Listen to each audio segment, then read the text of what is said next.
Every day people have to make choices. The right choice leads to success. The wrong choice leads to failure. Ho Jae made his choice. He chose a path full of endless trials and inevitable failure. It was a hell of a challenge. A guy trapped in this world because of one stupid decision. Now he was making his way to the tavern. Once inside, he took a seat at the bar and paid for a drink, which he gladly consumed. Then he used the community. A system window appeared, which began to slowly sink in. The guy realized that the next session was 10 minutes away. Very soon in the world of learning, new students would enter. On the bulletin board were announcements ranging from the mild to the most hellish. The start of a new session might bring someone new here. But for now, the hero is the only inhabitant of the hellish difficulty. Suddenly, a guy, Lee Jun-hak, wrote to him. He wondered what the guy was doing. Was he again waiting for a newcomer who would never be here? Ho Jae knew this person. He seemed to be already on the 90th level of the complex level floor. In response, the hero wrote back that he was really waiting for that rookie, in case someone would be brought in. He's been here since the beginning and came into this world knowing absolutely nothing about it. And of all the possible difficulty levels, he chose the hellish one with a player survival rate of 0.01%. The guy reflected that only he was capable of such an incredible recklessness.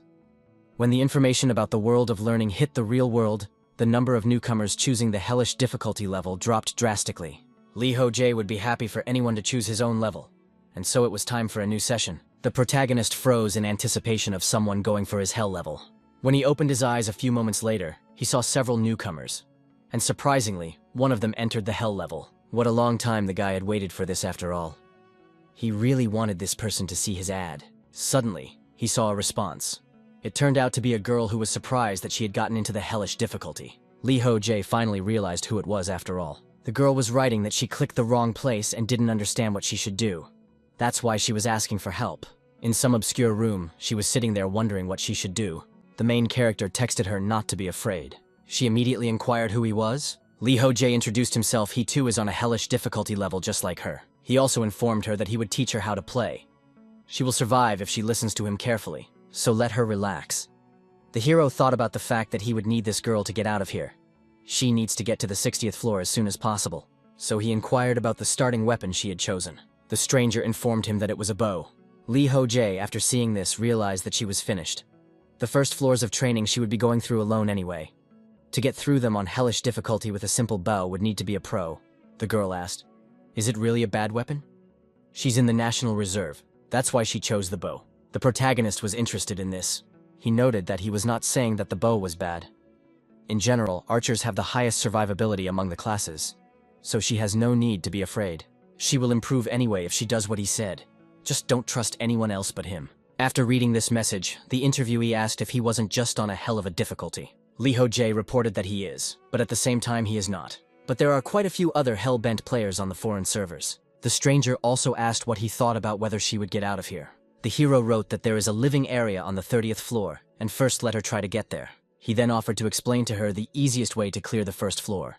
He thought about the fact that he needed to remember the day when his journey in the training world started, and go through it again step by step. Ho Jae is a former pro player. Right now, he was fighting hard at some level and received a serious injury.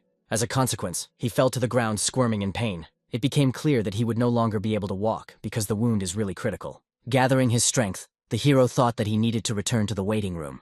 But normally he could not get up normally. Let him fall. It became clear that this will is quite real. But he did not understand what would happen to him if he died here. Would he really die so miserably in this hole? The system was informing him that he had obtained a new level 1 pain resistance skill. Ho Jae didn't want to just give up anyway. He began to think about where exactly things had gone wrong. The answer was obvious though. It all happened the day a panel appeared in front of him, asking him to choose a difficulty level from easy to hell. He shouldn't have chosen the hell level option after all. The guy couldn't get rid of the intense pain after losing a limb, and the system kept telling him that he was gaining new levels of pain resistance skills. Eventually the hero thought, is this really the end? 2 years ago, he was living a normal life. He watched some shows on TV and called them boring and dumb. Everything was so boring to him that he didn't know what to do anymore. Ho Jae ended his career as a pro player and opened a convenience store with his remaining savings. After that, he dumped all the work on his employees and just stayed at home. At this age, he is already a retired player in his own right. Previously, he was the greatest player among pro players. But their world is arranged too complicated. So with time, even he was dethroned from his throne. That's why he decided to quit video games completely. And now his life had become a bore. He was so bored. Suddenly, through a TV program, he heard a breaking news announcement. It was an announcement that caught his interest. It was reported that only 30 minutes earlier, many sinkholes like the one people could see on their screens had suddenly begun to appear all over the world. The government is already dealing with the consequences of this phenomenon, and experts recommend not to approach the zone of occurrence of funnels. Heroes could not understand what the hell is going on. Suddenly, a system notification popped up right in front of him, congratulating him for being invited to the world of learning. Ho Jae, who had never seen anything like this before, was naturally confused, not realizing what the hell this was. He even jumped aside in surprise. Is this some kind of training? Is this some kind of game? Suddenly, the system asked if he agreed to enter the training world. Then the guy thought that he had just had a little too much to drink, and he was just imagining it all. But in the end, he still reached for the system screen and our room to continue. Then the system asked him to choose the difficulty level of the training from easy to hellish. Ho Jae saw 4 options. He reflected on the fact that he had always been able to get through any games with ease. It turns out that he is unbeatable when it comes to games. Thus, he chose the hellish difficulty level.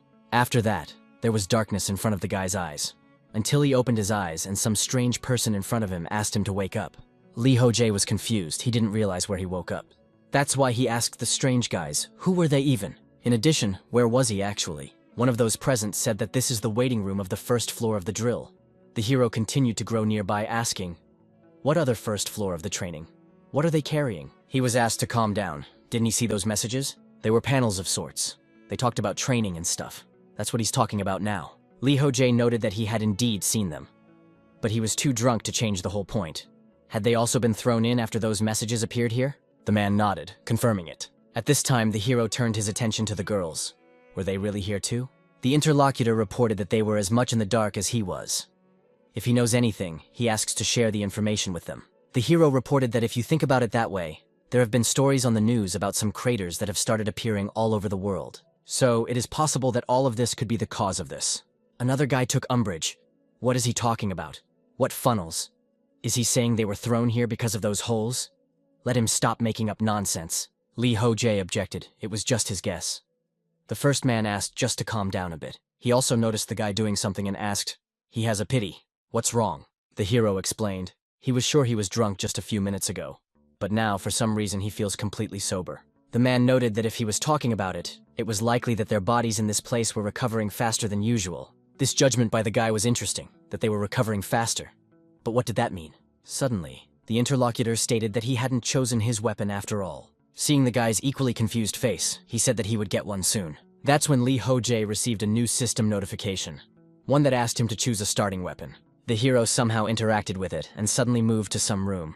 He was confused as to what was going on and where everyone went so quickly. This is, after all, the armory he arrived at. After gathering his thoughts a bit, the guy began to ponder and look at everything in here. So it's about the starter weapons. It's all clear to him now.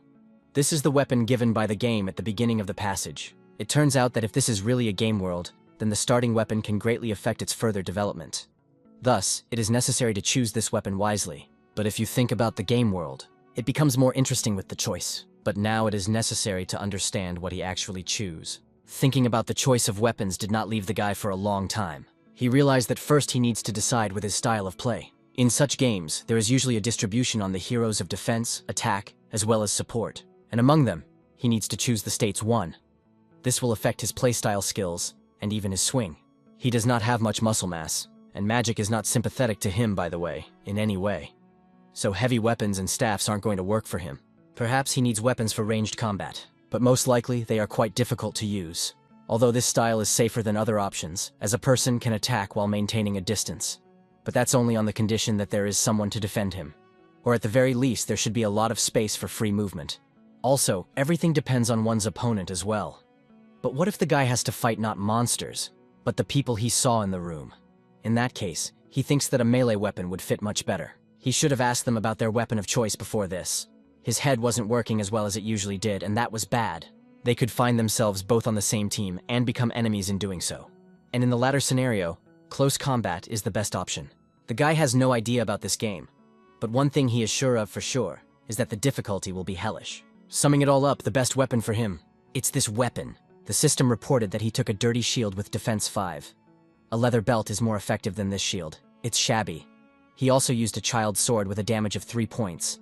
This sword is only suitable for children's training, and it is also shabby. It soon became clear to Lee Ho Jae that these were the worst items. But after looking at the rest, he realized that these weapons were also no better. The bow could break at any moment from the thrust is very old. The system asked the guy if he was sure he wanted to take this weapon. He was a little confused, but soon decided he would choose them. So hit the agree button to try them out. And after that, he immediately found himself in the newly visited room. Amazingly, here he was again. A new acquaintance congratulated him on his return, and immediately asked if he had decided on a weapon. In which case, he wanted to explain something else to him. Suddenly, he was interrupted by another guy. Let the old man stop this buffoonery. We should just leave this weakling alone. He's about to die of boredom. They can move forward on their own. Screw this asshole. The hero asked, "What's this all about?" The interlocutor immediately approached him. Does he have some kind of problem? Or perhaps he wants to feel his weapons on his skin. The old man unhooked them. Let them stop immediately. There are already only 4 of them, so they should keep an eye on each other. The bully retreated. Lee Ho Jae thanked for the help, but is it still true that there are only 4 more? Was the old man sure of that? The one noted that it was a pretty good question. He would explain it to him from the beginning. First, he's going to go over the functions. Let them look carefully. He said the word inventory, and suddenly a system window appeared. The guy should try to use it too. He agreed and used inventory. The system window also appeared and he had it unbelievable. The old man said that if he imagined putting the weapon in his inventory, it would happen. Lee Ho Jae was surprised again, but he used the function to place the weapon. After he said that, it instantly began to disappear. The guy thought it was something similar, just like in video games. The interlocutor suggested going over and looking at his status. To do that, you have to say status. The system window switched to a new tab. All the information about Lee Ho Jae appeared. His strength, agility, health, as well as intelligence were not the highest. Therefore, the hero realized that he was very weak. The old man informed that it was all because he was a beginner. Although his intelligence score was quite high if you looked at it. Lee Ho Jae realized that now that he had checked his status, it looked like he had picked the wrong weapon.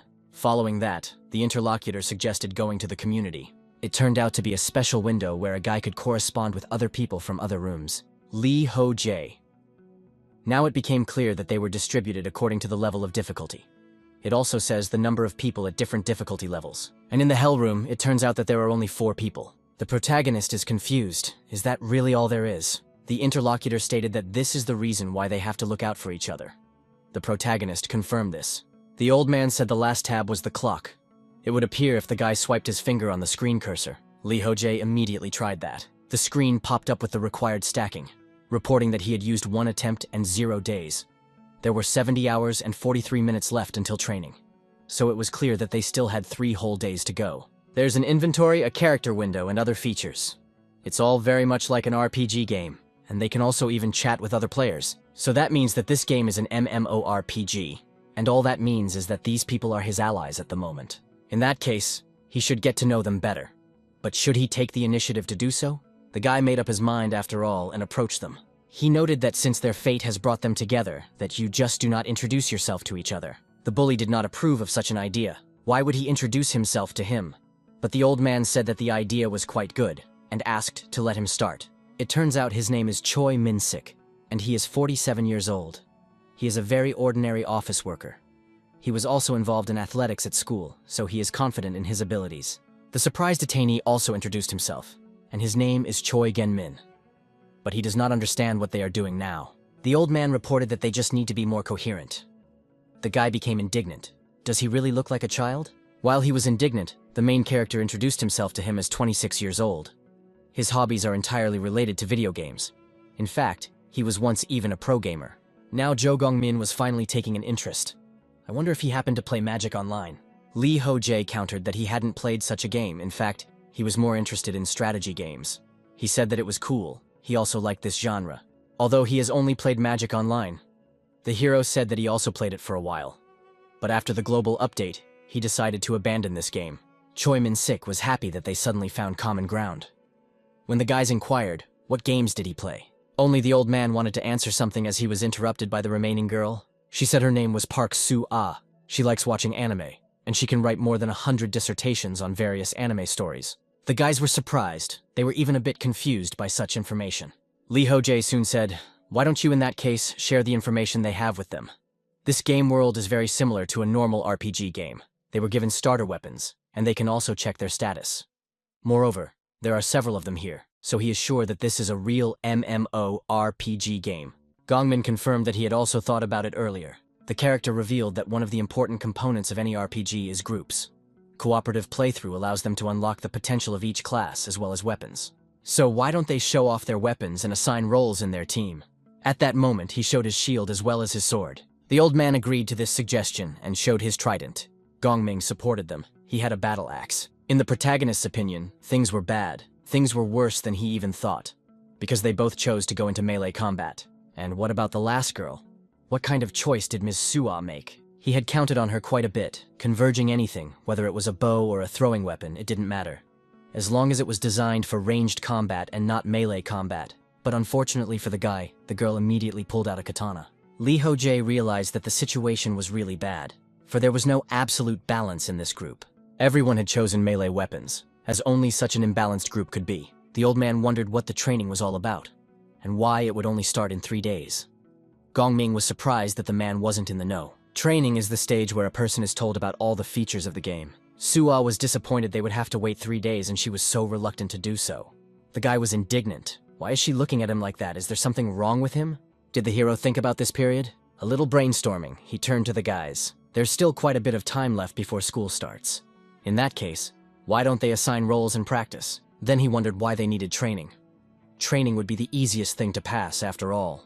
Ho Jae explained that even though it was only a training phase, its difficulty could fluctuate greatly depending on the game. Therefore, sometimes you can even die at the very beginning of the game. Moreover, they have one major weakness. It lies in the fact that all their weapons are designed only for close combat. They will become an easy target if the opponents start attacking from a long distance. The others realized that this was indeed true. In any case, each weapon is unique in its own way.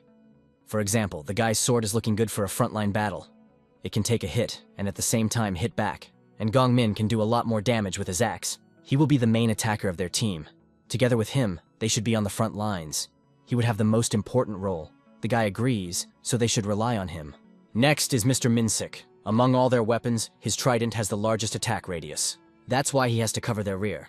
The old man really called him a pro player for such an analysis. Suddenly, Suwa wondered, what about her? The guy was confused. He noted that she would have a free role. She didn't understand what a free role meant.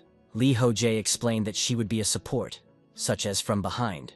But the girl said that her sword is almost as long as the trident, so she can take the same role as Mr. Minsik. She has full confidence in her abilities. Confused, the guy said that he didn't mean that at all. The point is that she would be safer from behind. The girl once again didn't understand what she meant.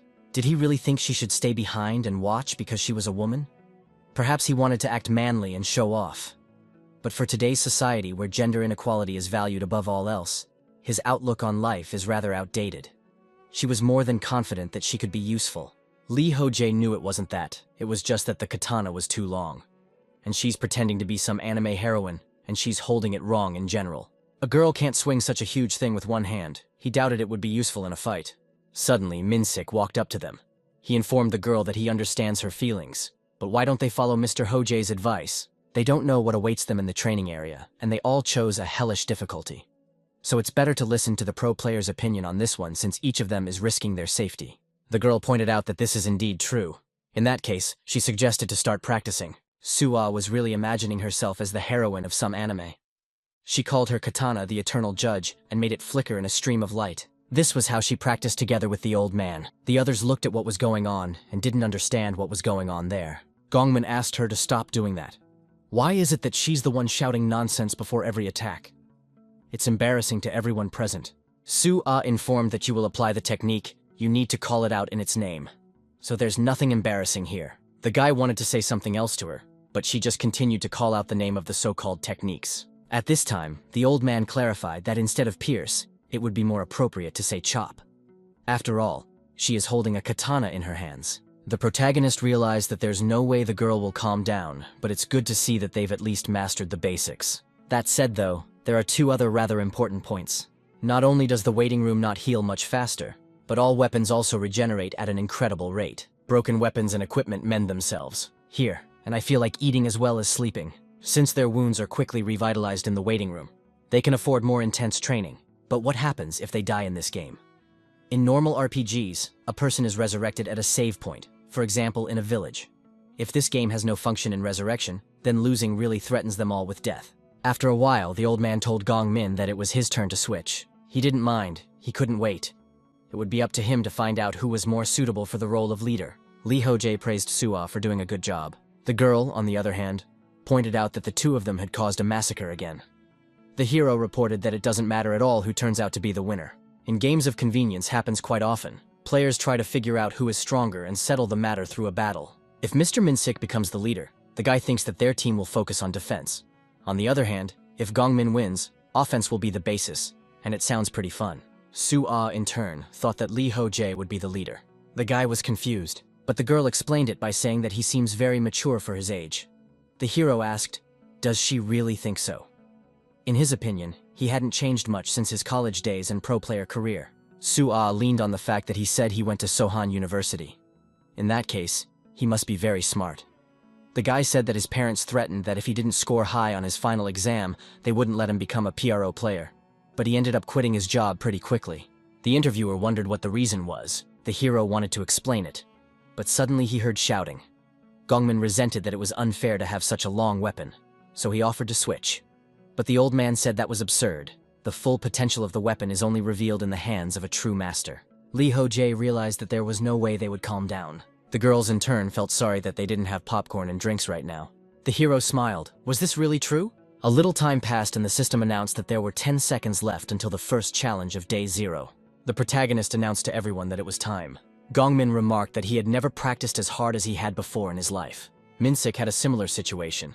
He had only managed to get this far because they were there for him, and he was grateful to everyone. Everyone was ready to fight, and now it was their hour. The first trial of training was about to begin soon. It was reported that a portal would appear in front of the participants, leading to the first floor of the training. And soon indeed a different portal appeared in front of each member of the group. Everyone was rubbing their faces and the hero thought, is this really what he thinks it is?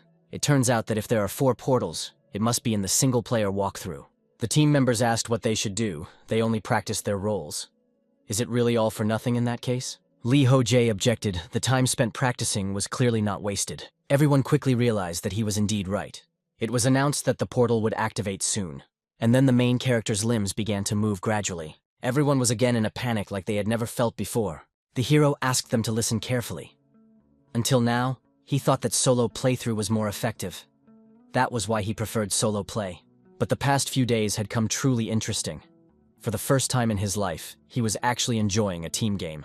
Therefore, he was sure that they would see each other again, so let the others take care of themselves. This made the team's morale rise, and they were already hoping for everyone to come back. And after a few more seconds, all the bodies were moved. A system window announced that the portal had been activated. The participants would be asked to enter the first floor. Remaining time, 24 training stage, hell level first floor. The protagonist was transported to some strange room. There, the system welcomed him to the training level. Ho Jae was even excited that it had finally started, but he didn't know what dangers this room promised him. The wind picked up, and the hero felt goosebumps running through his body. He realized that he had to calm down now.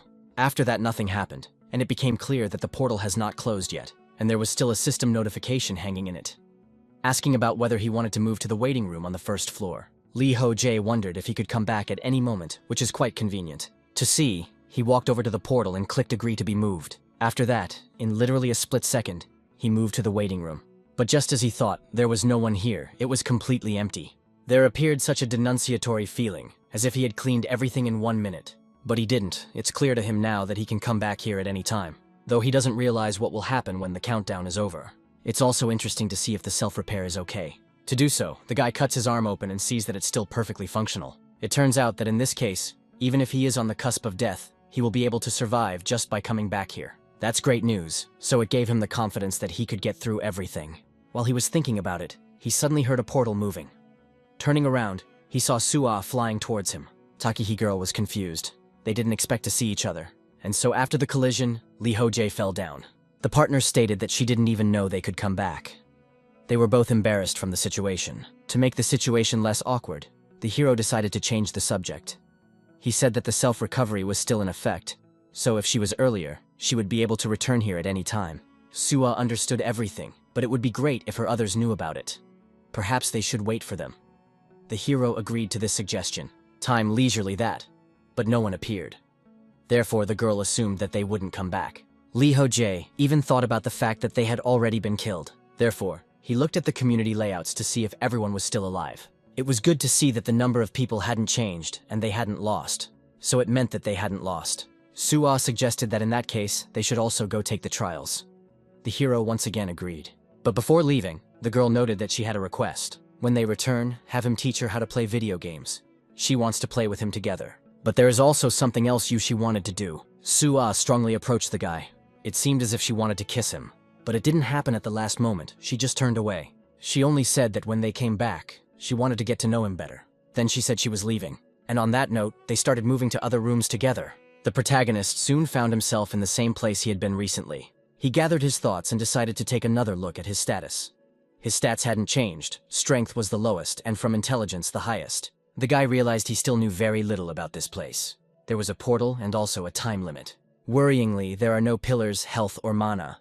But as long as he avoids mortal wounds, he thinks he'll be fine. After all, he can return to the waiting room at any time. In that case, everything is fine, and he wished he could start already. Just then, a strong wind blew in. The guy's status indicates that he is a human being. That means there are other races in this world, but he would easily be able to identify them all. Whoever his enemy was, he wished that he had already approached him. This was how Ho Jae stood for 30 minutes. But nothing was happening. Was he doing something wrong? After 30 minutes, he still hadn't met a single enemy or something to interact with. Perhaps the creator of this game has made a mistake, and there is a bug. Then the hero thought that all this is not true. There is no need to let his guard down. Let him not be underestimated by his attentiveness about a player of a completely different level. Suddenly he was startled when a system notification with a status popped up right in front of his face. The guy was quite startled.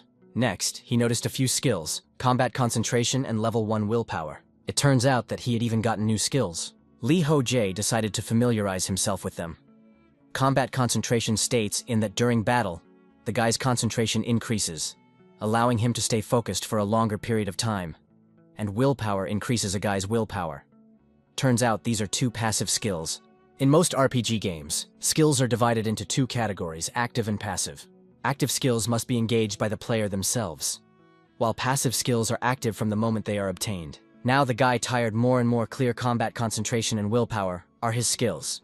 If certain conditions are met, he can gain the corresponding skills. Both of them are related to his current condition. If he is not mistaken, he should fulfill various conditions to get new skills, and the more of them the better. It was worth telling the others about it as well. Suddenly he wondered if he should write through this community. Just when he wanted to summon the community to do so, something happened. The wind picked up a few dozen more times. The guy didn't realize what was going on. What was that ominous atmosphere around him? It was coming from wherever he was going. A strange sound began to come through the silence, and the boy became wary. Suddenly something ahead of him flashed very brightly. In just a split second, it collided with the guy's leg, injuring his limb very badly. Ho Jae immediately fell to the ground, unbearable pain piercing his body. Through the agony, the guy tried to realize what it was. His leg was in a critical condition, and blood was gushing out of it. The first thing he thought was that it was necessary to go back to the room to wait. Suddenly, something landed right beside him at an incredible speed. Taking a closer look, it was clear that this arrow. Had he really been shot with a bow? Just then, another arrow flew into him, only from the other side. The guy surprisingly managed to get back from it, only getting a small scratch. His firing continued. The system reported that he had gained a level 1 pain resistance skill. The pain was very real, so the guy wondered what would happen if he died here.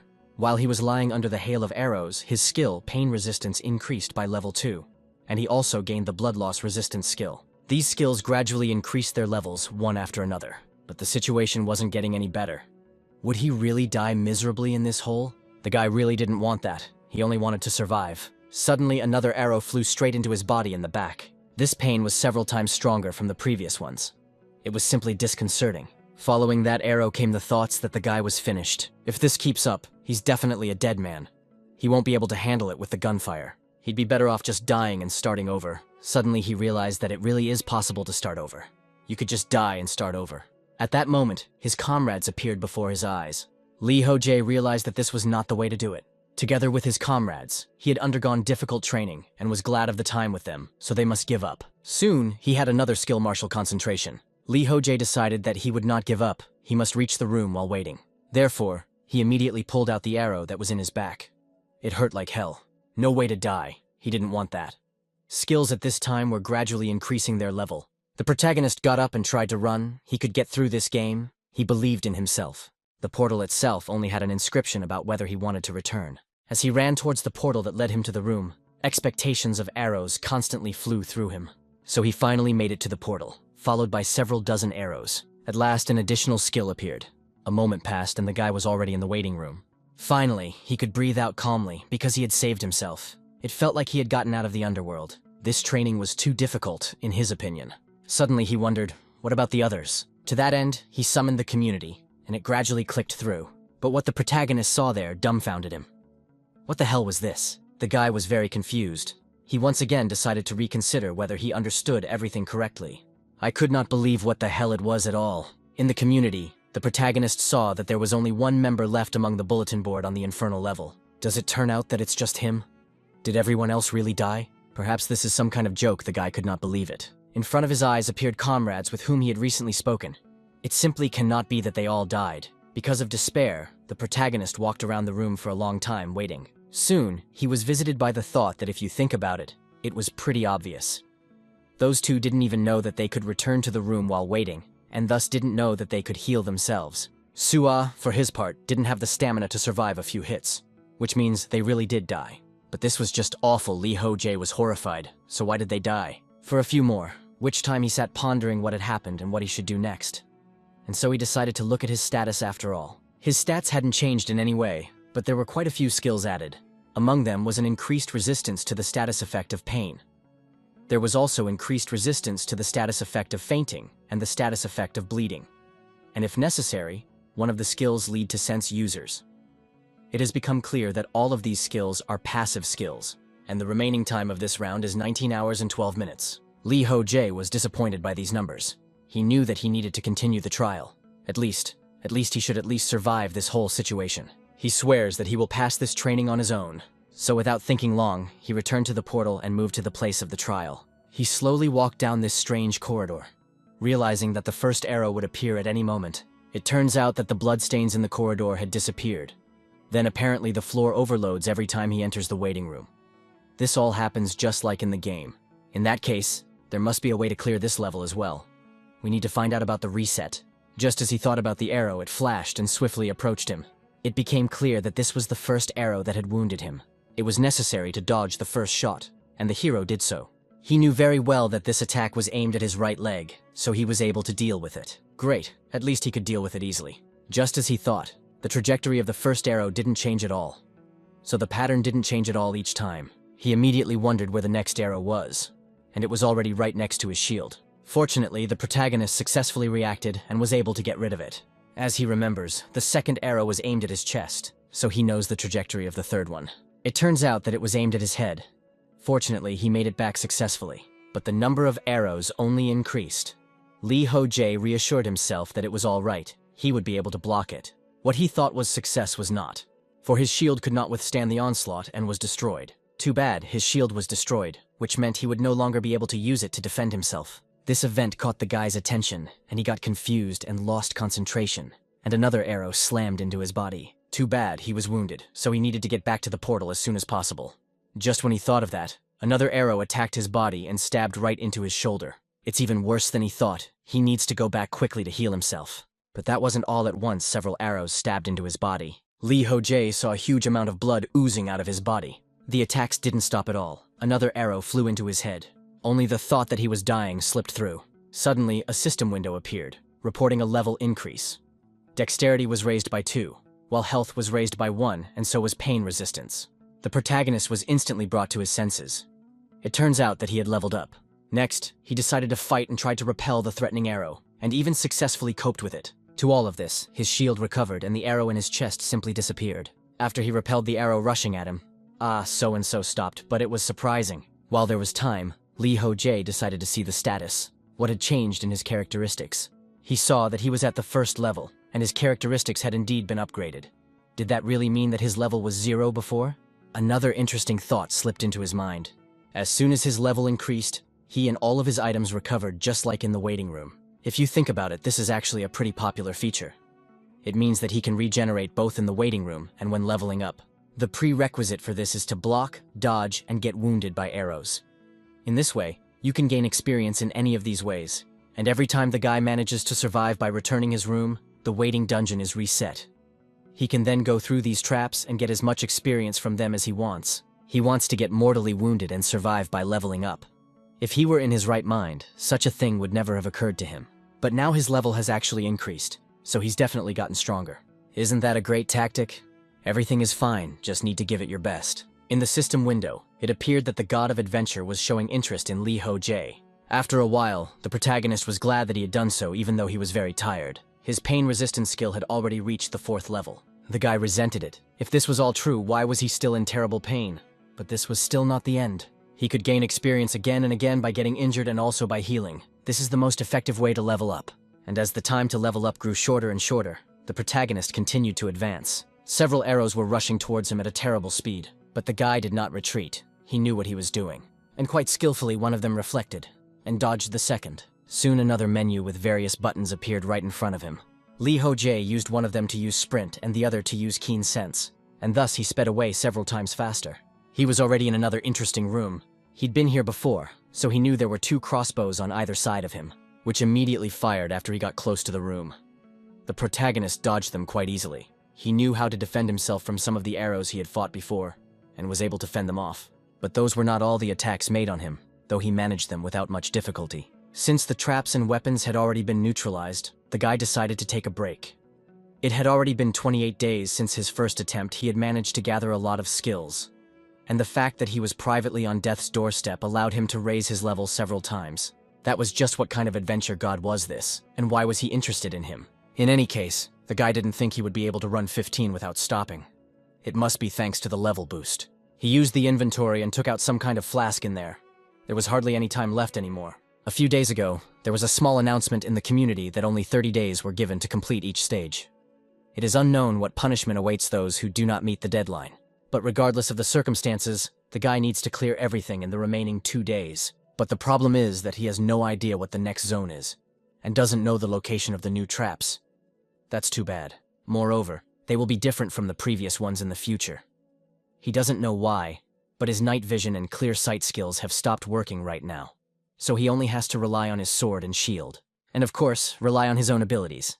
So without further thought, he set off, not knowing what awaited him. Suddenly, arrows flashed out of the darkness. It wasn't even just one, there were so many of them.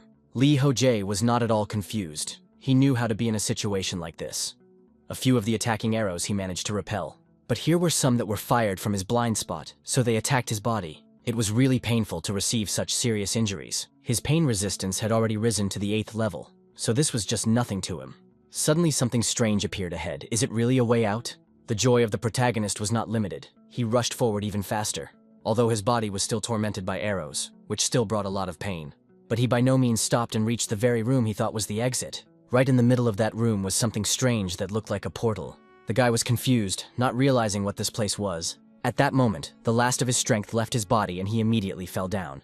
Ho Jae woke up after a while. He was in the water and did not realize where he had cleared himself. Surprisingly, his wounds had healed. It's a miracle he survived at all. It must be the same healing spring he saw when he entered this room. It's exactly as people in the general chat described. The main character was helped by information from the guys in the other rooms.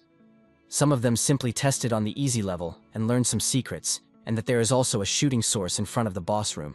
It turns out that all of this was true. But in that case then, that door that leads forward is the boss room. Basically, it's even good that the guy finally made it to the finale. When he got close to the locked door, he was asked if he wanted to test himself. Ho Jae stated without hesitation that he wanted to do it. Why then did they think he had come this far? The door to the boss's room instantly swung open after his wish, and the protagonist found himself in an obscure place. It was semi-destroyed. So this is the boss's room after all. It looks so strange. Something first alerted him when he first entered. It was the fact that at the other end of the room was a huge crossbow, which, after just a moment, fired at the guy. But he successfully dodged it. Although this arrow flew several times faster than the previous one, it was clear that it would be much more difficult here. If this is the boss's room, then does he really have to destroy this thing? The arrow on the crossbow literally appeared out of nowhere, so it's going to be another attack. That's the horror. The thought that perhaps he should cross over to the other side came to mind. But is that really the whole point of the ordeal? In that case, it pleased him. They probably thought he would just give up like that. But the protagonist rushed forward, and he was immediately enveloped by a barrage of arrows coming from nowhere. It became clear that one of them came from the ceiling. He only survived because of his heightened senses. With the guy's current skills, it was possible to pass this dungeon boss. But suddenly, he felt a terrible pain that enveloped his body. It was coming from his back, literally burning him. Not to slow it down, but there were new skills, such as resistance to burns. And resistance to more was taken away several times. The main character, and felt a hell of a lot of pain. But he wasn't confused and wanted to keep going forward. The main crossbow attacked him, and destroyed the shield he wanted to defend himself with. Also, fire arrows shot out again and stabbed into his back. It became clear that the situation was getting worse. The main character fell to his knees, unable to defend himself. He looked at that main crossbow, which was his main enemy at the moment. Even in thoughts slipped in. Was it really impossible to destroy this dungeon and go through it from the very beginning? But again, it seemed to him as if he was being supported by someone. It was the silhouettes of his recent friends who died in this passage. They are all by his side. Ho Jae used to spend all his time playing video games. It was not because he was bored, but because he liked it, and this activity became his only hobby. But now he realizes that his faith skills were his virtue. In the end, he lost his honor and his existence. At one point, the guy even wondered what a lousy life he'd had. Look, everything in this world has seemed incredibly boring ever since, but it's different now. The fact that he's getting seriously injured is unbearably painful, but he doesn't hate it. Because with every new notification, his heart starts racing. In the past, he gave up everything realizing he couldn't be the best, but he will never make that mistake again. So, encouraged, he once again rose up to complete what he had planned, and swiftly headed for the main crossbow running through the debris. The enemy weapon was already not far beside him, so the protagonist subjected the Vera for the one to destroy it for sure. This training is too hard for him, but he is willing to deal with it. The crossbow immediately fired. Ho Jae destroyed the arrow in an instant, and he didn't stop, but knew that it was necessary to also destroy the crossbow. He successfully dealt with it with just one swift strike. After what happened, the guy could finally exhale calmly. He was glad because he had done it. The system congratulated him for passing the first floor of training on hellish difficulty. Ho Jae was only sad because his comrades weren't around. But it was only because of all of them that he had passed this first stage. Some girl was standing alone on the slope. Apparently she was waiting for someone. At this time, the protagonist received 1,000 points for passing the stage. He also received an additional 1,000 points for passing the floor first. One of the gods shows interest in him, and he received 500 points for that. All negative effects were removed, his health was restored, and he received an additional reward. Which is proportional to his merit. He received the blessing of the wind spirit of the first level. These rewards for clearing the floor were interesting for the guy. It was a pity that just now his level didn't increase. The wind spirit blessing skill was interesting. The guy is now protected by a newborn wind spirit that gives dexterity plus 10. I guess it probably just increased his stats, but it's a pretty useful bonus. Suddenly, a portal appeared, asking him to continue his training. Ho Jae saw it. Does it really lead straight to the second floor? Or was it to the waiting room? He has nothing to fear though, he's already fully recovered. To all of this, he simply has no choice but to move on. So the guy headed forward. And after a few moments, he found himself in an incomprehensible meadow. It was hardly a waiting room. Could it be that he was already on the second floor? Looking around, the guy didn't see a person, or was it a player? Though no, it was clearly not a person. By the ears you could tell it was a rabbit. The girl heard him and immediately turned around. She greeted him. Her name is Kiri. She is happy to meet him. The protagonist was confused. He didn't expect to meet her here and that she would address him. Bunny wondered what his name was. Confused, the guy wondered if he was an enemy, or maybe it was just a non-player character controlled by the game itself. But still, he introduced himself.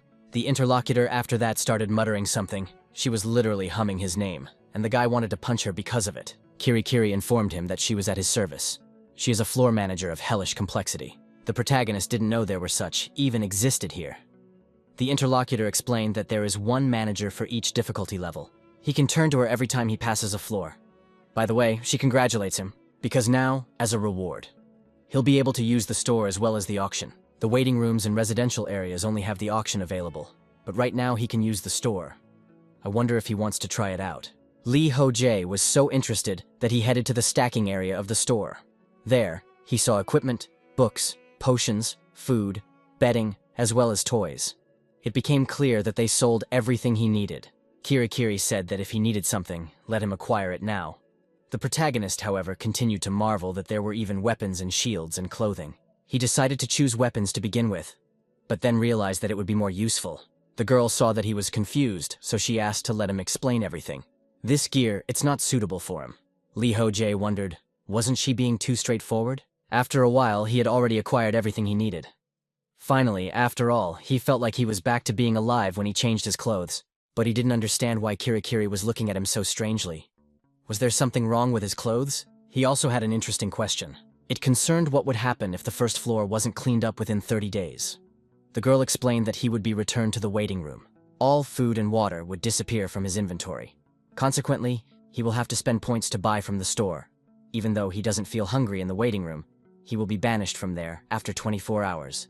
The guy asked, "What will happen if he is kicked out of there?" Kirikiri shouted that it can't be done that way. Her job is to counsel the players who manage to get here. Well, even the answers have limitations. Those who show high potential, and those who have achieved excellent results, and also those who he liked only such people. She can tell everything. The guy pointed out that she told him all about shopping at the store. The manager explained that there are no restrictions for easy tips.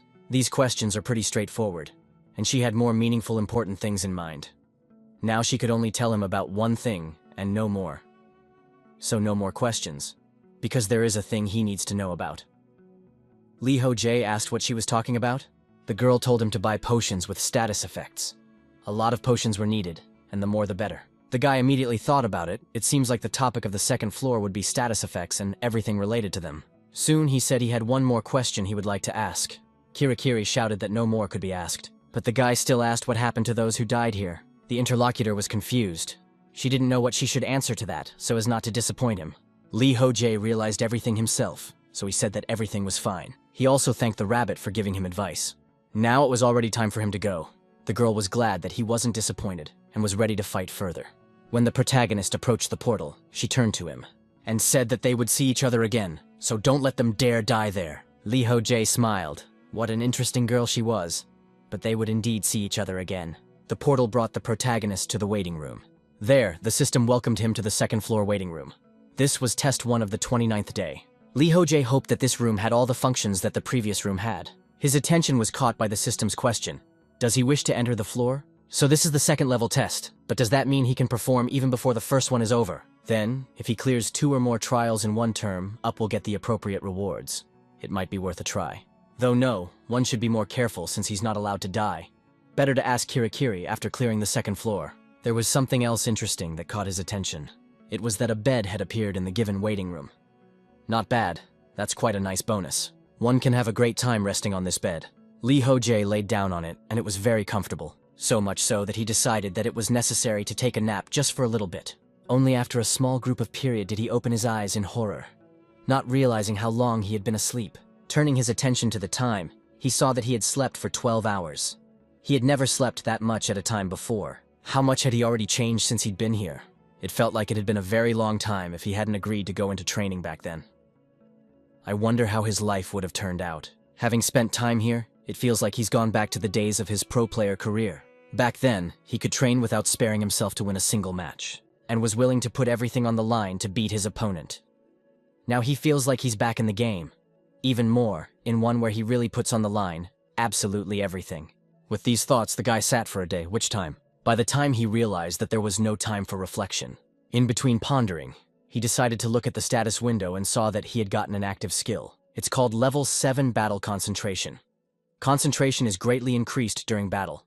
Maintains a high level of concentration for long periods of time. For a moment, allows you to achieve delayed concentration.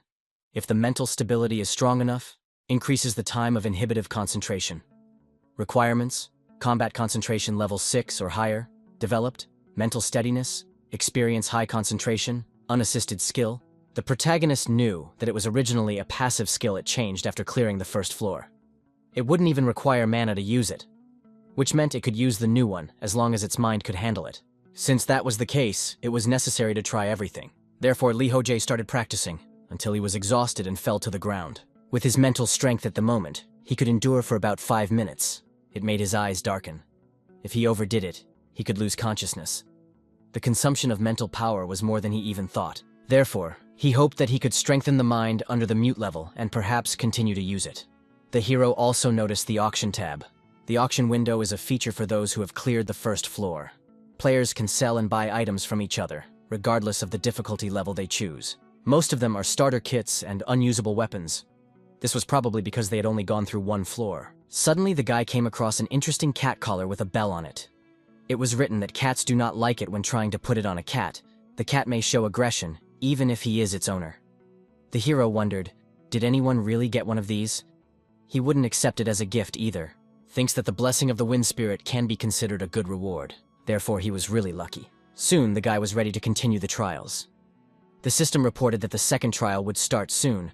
The time did not give the training 72 hours left. Ho Jae believed that he would have to spend 3 days here, just like the first trial. 3 days of waiting and 30 days to pass, totaling 33 for each trial. During the waiting time, it would be worth working on improving the resistance to status effects. Need to look at what's being written in the community chat rooms. So the guy headed over there, and there he saw something really interesting. At first he was confused, and then even more strongly did not believe in what he saw. It turns out that the number of people has increased, and there are already 6 people at the Danish level of complexity. People in the community were also surprised that there were newcomers in Hell mode.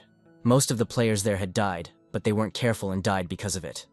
Ho Jae thought that the other players had noticed it too. After all, the chat was just bursting with messages. 5 other players new to the main mode besides him were added. They are probably in a perplexed state right now and have no idea what's going on here. If the guy leaves them like this, they might all die here. Therefore, it is necessary somehow to share information with them. Suddenly, he saw that some of them had logged into the chat room. So he got excited because he could share information with them. To do so, he turned to the players of Hell difficulty and asked them to respond in the chat. He needed to share important information with them, but there was no response, and soon he saw that they had left the chat room. Ho Jae was puzzled because they just walked out and didn't even write anything. In that case, he's just going to put up an announcement. He hoped that the others would read it. After all, one shouldn't underestimate training. And after a little more time had passed, he decided to check something out. And to do so, he plunged his sword right into his stomach. Nothing critical happened to his entire body, because the waiting room had instant regeneration. But what he thought wasn't working, his resilience didn't increase in any way. Maybe he can't gain experience while in the waiting room. Either way, the people in the chat room don't trust him at all. What's the point of helping them if they aren't even interested in it? It's strange what these guys are going to do, since the trials are about to start. He helped them as much as he could by sharing the information they needed. Now he needed to move on himself. Let the second floor greet him. The portal instantly brought the guy to the necessary room. There he immediately became wary, realizing the danger. Wondering what awaited him this time? That room he had studied in was quite familiar. It became clear that this location is not different from the first floor. In principle, this kind of thing was quite common in games. In this case, he already knew what would happen next. As the guy did not think, in the distance flashed an arrow, but this time it was not 1, but 3. The guy dealt with these arrows quite easily because it was too predictable. But after a few more seconds, he heard some strange noise. Not like arrows. Something was flying towards him at an incredible speed. It was so fast that the guy didn't even realize what it was. Because of the surprise, he tried to protect himself with his shield, but it was destroyed in an instant. But that wasn't all the danger that beckoned him. Vitya flew into something in his leg. The boy took a closer look. Was it really what he thought it was? Yes, it was a poison needle. His assumption was confirmed a second later, for his mind became clouded, as if he had been poisoned. He felt a pain in his head, as well as in his stomach, plus a chill. So it was definitely poison that had entered his body. Right now, he could be extremely grateful to Kirikiri for offering to buy him an antidote and lots of it. Using the inventory, the guy took out the antidote, but suddenly thought about it. Should he use it right now? During this hellish month of passing the first floor, the hero eventually got one unusual ability. And it is that he has a sense of approaching death. This is not an in-game skill at all, but a special ability that only he possesses. His intuition tells him how dangerous the wounds are and whether he can die from them. It's like a skill from the god of death himself. Every time a guy is close to death, he senses it. He felt as if he had already swum across the floor of Styx, and was even able to communicate with his grandmother. That's how you can accurately determine whether he's a letter or not. So he'll only die if he crosses the entire river. But how bad is it this time? After listening to his senses, Ho Jae realized that he was still on the shore, which meant that there was no danger for now. Hence, it was worth saving the antidote for later. For now, the hero decided to use something else. From his inventory, he took out a thread and immediately rewound his leg with it. While he was doing so, a system notification appeared, stating that he had gained a level 1 poison resistance skill. This is marvelous, as he can now endure poisoning more easily. In that case, he thinks he can still go forward, and a new skill has appeared just in time. Looking around a bit, he saw some poison needles scattered around, and decided to take them with him because he thought that they could still be useful to him. While he was trying to shove them into his inventory, something happened to his body again. It was as if the effects of the poisoning had taken on new colors. Could it be that the poisoning effect had suddenly intensified because the poison had spread throughout his body? If that was the case, it was necessary to return to the portal as soon as possible. The strength was getting less and less, so the hero leisurely leaned on the walls and headed back. It was quite hard to walk. The guy even wondered if he should strengthen the stability while he was still on his feet. To do so, he listened to his senses again, and realized that he was already in the middle of the river. He was sinking more and more right up to his head. So he decided that it was necessary to get out as soon as possible, because if he did not do it now, he would die. Fortunately, he was still able to move successfully, and in the waiting room, he adjusted, removing all the negative effects from his body. Ho Jae had also obtained a level 1 paralysis resistance skill. So his body could be paralyzed. It was even more dangerous than the other effects of the poison. After gathering his thoughts, the guy stood up. Since he had gotten the resilience skills, now he would be able to get more experience. So he would try to improve them to level 3 for today. He would have to consciously torture his body to increase the level. Getting injured in dungeons and recovering in waiting rooms was the only way out. Of course, he's well aware of this, but it's really stupid. Usually the level is increased after defeating a strong monster. But not only is the difficulty of the floors high, but the challenges are also very boring. What kind of crappy game is this that he's gotten himself into? The hero, once again, defended himself from all the arrows. Since he is on the second floor for not the first time, he knew where the next arrows will fly. And also, he was even able to block a few poison games. One of those needles the guy pulled out of his account, he had his own plans for it. Just like he said, he pierced his body with a poison needle to increase his level. Nice poison effect hired, it worked. So the theme of the second floor is definitely poisons. The guy would heal himself the moment he was on the verge of death, and thus level up. It's the only way to effectively progress further now. Still, this game is pretty damn atypical. Advancing further became increasingly difficult due to the constant traps appearing along the way. They were constantly trying to attack the guy, and he was only able to dodge them thanks to his instincts. The pattern kept repeating like this, but the needles became even more deadly. If Ho Jae lost consciousness, he would be finished. It's simply impossible to raise stability like this, but he has an antidote that he can handle these poisons with. For now, he wasn't going to use it, but only continued to destroy the traps. It turns out that getting through the second floor would be the easiest thing to do. For a while, the protagonist progressed forward until he reached a room. It was quite familiar to him, but a strange thing happened to it. Let only them say it was what he thought it was. The space distorted. Now he was sure. The temperature inside the room was elevated. And it's not only elevated, it's also gradually increasing more and more. It has become unclear why it's so hot in here. Was this one of the traps to prevent him from passing the test? It was critically necessary to replenish the water balance, so the guy did it. Now it was clear why the second floor traps were so easy. While he tried to bring himself to his senses from the heat, the attacks didn't stop. But the hero, thanks to his successful skills, could easily repel those needles. He would probably really have to dodge the arrows in this heat. The guy kept doing that until he got the heat-resistant skill. He was even surprised. Could there really be such a thing? What should he do with all this? Should he go back and recover his own strength? It probably wouldn't be wise. He was too far away from the portal. And so, it would be simply dangerous to go back in this heat, and it is necessary to continue to go forward. To do this, the guy decided to use a freezing potion, which, fortunately, he also had in his inventory. His body temperature gradually decreased and became more comfortable. Ho Jae could move on because it improved his situation a bit. But he soon realized that his judgment was in error. Nothing was working, and at this rate, he would simply be burned alive. So in order to prevent that from happening, he used a stamina potion. Of course, he didn't want to waste a potion costing 400 points, and even leather armor was cheaper. At this time, the burn resistance skill improved by 1 level. The guy wondered if this burn resistance turns out that the temperature was now encasing his skin. While he was confused after thinking about it, several needles attacked him from the back again. Ho Jae realized that he had weakened his defenses, and this was happening to him. If he got dispatched now, he would definitely be a dead man. Taki happened space began to distort, and what happens when poisoning happens to his body? The hero wondered, is this really his end? But once again, the system notification flashed, saying that he had increased his level. A lot of his resilience, as well as many parameters, were raised by 1 level. This new level boosted the guy and his wounds, all were healed. Therefore, he immediately got up and rushed forward. The fact that the level was raised was very happy, because it helped him recover. All health was restored and the negative effects were removed. At this speed, the guy would easily be able to go through this entire floor. On the way, he decided to activate battle concentration, and also activated the wind spirit blessing to become more agile.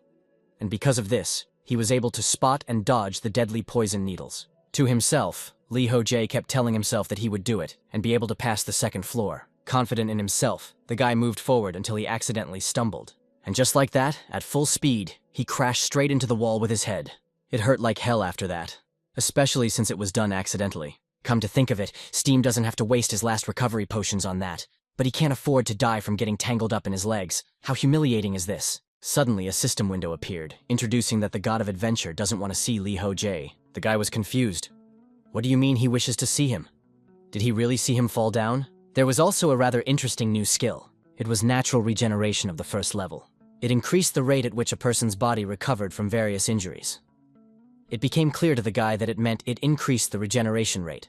Ho Jae thought that since that was the case, he was a little closer to becoming a troll today. As he sat there, his interest was piqued in the passageway. He felt a strong chill there, so there must be an ice zone there. Probably should go back to the waiting room and prepare for it. The protagonist did just that. Right now, he was sitting down and resting. This was the second test of the 19th day in the morning. It turned out to the guy that in some aspects this world is no different from the real one. And in the chat room, there are bad people as well as good people. And if you look at the ratio, there are a lot more evil guys than good guys. Players should not so easily believe the words of those bastards who spread false information. After all, they are risking their own lives. Suddenly, something caught the attention of the protagonist. It's the information about what would happen if 100 floors were cleared. It flashed in the chat and said that if you clear 100 floors, you can return to the real world. The guy was interested. Whether they believed it or not, it would give the players hope. And after all, no one had even discussed completion conditions before. Anyway, he says there are 100 floors. Just thinking about it makes me shudder. But he thinks it will be able to reveal the veracity of those words by advancing through the floors. Right now, he needs to clear level 2, which he is going to do. To do so, he's armed himself with a special outfit. Since the start of the second trial, he couldn't buy items that could help him pass the floor. Therefore, he had no choice but to buy cloth and a sewing kit at the auction, if only to protect himself from the cold a little. But now, it seemed as if he would freeze to death. But he ended up learning 2 new skills. It's an expanded field of vision and hard skin.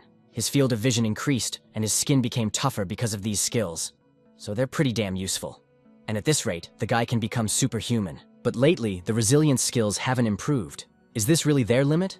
It's possible that there are level limits on this floor. The further the guy progresses, the colder it gets. The temperature here is around minus 50 degrees Celsius. It feels like his lungs are about to burst with every breath in there. And now it's time to already start moving forward. He used battle concentration.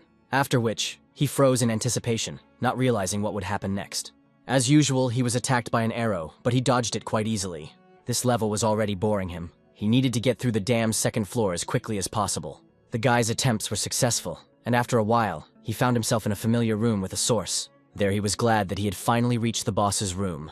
The door to it was on the same side as the first floor, and it was locked. Before entering it, Ho Jae undressed and unlocked the door. Thanks to that, he found himself in an unfamiliar room. It wasn't like the one he had been in the first time. It seemed to him just unbelievable. Suddenly, he saw a system window that asked if he wished to return to the second floor waiting room. The protagonist didn't expect this, of course, so he didn't realize what was happening. What else does it mean to return to the second floor waiting room? Ho Jae decided to figure out what really happened. Suddenly, he saw that the condition for passing was to stay in this room for at least 3 hours. The guy wondered, would he really pass the test if he stayed here for the amount of time he needed? If you think about the traps he's fallen into before, this place should just be crawling with status effects. He is uneasy about this portal that is right in front of him. He was able to save a great many items, so there's no point in going back anymore. Therefore, he decided to give up on the idea of returning to the waiting room. Just then, it was announced that his ordeal was starting. Wary, the protagonist prepared himself. He was announced to endure the worst pain he had ever experienced. It's amazing, he doesn't realize what it all means. Suddenly, the space beneath him seemed to collapse, and the guy started to gradually fall. He literally found himself in his body, which was still undergoing its first test. That was when several arrows flew into him. The pain was so intense that the guy didn't even realize where the arrows came from. He didn't even feel them coming. The wounds are very severe, and being resistant to pain didn't help not feeling the pain. Suddenly, he finally saw at last. Wasn't that his starting equipment he was just starting out with? Now he realized it all. It was just an illusion. That pain, and also the smell of blood. If he had been told it was real, he would have believed it. It turns out that he needs to stay in these illusions for 3 whole hours. While he was pondering this ordeal, Oh moved him to another area. It turned out that he was in a place that was familiar to him. It was, after all, the school and young him. Now young Ho Jae was telling the girl that she was his destiny and offering to date. The person he loves most in the world is exactly her. The girl was confused and turned him down. Thinking back on this moment, the main characters thought it was the most shameful moment of his life. They could have just made him feel physical pain, so why make him watch it? It's just horrible. It was also said that the god of adventure wanted to see the guy again. Ho Jae was horrified. He didn't realize how much time had even passed. He can't watch this. It was not even clear how much longer he would have to endure the given torment. Once again, the ordeal transported him to another area. Here he was in his room and, as usual, sitting at his computer. On the screen, his opponent was recognizing that he was indeed a great competitor. His pro player career is just fine, and his skills are top-notch. The character got angry. He knew perfectly well this point. Next, the man said that this was all before his debut. At the tournament itself, he would show the fruits of all his training and take the grand prize and defeat Ho Jae. The guy resented enough of being tormented by these memories. Next, he was transported to the moment when he suffered a crushing defeat at the tournament. The former #1 player had been defeated in all rounds. Is this the birth of a new legend? That guy was also gloating. He was asking if perhaps it was time to give it up already? At that moment, just like now, the protagonist wished he would just shut up. It was really very painful to remember everything that had happened. Ho Jae was cursing at the creators of this ordeal and didn't realize when it would all end. It hasn't even been an hour since the illusion started, although he won't die from it, but it's all very hard. After all, it's sheer hell to go through all these terrible memories from his life. The next event was even more tragic. The girl in the morning suit was talking about the guy that his father had died, and he died because of him. It was very hard for the main character to remember all these events. In order to somehow come to himself, he decided to mutilate himself. It helped, but not for long. This time, it was memories of his father. But when this would all be over, if it continued like this, he would just go insane. Now, he was coming to his senses because of the pain. It's great that he managed to dispel the illusions, but he has to hurt himself again. It is necessary to simply accept all these memories. It's true, his father died because of him. Once again, the level threw the boy into a new wave of memories. It happened just as he was growing up, when he visited his father. He was sitting alone in a hospital room. The old man was happy that his son had brought him. Ho Jae approached him and asked how he was feeling. The man didn't answer. He only asked if it was time for him to stop already. He wanted his son to find a proper job. Or was he going to spend his whole life playing video games? The protagonist didn't like these conversations. He only asked not to start. The old man pointed out that he probably hadn't played yet. He already needed to figure out his future. The guy immediately yelled for him to stop saying that. What does he even know about pro gaming? He probably has no idea how much effort he puts into all of this. And how hard is it to compete to be the best? It was hard for the father, and he wanted to say something to his son. But the one informed him that he was leaving. He didn't even try to understand him ever. At last, he didn't ask if the old man knew who was paying for his treatment. The man asked him to just wait and not leave. But Ho Jae didn't listen to him and left. After that, the guy regained consciousness again. But he couldn't bear all those memories anymore. This is another, very tragic memory. Suddenly, his father in a coffin appeared before his eyes. It was very painful for the boy to look at his body. The girl next to reported that she heard him yelling at his father outside the hospital, even though he knew he had a weak heart. So it's all his fault. He's the reason Dad died. The words that his father died because of him sunk into the boy's mind. He felt like it was because he didn't even try to understand him. This is probably the end of his journey. He is being drawn deeper and deeper into the abyss of memories. It was very hard, but the main character was not going to give up. He gave himself a blow, and thanks to this came to his senses. But soon the memories came in a wave over him. Ho Jae was indignant. Did it really happen again? The boy saw his family members again. His father had said that it was all his fault. In order to come to his senses, the hero wounded again, he can easily endure physical pain. Even if he sinks into the deepest depths of his memories, he will still rise back up. Soon they would go over who would last longer, him or the not the master. Suddenly a system window appeared. It congratulated the guy for being the first to fully pass the last tests of the second floor. Can top protagonist rejoiced? Could it be that he had survived it all and it was all over? The first to fully pass, I wonder what it all means. Suddenly there was more urgent notice. It seemed a little like the god of cold was taking an interest in him. But not only he was interested in the guy, also the god of influence, the god of adventure, the god of light, the god of devotion, and the goddess of slowness. The hero, confused as to why there are so many gods here. In any case, it all finally came to an end after all, in the midst of the many skills that were upgraded or newly obtained. There was also information that the guy was given an extra hail, proportional to his merit. The goddess of slowness wishes to grant him parts of her powers in lieu of the additional reward. And it was asked if he accepts the offer? Ho Jae was surprised he didn't fully realize what all this meant. I wonder what part of strength is being offered to him now. I guess these powers are different from normal skills. That was something he hadn't expected to encounter here, but perhaps he should accept them, so he agreed. The system reported that he had obtained the skill flicker emblem, and it was the maximum level. The description of this skill said that the goddess of slowness is the one that will bless the steadfast and patient. Wait, now she was bestowing some of her strength to her retractable apostle. Ho Jae, even after reading the description, didn't understand anything. I wonder if there's even a normal description here, and what else is this apostle? Suddenly, another system notification appeared, which reported that the adventure fighter was not disappointed. The guy marveled. What happened? What came over this weirdo was worth asking Kirikiri. After a while, a portal appeared in the mountains, and from it emerged the protagonist, who was glad to be here again. As soon as he moved, the manager immediately ran up. She rejoiced and congratulated him on his return. The girl ran up to him so quickly that she even hit him. Ho Jae was outraged at what she was doing. Kirikiri explained that she was happy to see him again since it had been quite some time. The guy noted that it was true, he wanted to ask something. He also asked that she wait just a little while. In order to accomplish what he had planned, he headed to the shopping menu. And it wasn't long before a small cake appeared in his hands. The manager didn't expect him to buy a cake for her, so she was dumbfounded. She asked, "Is it really for her, but why is he doing this?" Ho Jae asked to be quiet for a while. She helped him a lot. He thanks her for her advice before the second trial, which helped him a lot. "And stop making that face. It's still the same, the face is different." The girl shouted that she was the best, and was happy that he gave her a sweet. Soon they were sitting and enjoying the cake. The protagonist asked if there were any tips for the third floor. The interlocutor noted that there were no tips. The guy, surprised, she did say that she had given him tips for the second floor, after all. Which meant there must be some for the third floor as well. Kirikiri reiterated that there was nothing to help her. All because he's growing up too fast. If he wants it so badly, she can tell him. But it won't do him any good. The protagonist was surprised that this was so. In that case, I wonder what happened to those who joined during the second trial. They're still alive, aren't they? The girl interrupted him. That would use up his question limit, whether he was sure he wanted to ask it or not. Limit again, the guy asked. Really?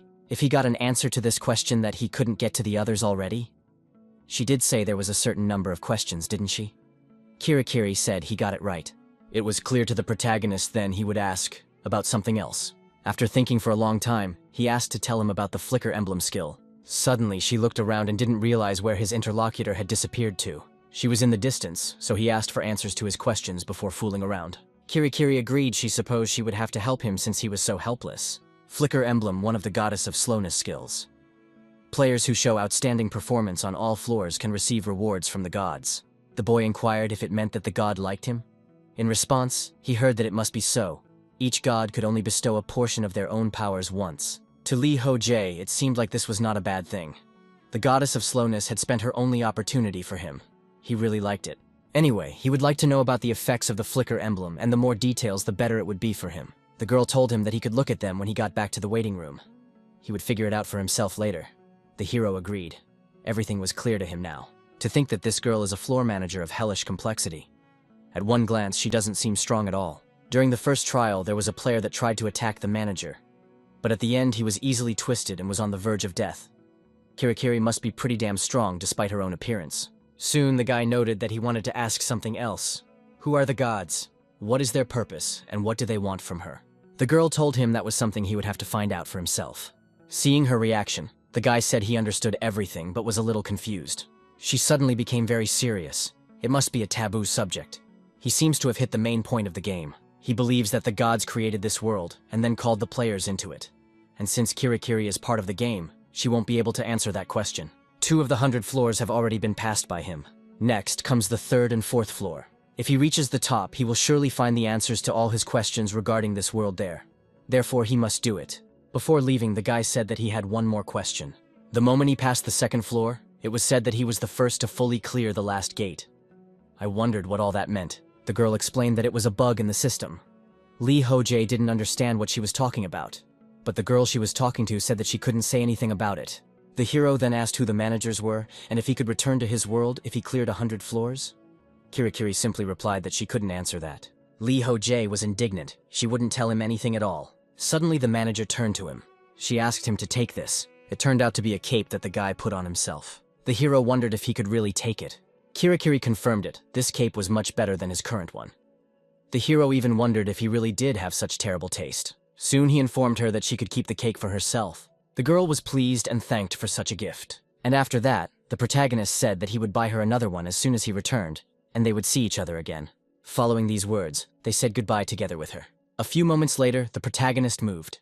He found himself on the third floor in the waiting room. The first thing he thought was to take a look at his skills before starting. To do so, he used the status. There, he noticed a direct flicker. It was reported that since the goddess of slowness hates to rush anywhere, she moves objects through space and time. With just the blink of an eye, the hero can jump a great distance 5 times. And after all the jumps are spent, the skill will begin to recharge for 5 minutes. It turns out to be a movement skill. Ho Jae didn't expect anything like this considering she's the goddess of slowness. That being said, it's quite handy to have such a skill. It will certainly be very useful when passing through. Before using it in real events, he decided to try it out. To do so, after concentrating, he activated the flicker emblem. As a consequence, he accelerated, and in an instant he was in the distance. That's the speed he traveled all that distance in an instant. It's like real teleportation. So that's the power of the gods not being slow. If other players knew about this, you would probably demand that this powerful skill be weakened. Now the guy decided to try 5 jumps in a row. He accelerated well enough and rushed forward. He couldn't handle the high speed and just crashed his head against the concrete wall. It really hurt a lot. This skill is quite hard to control. And he had just tripped over a bed after all. One would have to be more careful before using a jump. For a while, the guy sat and pondered on the next floor. There were 72 hours left until the next test. Ho Jae thought that it would be a good idea to buy potions and food, as well as more water. To all of this, he would take a new sword as well as a protective suit, and should take another look at his skills. Something interesting caught his eye. Something else about this skill came up. It must have been Kirikiri's effort. The Wind Spirit Blessing skill had 3 stages. The first stage was that after reaching a certain speed, the guy would receive the blessing of the forest. The second one was that after reaching a certain speed, he would get an acceleration effect. As for the third stage was unknown. It appeared that the skill could improve to the 3rd stage. He could probably use it as his main skill. Great. While there was time, it was worth practicing to control the flicker emblem. There was something else that caught the guy's attention. Was it the message that was hanging on his screen? Ho Jae even thought that it was players of hellish difficulty. So he opened it and saw that he had been invited to the guild representatives. This invitation surprised him. The guy didn't understand what the representative guild was. But still, he was interested and decided to get acquainted with it. At the beginning of the message, the guy was welcomed. He was sent this email as they were quite impressed with his accomplishments on the hell difficulty floors. If it's okay with him, they would like to tell their representatives its purpose.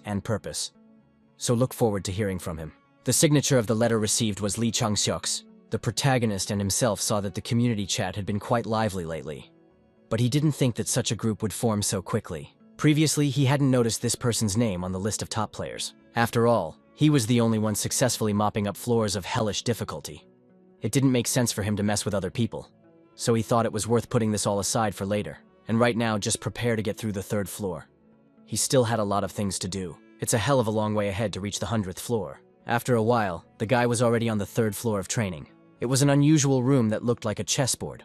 On it, as usual, the guys were attacking arrows. Everything happened as he thought. The traps are activated just by stepping on the black slabs.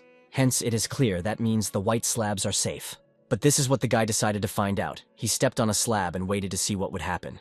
He ended up being right about the white slabs. But why is he so uneasy? This is all very suspicious indeed. Need to check everything more thoroughly. Therefore, he used his menu.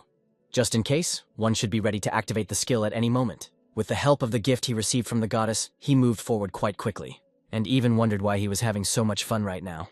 It would be time to finish with these trials already. The protagonist moved forward on the white slabs, as he thought that they were safe. But suddenly, when he stepped on that very white slab again, many traps activated. Ho Jae was prepared for this, as he felt anxious recently. So as soon as he saw the danger, he activated the flicker skill, thanks to which he successfully defended himself from the traps. It was really very close. Those arrows would have made a hedgehog out of him before he could activate this skill. They made him believe that the white Vlidai were safe, and on the last step they aimed a whole row of arrows. How infuriating is this ordeal after all? But in any case, he is already not far towards the exit. Indeed, he had no problems further on, and after that he had already reached the source. It became clear that the boss room was not far away at all, perhaps because of the difficulty of the previous floors. It also seems too simple here, and it's frustrating. Is this some kind of indulgence for him? Ho Jae headed towards the door to the boss room. Considering that he hadn't gotten a single new skill, it didn't seem like he would have to go back to the waiting room. That's why he decided to just finish everything and mop up as quickly as possible. The door of the boss room swung open quickly, and the guy moved to a new location. He was already wondering what was waiting for him here this time. It turned out to be the essence of this challenge is to reach a goal. In the air floating plates, which after a certain time fall down, Guys need to use them as a support in order to reach the goal. Plus on the way, spread traps and the main character, when moving through them, realize that this is crazy. I guess the creators of this challenge decided to finish him off. Now the rejection difficulty really deserves its name. Ho Jae tried his best to jump over each slab as fast as possible. In doing so, he saw that the slabs would fall down immediately after he stepped on them. Now he has slabs that fall down after a while, and traps that attack. With that in mind, the level would be simple. But it wasn't that simple. He is once again attacked. He has to defend himself from arrows and there's no way to respawn. He can't even figure out where the arrows are coming from. And suddenly all the plates under him for some reason began to behave strangely. The protagonist felt himself brewing literally in the air. It turned out that the slabs he had recently traveled on had all fallen down. Ho Jae even had to activate the blessing of the wind spirit in order to at least move somehow. The slabs on the 3rd floor were falling down one way or another. Those players who forgot about it and only focused on the traps would just fall down.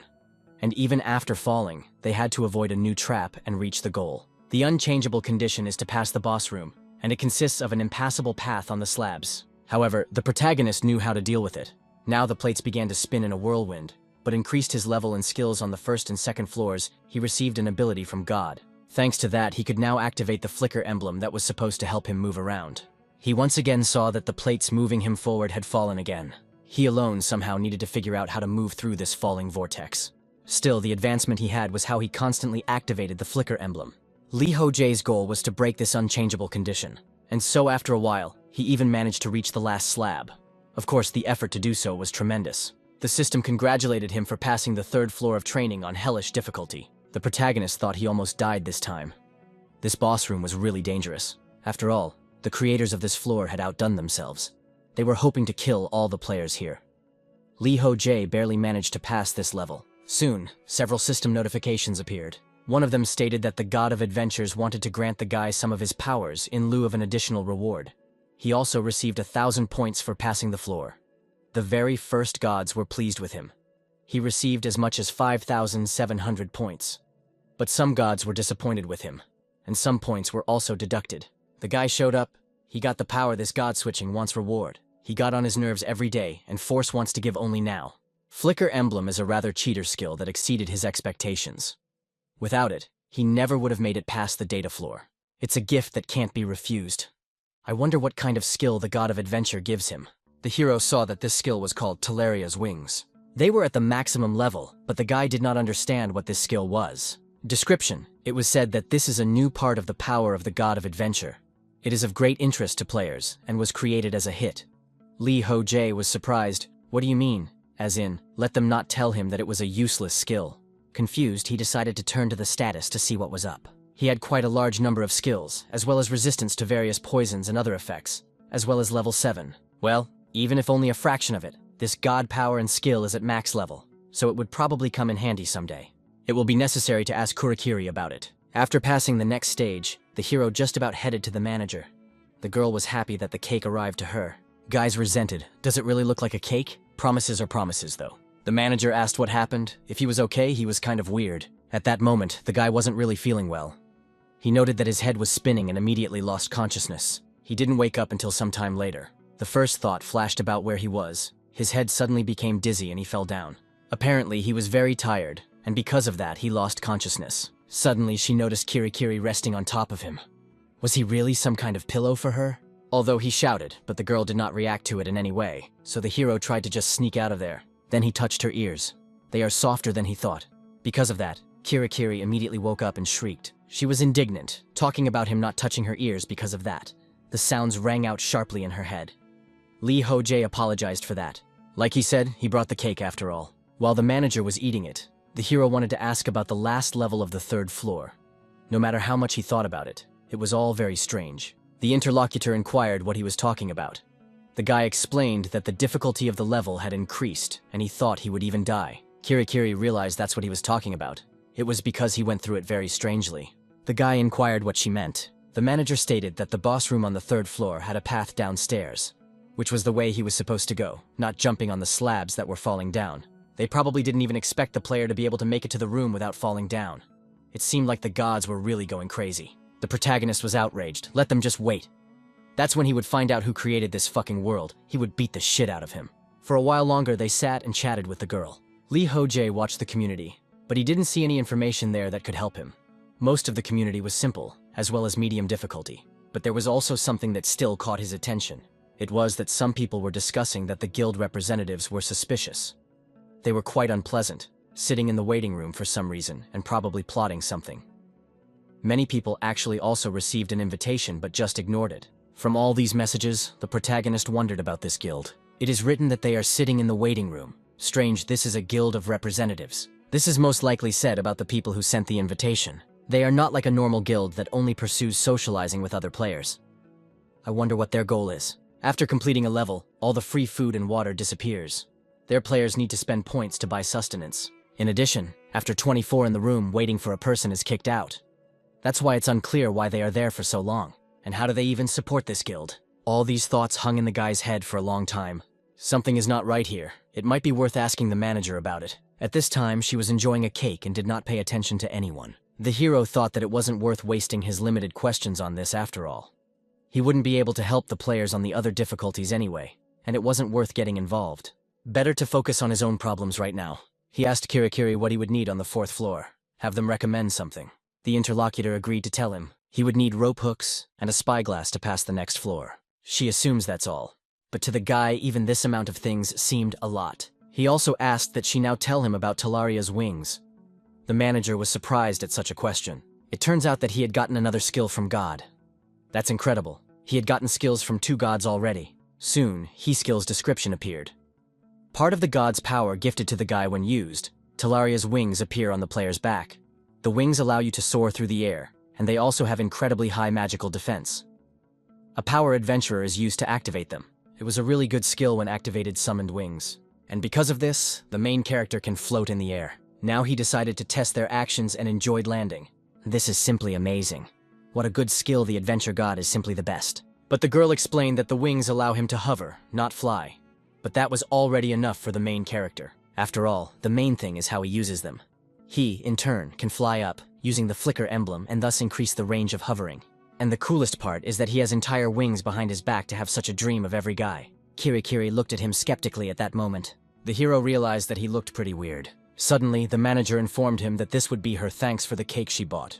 And a second later, she created a portal that was right next to the guy. He was confused. Should he really go to the next level already? The girl said that the day of the great gathering would come very soon. Ho Jae didn't understand anything and asked, "What is she saying?" The interlocutor only informed him that he would understand everything then. That would be the true essence of this world. In the meantime, let him do his best to survive. Along with these words, she came up and pushed the guy right into the portal. The protagonist was surprised. He didn't understand what was really going on. He wanted to find out about everything again, so he asked to wait, but it was quite late. And after a few moments, he found himself in the waiting room of the 4th floor. There he sat confused, thinking about what the girl had said. It was unclear what this day of great assembly was, or what it even meant. Somewhere in the other waiting room was a large number of people. All of them were looking intently in the direction where the chief was. There was a guy tied to one of the pillars, begging you to forgive him one last time. The main man just threw something in his direction. It turned out to be a dagger that was fiddling right at the guy's shoulder, causing him pain. Lee Chang-suk just laughed because of what had happened. He reported that it was convenient the wounds healed instantly. That was the head of the representative guild. To prepare for the 4th floor, the hero focused on training using the power of the gods. He also used Talaria's wings as well as the shimmer emblem. Ho Jae practiced until he could, comfortably and freely use the skills. It took a very long time. Soon, the system asked him if he wished to enter the 4th floor. The guy wanted to know what was there since the second trial was about to end soon.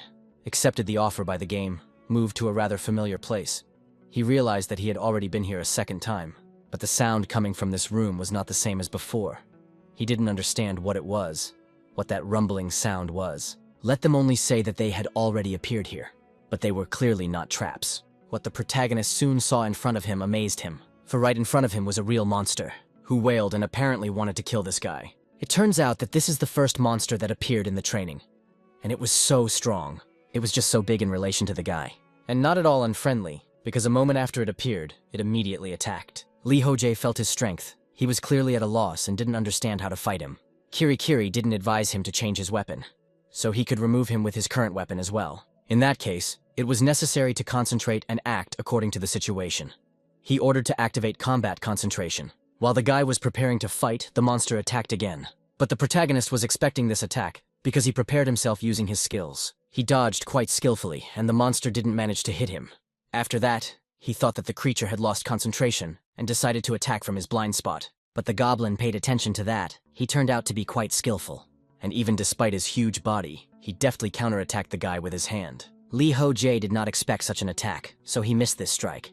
It was really serious for him because the guy received critical wounds. This creature was much faster than he had thought before. Everything is possible that this monster will even be able to kill him. The goblin was rapidly approaching, and all that the protagonist thought of was to block his attack with a shield. But he clearly did not expect what would happen next, as the goblin turned out to be clever and used a false payoff. That is, a ruse. Thanks to which he broke through the guy's defense. He won't be able to block his attack and doesn't understand what to do. Ho Jae found himself in a really critical situation with a monster floating above him, who wanted to kill his victim without thinking for a second. Fortunately, the guy used his skills, and thanks to his agility and speed, he escaped. The creature didn't expect such a thing, so it stayed behind in confusion. The guy noted that clearly the creature didn't expect this. This was his first time using his technique like this. It was a flicker emblem, thanks to which he could accelerate. Until now, the hero had only used it for dodging. But now, he activated the skill before the monster attacked, moving forward. And in doing so, he was able to easily hit its face. It seems that this skill will be great for such attacks as well. The goblin was angry that the guy had tricked him and rushed forward with a ferocious expression. The guy stated that it was time to call it a day. He knew what to do next. He used the blessing of the wind spirit for his next attack. And dodging the attack, the creature even wounded its head. The goblin turned around in horror to look at him, and saw that the boy was once again attacking him. Just that was the last thing the monster saw, because a moment later, his head flew off his shoulders. The protagonist was pleased that he had done this, but this was not the end of the monster's advancement. Further on, more and more new ones appeared. Since the guy already knew how to fight these monsters, the 26th had already been killed by it. The hero even thought that perhaps he should try to fight the next one with his bare hands. His combat skills had increased a bit when looking at the stats. The basic sword skill had merged with the chopping skill, and it had increased to level 3. Of course, this was all thanks to the goblins. It became clear that this trial would soon end. Ho Jae soon moved to the waiting room. This was already the 30th day, so the trial was indeed ending. There was only a minute of the last day left, and so it quickly passed, and the third trial began. As the new trial began, there were new arrivals to this game, so the guy decided to check them out. But this time, it turned out that, apparently, no one chose a hell of a difficulty, and it's a pity. Something interesting awaited him next tabs. The community was in chaos. Because the newcomers didn't understand what was going on here, it was as if they were drunk and delirious. Ho Jae was well aware that they needed time to calm down.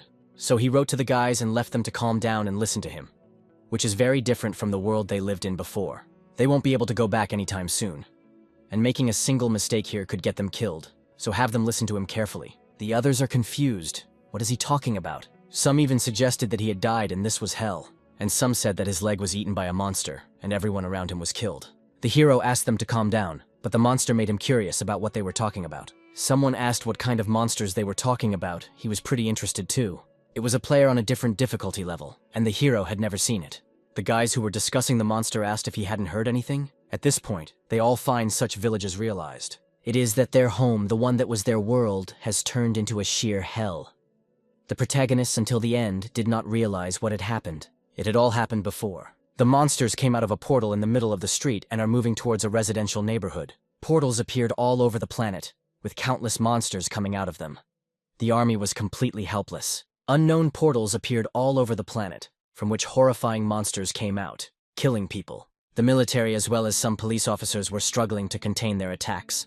Countries whose military strength was small were immediately destroyed. But the number of monsters did not decrease at all. The military could not stop them. And 2 weeks after these neighborhoods appeared, the number of victims was approaching the 90 million mark. Ho Jae simply couldn't believe what was written there. The others also couldn't understand what these students were talking about. It sounded like some kind of nonsense. But the protagonist believed in those 90 million. He thought that the sacrifice had not happened to their planet.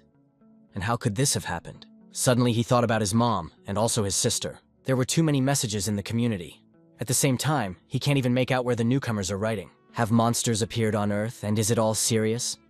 He doesn't understand what's wrong with his family, or if they are unharmed. Some more information is needed. Suddenly someone wondered if perhaps they could save the people on Earth. This immediately caught the protagonist's attention, and he wondered. That's right. As long as he could easily handle these monsters, and when he passed the 100th floor that would be very strong.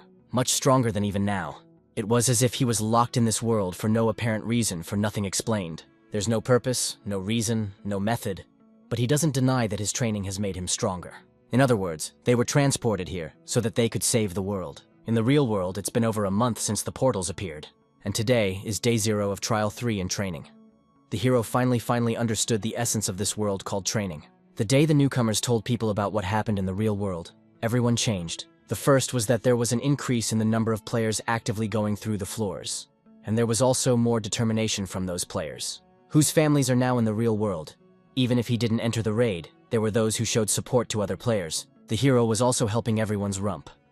He asked that they not aim their arrows at a random spot in the arm. Let them hit places with high nerve concentration to increase resistance faster. The attendees were afraid of these methods. They realized that it could increase their resistance, but it didn't seem right to them. The protagonist just kept on destroying the monsters. He dealt with them very easily, without any problems at that. But these creatures appeared more and more, and they, as before, were not restrained at all, attacking the man in front of them. Another time, the guy encountered a similar monster. He decided to attack it from his blind spot, and as before, he easily took off the head of this creature. With the next monster, the battle began with the fact that he blocked the blow. The goblin didn't understand how this could happen. While he was confused, the guy didn't expect anything and just killed. His blade that used to be a simple weapon was now a deadly threat. Ho Jae did not spare the creatures in question, continuing to attack the parka without dying.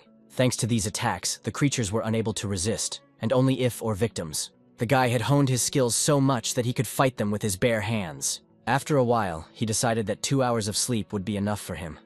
Sleeping in this world was certainly not fundamental, but he would still make sleep a part of his daily routine for the stability of his mental state. Gotta make sure he'd have time left over for sleep. Next, the guy used the community. The amount of information in the community has grown tremendously. Everyone is doing their best to get through the floors. As the flow of information increased, the guy started to learn little by little. The example strength index increases not only the strength of arms and legs, but also increases the efficiency of all the muscles of the body as well. Consequently, it is better to pump this skill faster. Of course, there are also those who refute this, but most of the information is true, so you should not ignore this one. And regardless of the complexity of the information about really helps. Moving forward, the protagonist saw something interesting. Up ahead was some sort of strange room, and it had some unusual monsters in it. They were goblins, but only they were sitting behind barricades. The trench and the goblins look very interesting. The monsters didn't pay attention to the guy as he hid himself, but Ho Jae saw that there were quite a lot of them there. So he decided to act carefully first, and used his wings to do so. One of the goblins only saw him at the last moment, but the guy immediately rushed towards the creature and killed it. This event instantly attracted the attention of the others, and they began to scream. After which, they all rushed to attack. Ho Jae knew how to fight such creatures. They were quite weak, so they would die easily. The only one who could save their measures that had turned into a living hell. It's them themselves. Therefore, it is necessary to stop faster, as well as stronger each time. Now the main goal is to pass the data of the world, and the main character tried to do this as quickly and qualitatively as possible. And while he was fighting in one of the rooms, the expectation was something strange. People were begging to roast over them. If they took more sustenance, they would simply die. The head of the representative guild just walked up to this guy and kicked him with his foot. He laughed and said that everything was very good. This is the waiting room of the first floor, easy difficulty level, and it belongs to him now.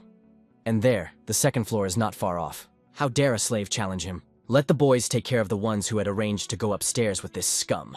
His subordinates obeyed him and immediately started killing, and the first guy begged them not to do that and stop. But the head of the Guild of Representatives just laughed. This world is really something. Very soon it would completely belong to him. Ho Jae finished another sweep of the floor. He still couldn't get used to all of this. It had been a whole 10 days since he started hunting goblins. The goblin weren't just making trenches, and they were coming up with something new each time. They were setting up a wooden fence and putting someone on guard duty. They even developed weapons from magic staffs to crossbows.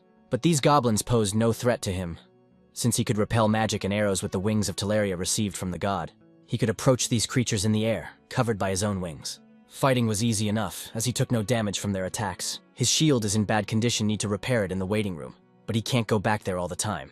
Also need to change weapons once he passes the 4th floor.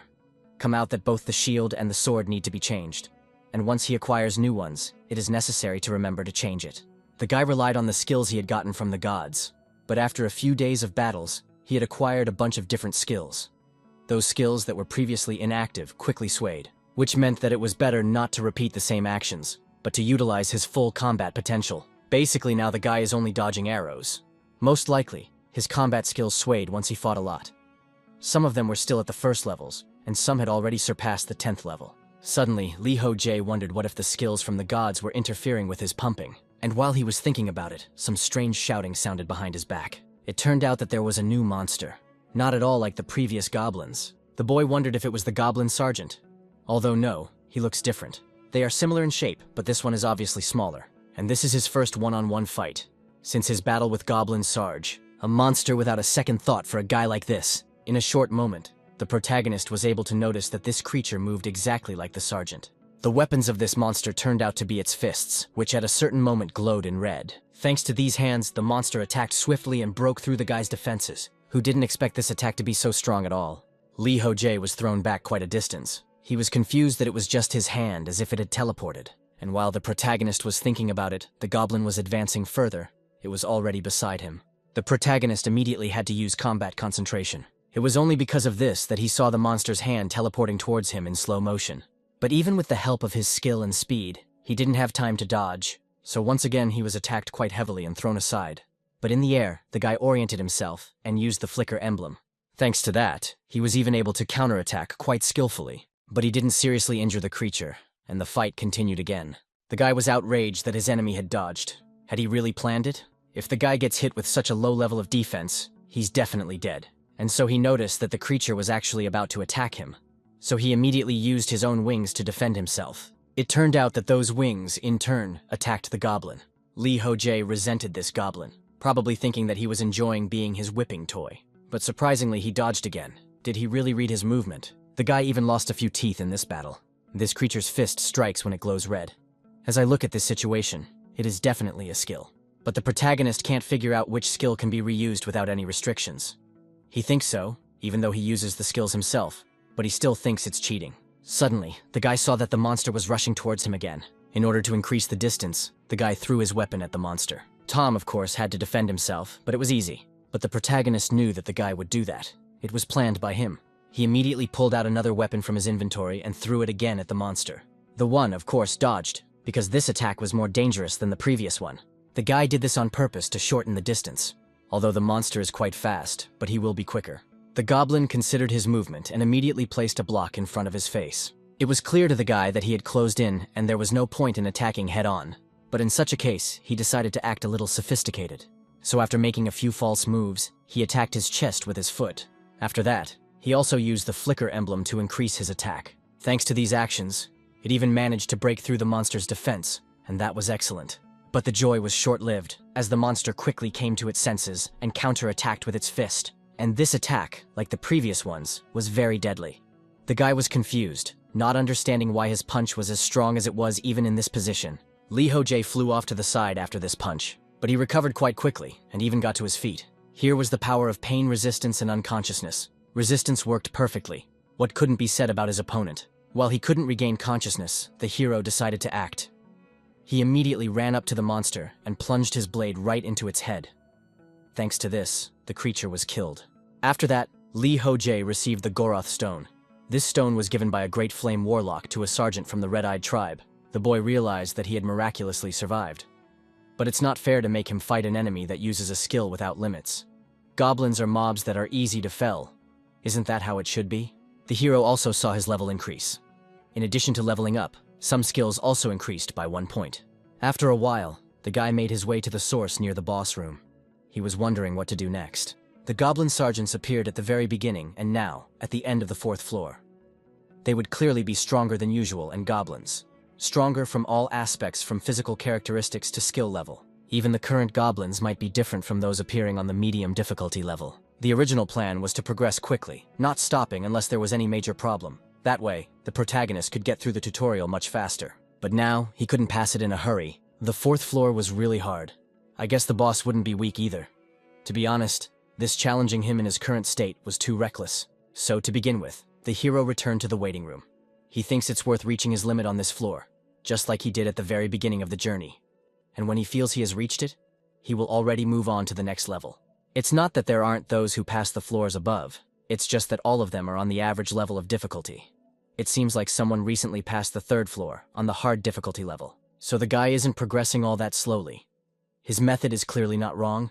He's not going to fume for nothing and keep doing what he was doing before. Hearing about the real world made him feel kind of uneasy. There are also a bunch more skills that he needs to upgrade, so he needs to pick himself up and continue on his own path. And if he is worried about the real world, it is necessary to give his best here. And so he decided that he needed to go back and continue the battle. After a while, it became the 14th day of the third trial. Ho Jae already had level 8. There were quite a few skills at high levels as well as resilience. To top it all off, the system reported that the goddess of slowness was watching him with interest.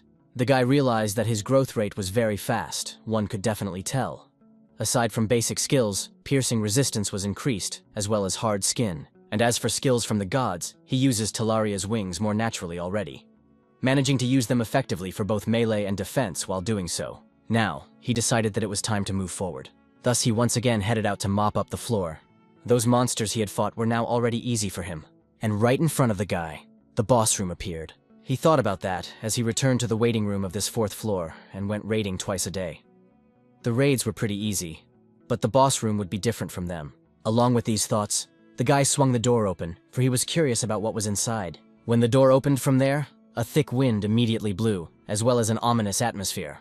Ho Jae, after a few moments, he found himself in a place unknown until then. He became curious, wondering what this place was. The first thing that appeared was a system notification that reported this level. The task in the boss room at this point was to destroy the Goblin King. The guy was a bit confused about what it meant to destroy the Goblin King, and he didn't understand because he didn't see where he was. The hero, he wondered, was now somewhere in the middle of the mountain. Whether to go up or down was the main question to which the guy did not know the answer. After much deliberation, he decided to go up. The way was long, but it passed without any problems, until the protagonist came upon some fortress on the mountain. Here he needed the telescope that Kirikiri had recommended him to take with him. It turned out to be a wall fort about 5 meters high. In the guy's opinion, they were pretty tall. Also guards about 20 if you count by the burning torches. The hero would be very happy not to be spotted with his passive stealth skill. It seems that the only entrance is only through the main gate. Perhaps one should sneak in there using Talaria's wings. The guy has no idea how other players who don't have skills from the gods can sweep this boss room. But that doesn't bother him now. It is necessary to move forward. That's what the guy actually did thanks to his skill. He began to climb up the wall quite nimbly. And he did it thanks to the flicker emblem. One good acceleration was enough to climb up. When the heroes were there, he saw one goblin right in front of him, which he immediately stabbed, but tried to make sure he didn't give up any sound. The guy figured he'd have to deal with the guards first, and then he'd mop up the fort itself. It was also good to see that no one had spotted him. That was thanks to the stealth skill, which had already been upgraded to level 4. It was good that he climbed the wall without any noise. It was the most real stress. This situation even reminds him of stealth games.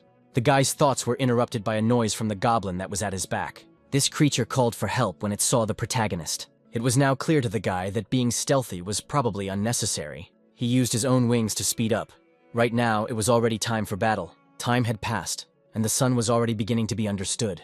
The monsters were scattered all around. They had been killed, and the protagonist was enjoying the view. This world really doesn't look like an illusion. He thought that the doctrine was an artificial space created by magic or a program.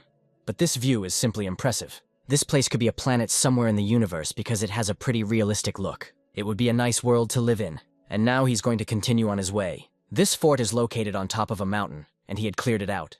It had about 32 goblins inside, and they were regular goblins, but of a difficulty level. These creatures were not as strong as the goblins and sergeants from the 4th floor. And there weren't many of them here, so it was quick to clear the fort. But he still couldn't find the Goblin King here. He must be somewhere else. Somewhere out there. The city ahead is surrounded by a wall. The Goblin King must be located here, in his main castle. It's a stone structure, and it seems to be in good condition. There's technological advances. It's just impressive. It's not a tribe. It's a whole city. But are they unusual mobs? Why do they have such an advanced civilization?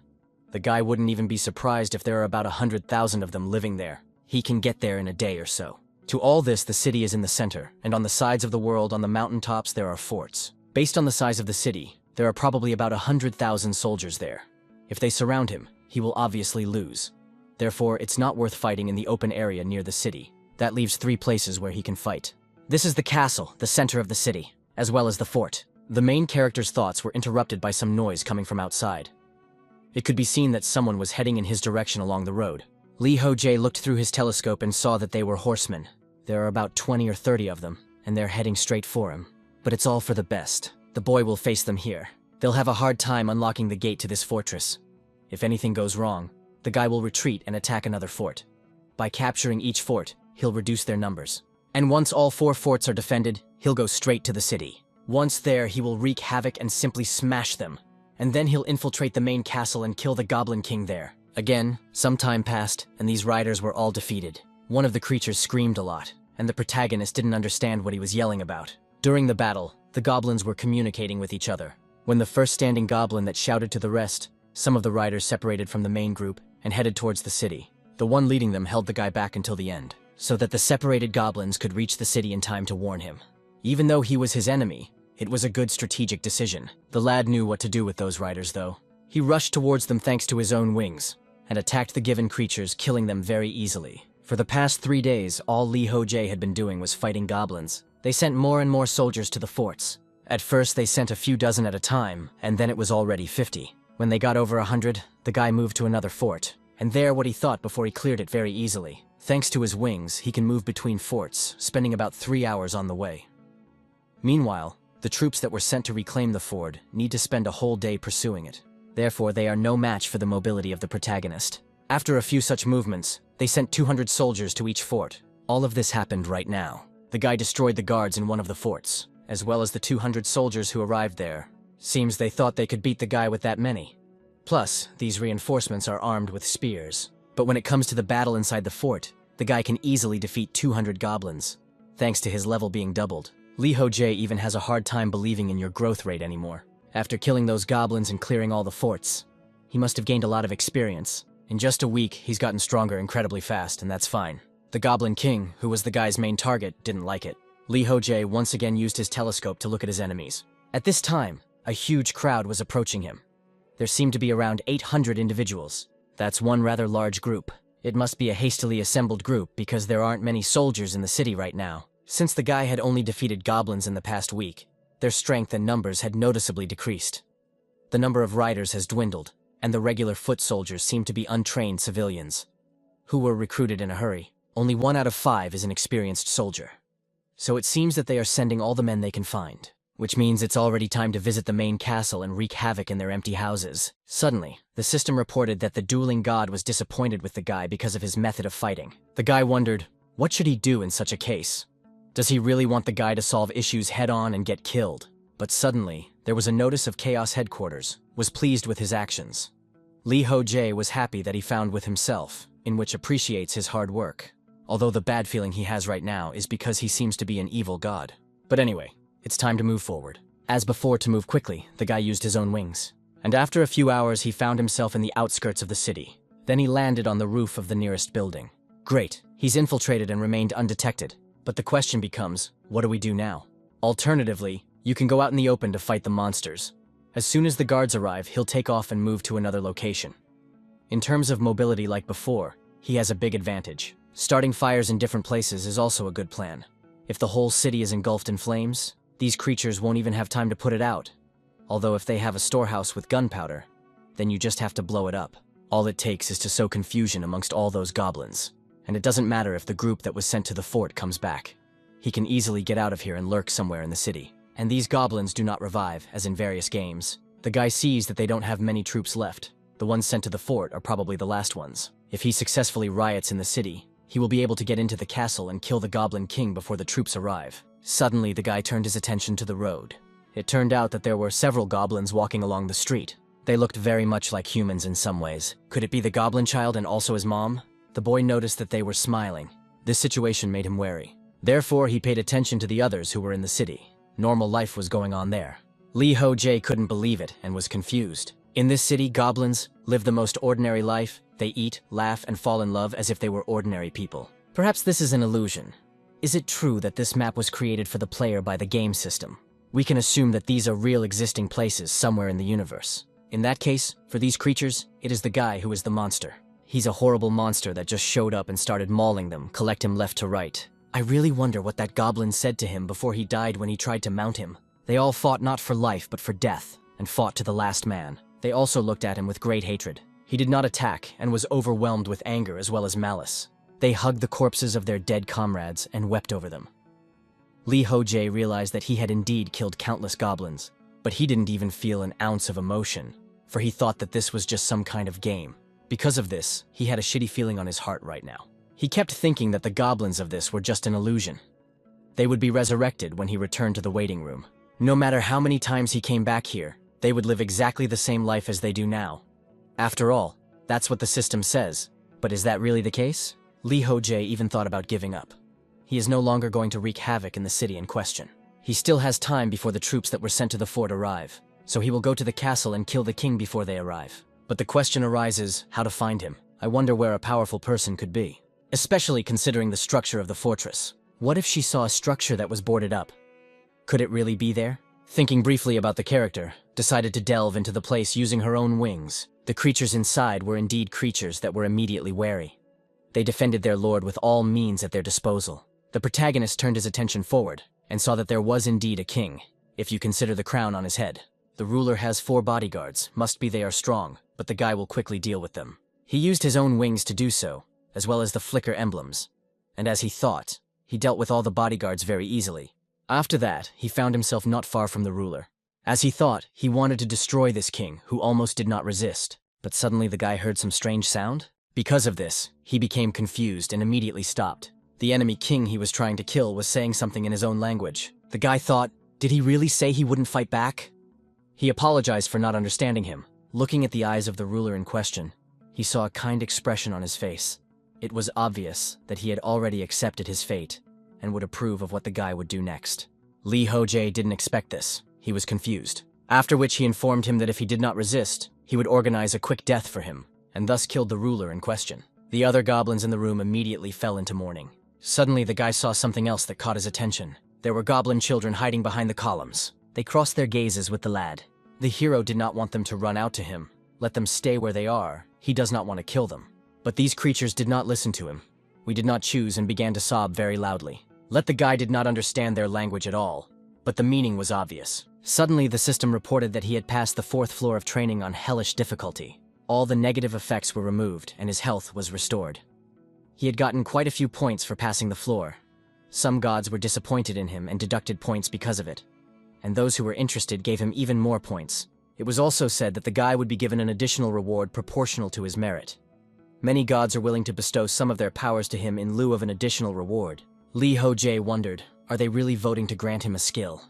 That's democratic enough. And so the votes were distributed, after which the guy was asked if he was going to accept the skill data. He agreed to the venture without a second thought. It turned out that he had received knowledge before Babylonian time of the 5th level. The guy did not understand what the skill in question meant, and suddenly he heard about the voice of the goblins, which, for some reason, he began to understand.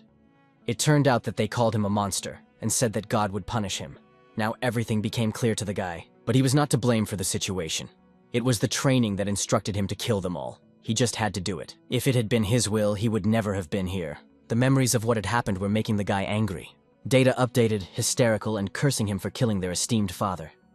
Now it's unclear if it's really all spelled out. Suddenly it's all happening in real time, just in a different world. While the guy was pondering this, a message came that the god of adventure, Her, blinded him.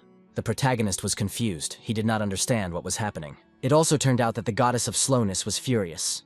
Ho Jae no longer understood what was happening. Space suddenly distorted, and he began to move somewhere. After a few moments, he found himself in a rather familiar place to himself.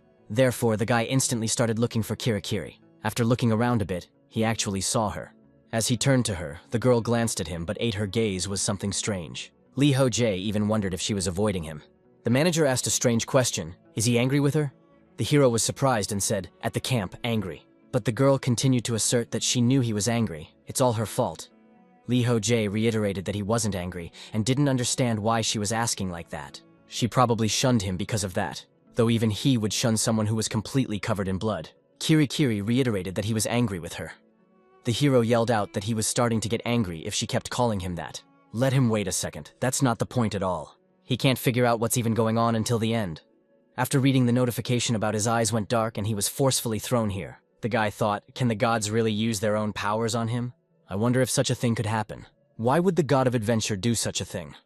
And why was the god of slowness furious? How to make sense of it all? The guy stated to the manager that he had so many questions, and he wasn't interested in what was going on. Considering he hadn't asked any questions about last time, he might as well ask her a decent amount now. The girl agreed. Then Yor asked her to tell him more about the gods, and to do it in as much detail as possible. The interlocutor thought about it, then reported that the gods are interested because they want to understand whether the guy is qualified enough to be their apostle. Getting the attention of the gods is difficult, and becoming an apostle, even more so. To do so, you have to fulfill conditions that no one really knows anything about. He is an unprecedented case, and one day he will have to make a choice. Ho Jae was immersed in pondering what a rare case meant and what choice he would make. Perhaps to decide whether or not to be an apostle. The girl informed him that she would tell him a bit about the god of slowness. The abilities of the god of slowness are not only to slow down the speed of objects and living things. She is so who floats on the endless flow of time without a single hesitation. Guy realizes that she is a goddess of more than just speed. But he didn't understand the meaning of the last part. So he wondered, what about the god of adventure? Kirikiri couldn't talk about it. He had reached the limit of questions. The hero thought she must have used up all the questions in 2 floors. I guess information about gods is expensive. All this made the guy think more and more. The manager asked if he understood everything. He didn't need to think too much, but Ho Jae wasn't calming down in any way. All the thoughts about the goblins he killed and the fact that they cursed him and thought he was a monster immediately popped up in his mind. He still tried to think less about it, but it wasn't getting any easier. For some more time, the guy was still in the given space. At this point, the manager along with the guy were picking out weapons. The girl said she was great and perfect. He pitched it. It's not even just one, there are several more. Right now, Kirikiri was helping Ho Jae choose weapons. Thanks to her efforts, he bought more weapons than ever before. A gladius sword blessed by an unnamed god. The handle of this weapon would not slip out of his hand unless the player himself wished it to. The shamshir of the savage warrior has also been acquired. This is a single-bladed sword used by riders. It cannot be used with magic enhancement or sorcery effects. The boy settled on a regular-sized sword, the one he often used. The second blade, on the other hand, is twice his size. They are used in different circumstances and styles of combat. Therefore, the hero thinks that both of them will be useful to him in the near future. Another weapon that he now has is the Punisher's pistol. This gun shoots powerful charges that combine gunpowder as well as magic. But this weapon is destroyed after 5 shots. Kirikiri said that the gun is needed for the sweep of the 5th floor. So he bought it without hesitation, and because of that he had to buy a shield as well. It's a round steel shield, but it was shabby. The items are really good, but he spent quite a lot of all his points. That's why such rash purchases are scary. Already next time he will buy a better shield when he earns even more points. For that, he's grateful to his manager anyway. A portal appeared, leading him to the next level, and the guy said goodbye to the girl. She did as well and asked him to try his best there. Let him remember to bring her a cake next time. Ho Jae smiled. He was wondering when she would mention it. Right after that, he moved to the waiting room of the 5th floor. There, the guy thought that he had already reached the 5th floor. Now he could no longer even remember the faces and names of those they had met in the waiting room back on the 1st floor. And that was really sad. It's worth clearing your mind before going on stage. It's okay to impulsively challenge is fine, but it's dangerous to fight your enemies without sorting out your own thoughts. The question he asked himself back on the 4th floor, were they real? Goblins or not? They were different from the stinking goblins he had imagined. They had their own society and their own families as well. In addition, they all had emotions. Morality, mastery of basic technology, and even ranks they didn't assign to each other. The only difference between them and humans was their rather ugly and outward appearance. If all this was not prescribed by training, then all the actions of the guy on the 4th floor can be called simply murder. He killed them of his own volition. You can't blame the training for his own acts. But the question arises, why did he kill them? Was it because they attacked him, or is that not the case at all? He already realizes this is not true. The goblins had always defended themselves. They only occasionally threw themselves at him to drive him away. In hindsight, it's safe to say that the goblins he encountered only focused on defense. Even in the room with the boss, they were only baking for the defense of the city. It turns out that the one who started and ended the battles was him. Ho Jae had killed them in order to receive training because they stood in his way. Just killed because he needed to move forward. Even if he encountered the goblins again, he would do the same thing. Kill them and move on. Because this place is not a game. He had heard that in his real world, monsters killed countless people. If he becomes stronger here, then he can save all those people when he comes back with. Not that it's a noble goal to save all of humanity. He has family and friends, the ones he cares about, and that's why he cares about them. And the only way he will be able to return home is if he completes his training. As long as he has a valid reason, he will continue to kill his enemies without hesitation and beyond. He and the goblins are enemies. Indeed, he attacked them first, but there was no hint of negotiation either. If you think about it, the winner is the one who gets what he wants, just like when he was a pro player.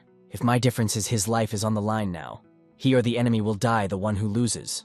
Now is not the time to hesitate. He must do it or else die. Must kill his slaves, unwavering. But he will try not to forget the fallen as well. These doubts will not go away. They will only accumulate, and this problem will not be solved so easily. Recently, even Kirikiri was worried about him. It was not a question that would have an easy answer, nor was it something that could be ignored. But the hero is not going to give up and will not forget about it. He's just advocating this question for the future. Thinks he'll ask himself this question from time to time so the doubts don't start to overwhelm him. Right now, he still has a full plate of time. At this time, the other waiting room was full of people. A few girls were sitting apart from the crowd. One of them was telling the other not to do that, because something might happen if they were caught. But the girl she was telling this to wasn't going to give up. She used her system to accomplish what she had planned. In order to ensure that no one would catch her, she had to look around. What this girl had planned was to buy some jerky. She took it out of the inventory, then informed her partner to hide it with her clothes and eat it in pieces. Good thing the wardens didn't see anything. Otherwise, they would have been beaten up if they found out she was opening the menu without permission. These people took everything they could get their hands on. They are endowed with superhuman strength that cannot be explained. All the players who resisted them were beaten to a pulp.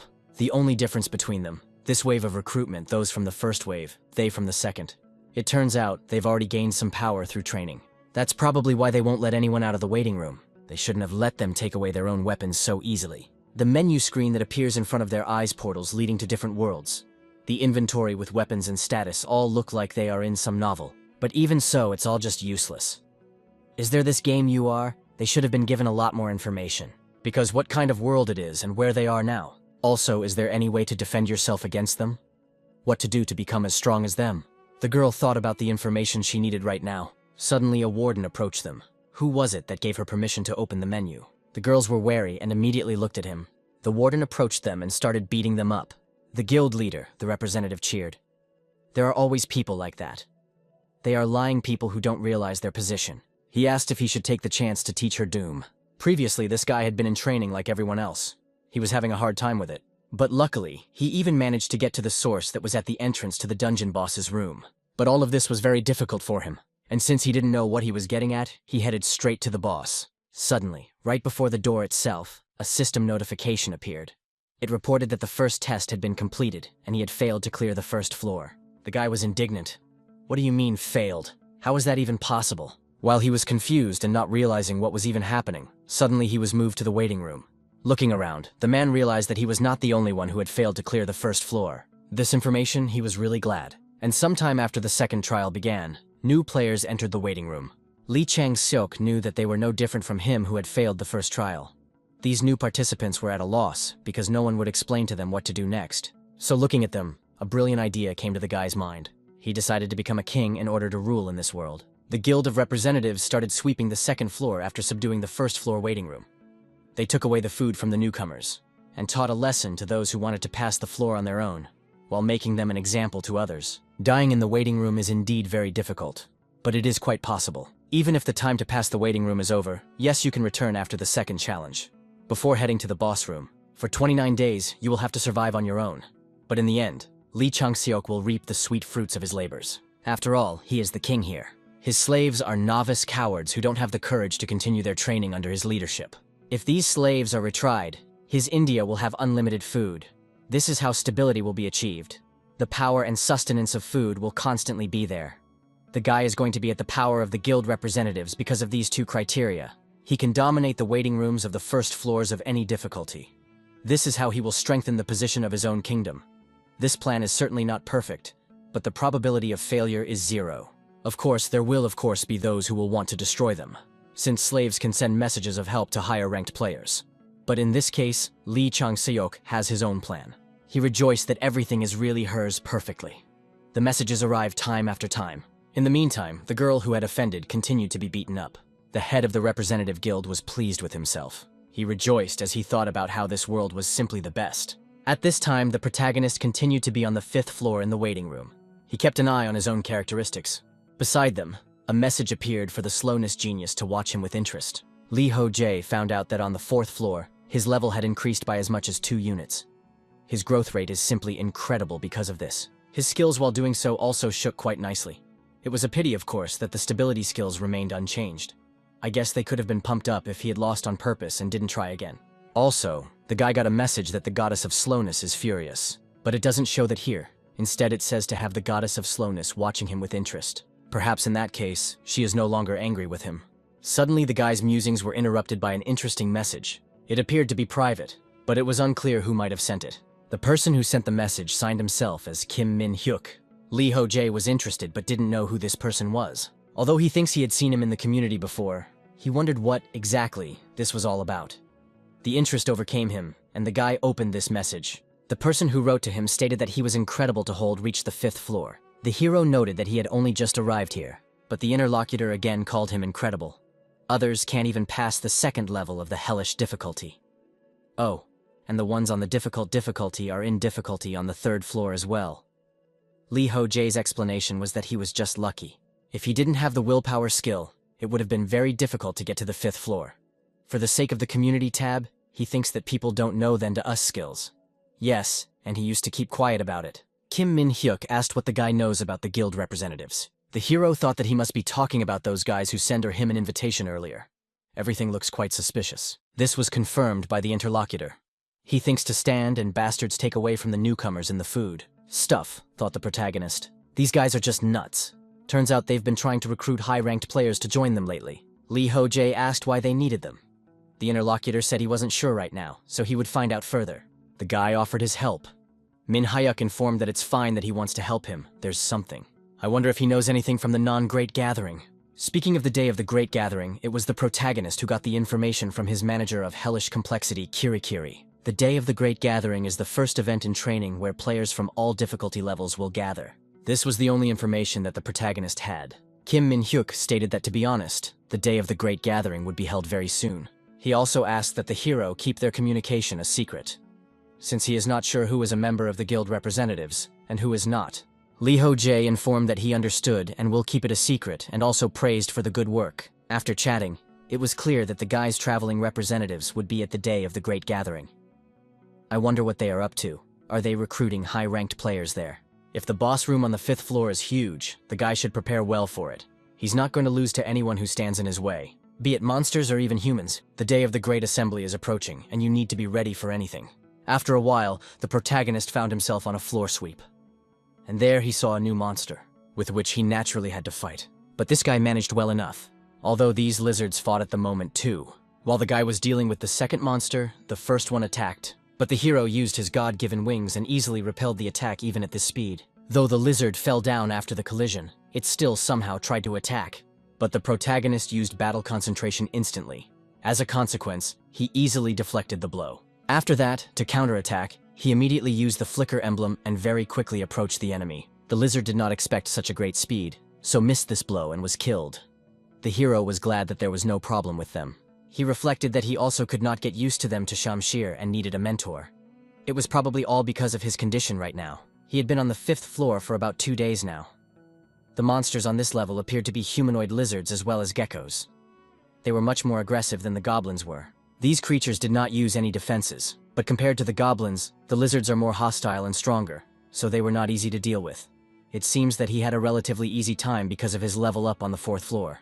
By the way, he passed the 3rd and 4th floor boss rooms without any losses. Therefore, the 5th floor was relatively easy. The hero thinks that it is not bad to use this time to get used to the new weapon. Before moving on to the next floor, he has to get used to Shamshir. And for today, perhaps enough fighting. It is necessary to prepare for the day of the Great Assembly. Thus, the protagonist found himself in the waiting room. It was a bit of a surprise to him, but among all the resilience skills, the easiest to apply was burn resistance. It's hard to get into an environment where you can apply resistance to heat, or you can apply resistance to cold. And it's not easy to increase the level of resistance to paralysis either. The skill level, pain resistance, is already high, and frostbite resistance requires an item level increase, and it's quite troublesome. Frostbite resistance level can be increased by using a heated seat. This is the most effective way to sit and kill time. There is utter chaos going on in the community at the moment. A huge number of comments are flashed so quickly that you can't even have time to read them. And the guild and the representatives is quiet at the moment. The people writing comments are agitated, and apparently they have nothing to do with the guild representatives. A few hours ago, a high ranker posted about the day of the Great Gathering in the community.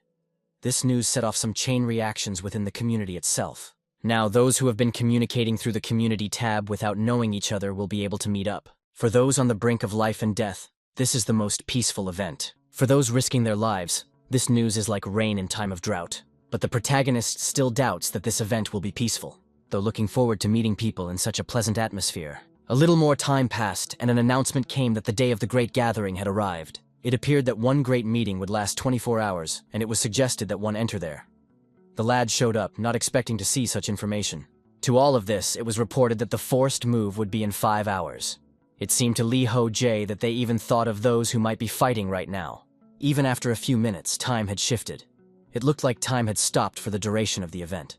So the creators don't want to waste the time allotted for mopping up monsters. Soon, a portal appeared right in front of the guy. The protagonist was not opposed in order to enter there, so that's what he did. This time the teleportation was different from the ones before, and so a little time passed, and he found himself in the right place. The first thing the system said was that the time remaining was just under 24 hours. They were happy to welcome the guy to the day of the Great Gathering. All attacks would have limits, and all injuries and wounds of the players would be healed. Ho Jae noticed that he was meeting Kirikiri at this place. Therefore, he even speculated that she might be in charge here, but he doesn't see her. Surprisingly, looking around the sides, one could see that a lot of people had come. The guy just looked around and walked forward. Along the way, it did seem like the place was quite lively.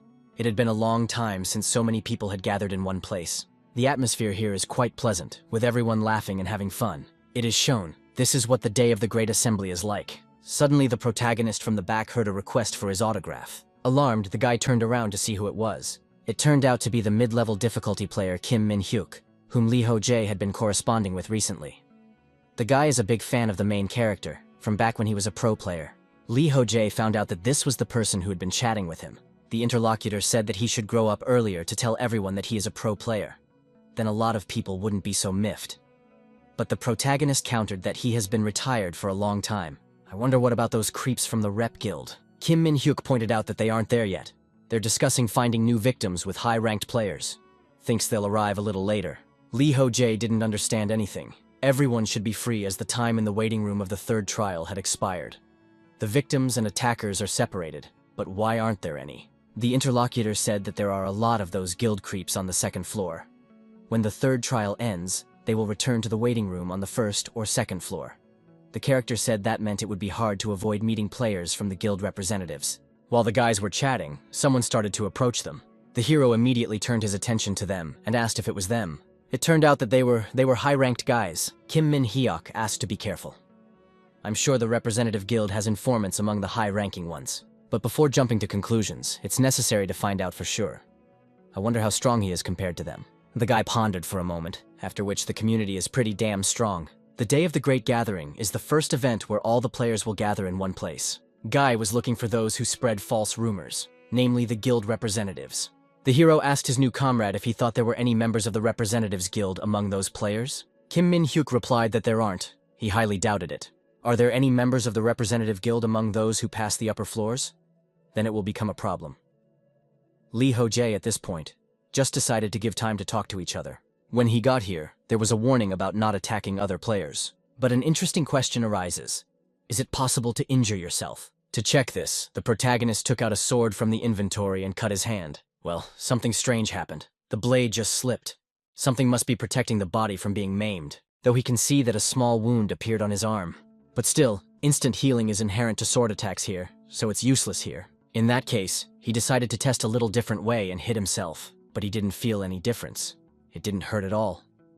Only a small sensation remained, as if you had hit something against you. I wonder what if you do it like this. The guy reached for his own neck and squeezed hard with his hands to deprive you of oxygen.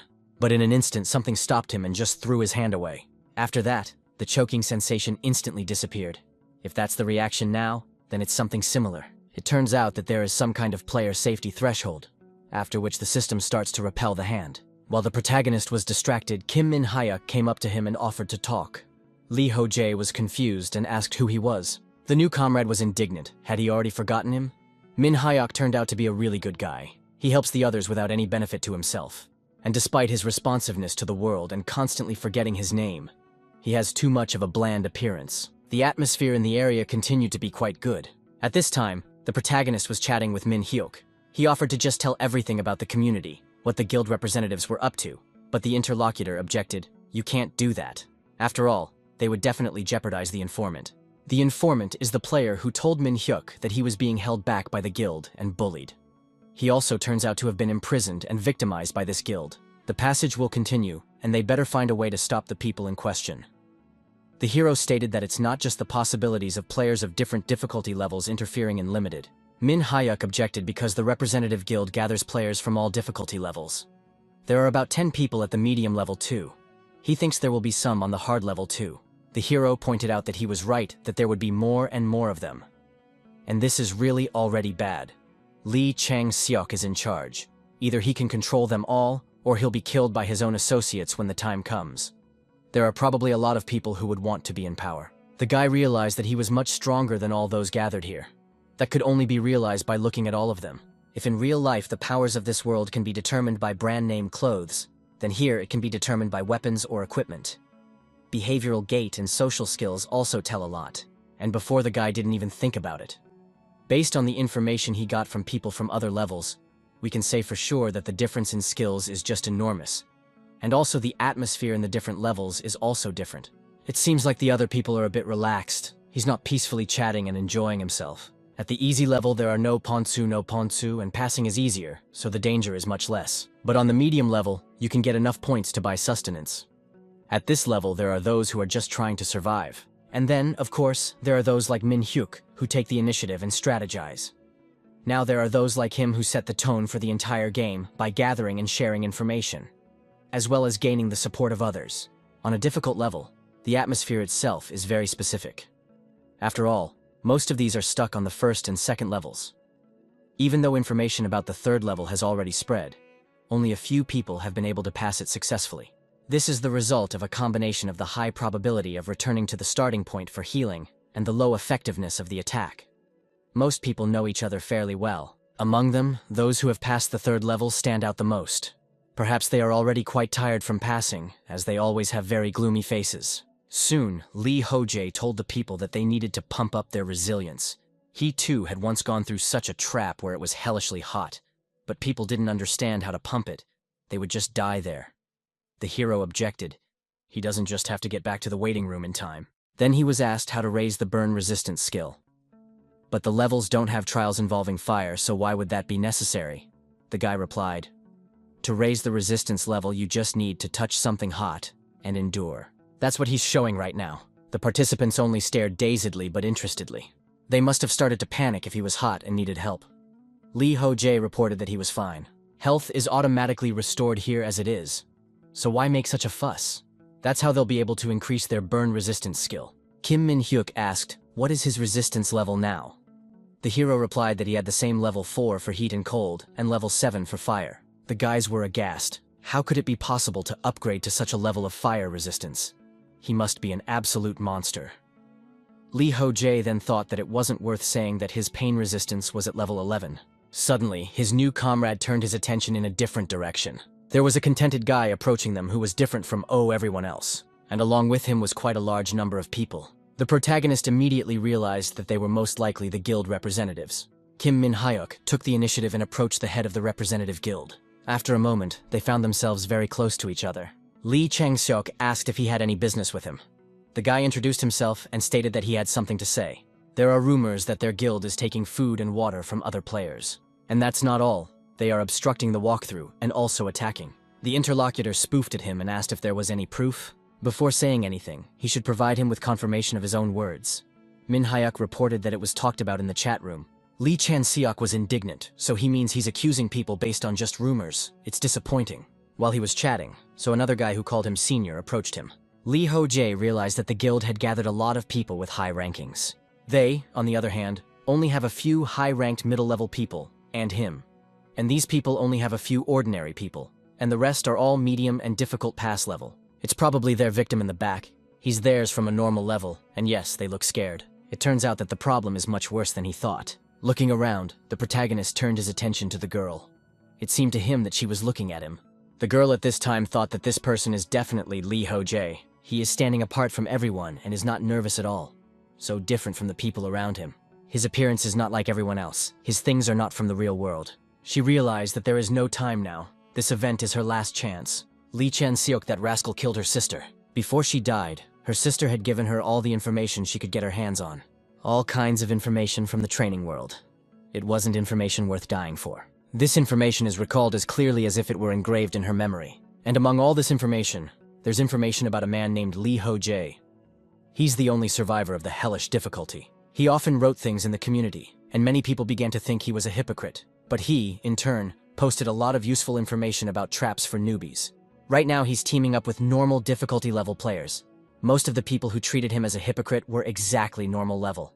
The girl doesn't know why he teamed up with them on. These people seem to deserve his trust. Just as she thought, no one but him deserved attention. Suddenly, she noticed him looking at her. It's possible that he knows about her being an informant. Either way, the situation would not be resolved until he took action. To catch these rascals threatening everyone, she needs Ho Jae's help. Right now, she doesn't have time to think through a plan carefully. She needs to join him first. So without thinking long, the girl immediately rushed him forward. Lee Chang-seok took notice and tried to stop her. But the protagonist saw that she was in danger from the head of the representative guild. So he instantly used the shimmer emblem and helped the girl. She was surprised but happy that he helped her. Since a long time ago, when the protagonist solves problems in plain sight, people's situations only become more complicated. If he interferes, the problem gets worse and makes others uncomfortable. Therefore, as a professional player, he did not aspire to be the captain of the team. But in this world, he can't stay on the sidelines. Therefore, after saving the girl, he asked what she was doing. Lee Chan-seok at this time started coughing heavily. He called the guy a bastard and asked what he did. The main characters only hit him once while moving around. Lee Chan-seok asked, how dare he just hit people like that? And even in front of everyone is wrong. This stupid scumbag needs to be taught a lesson. Ho Jae realized that a fight was brewing, so he used his own wings, and said that it was not to try to attack if they were not afraid. Seeing his wings, the people present were confused. They didn't know what it was. The guy informed that it was nothing, so they shouldn't be surprised. The head of the representative guild panicked. Let him wait for a second. There seemed to be a misunderstanding between them, and he would explain everything now. 10 minutes were needed, or if he would give him 5 minutes, he would tell him everything. The hero steps up and agrees to break up the misunderstanding. He might be a little sore, but he shouldn't worry. In this area you can't do much damage. Let him consider it an increase in tolerance for more and try to stand his ground. The head of the representative guild was startled. He turned to his subordinates, asking what they were just standing around for. Let them deal with him quickly. One of his subordinates obeyed him and rushed to attack the guy. But since his skills were at a low level, the hero destroyed him very easily. Just thanks to a small use of strength, the guy smoked the man's arm. After that happened, he realized that his system's defense function had turned on. But since the first enemy was finished with, the hero just kept on walking forward. The next opponent seemed similar in build to the instructor's goblin. Only his posture is ridiculous. The guy easily managed to attack him while in the air. Even if the system softened the blows, they still did a good amount of damage. It would be enough to catch one ugly pig. I wonder what about this kind of attack? The blow this time reached, as well as the back of the enemy. Thanks to these two simple techniques, the new opponent was immobilized. The others saw how strong the protagonist was as well. The guy at this time found out that the player's defense system was flawed. On the arm's internal organs, as well as the neck, the blow passes. In this case, the system neutralizes the attack and distributes in the force of the blow. Due to the limitations of the system, cannot often use strikes to the bones or strangulation techniques. But if you aim at a vital point and deliver an instantaneous blow, the system will not react. In other words, despite the instant healing effect, one would still experience pain in that area. It could be seen that Kim Min-hyuk had already gathered his men and came at these guys from the rear. So there's nowhere for them to run to now. He's got a fast reaction time. No matter how many of them run away, the protagonist will catch them all. Suddenly, the protagonist heard an unfamiliar voice informing him that he was moving well. I wonder what kind of skill that was. Ho Jae was confused. He didn't realize what kind of player it was. A comrade shouted out that it was Myung-jin Chan. The name gave a lot of information. He has level 6 and normal difficulty. The enemy reported that he was shy of the only one with skills. Ho Jae noted that if he had already finished his training, let him try to hit him. He was even going to give him a head start on this. Jinchong didn't mind. He actually prepared to attack. The protagonist, while doing so, was wondering what kind of skill he had. It might be an enhanced series. If so, he might have an instant acceleration effect like Goblin Instructor. So he reiterated again for the one to attack since he had finished fancying himself. So why stall if he had a unique skill as he claimed? The enemy attacked, and it became clear to the guy that he was speeding up the spear the moment it hit. But that was no hindrance to him. The guy accelerated and knocked the spear off his hands. The opponent did not expect such speed, so he missed the blow. Just as he thought, main character's slashing attacks also counted as strikes, and he disarmed this man so easily. Is he really going into the top 5 of the player rankings? Now it was time to turn his attention to the guild leader of the representative guild. Perhaps it was already time for him to take care of their upbringing. The guild leader of the representative guild realized that they were in trouble. After a while, the protagonist was lying peacefully on the grass. He felt a cool breeze, and also his mood wasn't so lousy. This was the best place for an afternoon nap. It would still be perfect if he didn't hear the sounds of pig fights at all. A notification on the system also appeared, reporting that his sword mastery had increased to level 7. His opponent was weak, so it was possible to experiment a bit even weaker than the goblin. The guy's new sword proficiency had developed passively until now, with the purpose of avoiding the attacks of even strong enemies. He blocked everything with his shield, chose his moment, aimed at a vital point and hit it at high speed. But this time, the opponents were too weak, so he was able to try out various sword attacks on them. He would like to practice some more, but they were afraid to even approach all of him. As soon as he started to deal with them, Kim Min Hyok immediately started to help. He didn't fight, but just stood at the ready with a rope, catching and tying up the players he had beaten up. New comrade Taki, he was also in favor of forceful solutions to the conflict. After they were completely sorted out, the question arose as to what to do with them next. And that's when she came on the scene like before. This girl's name was Park Young-ah.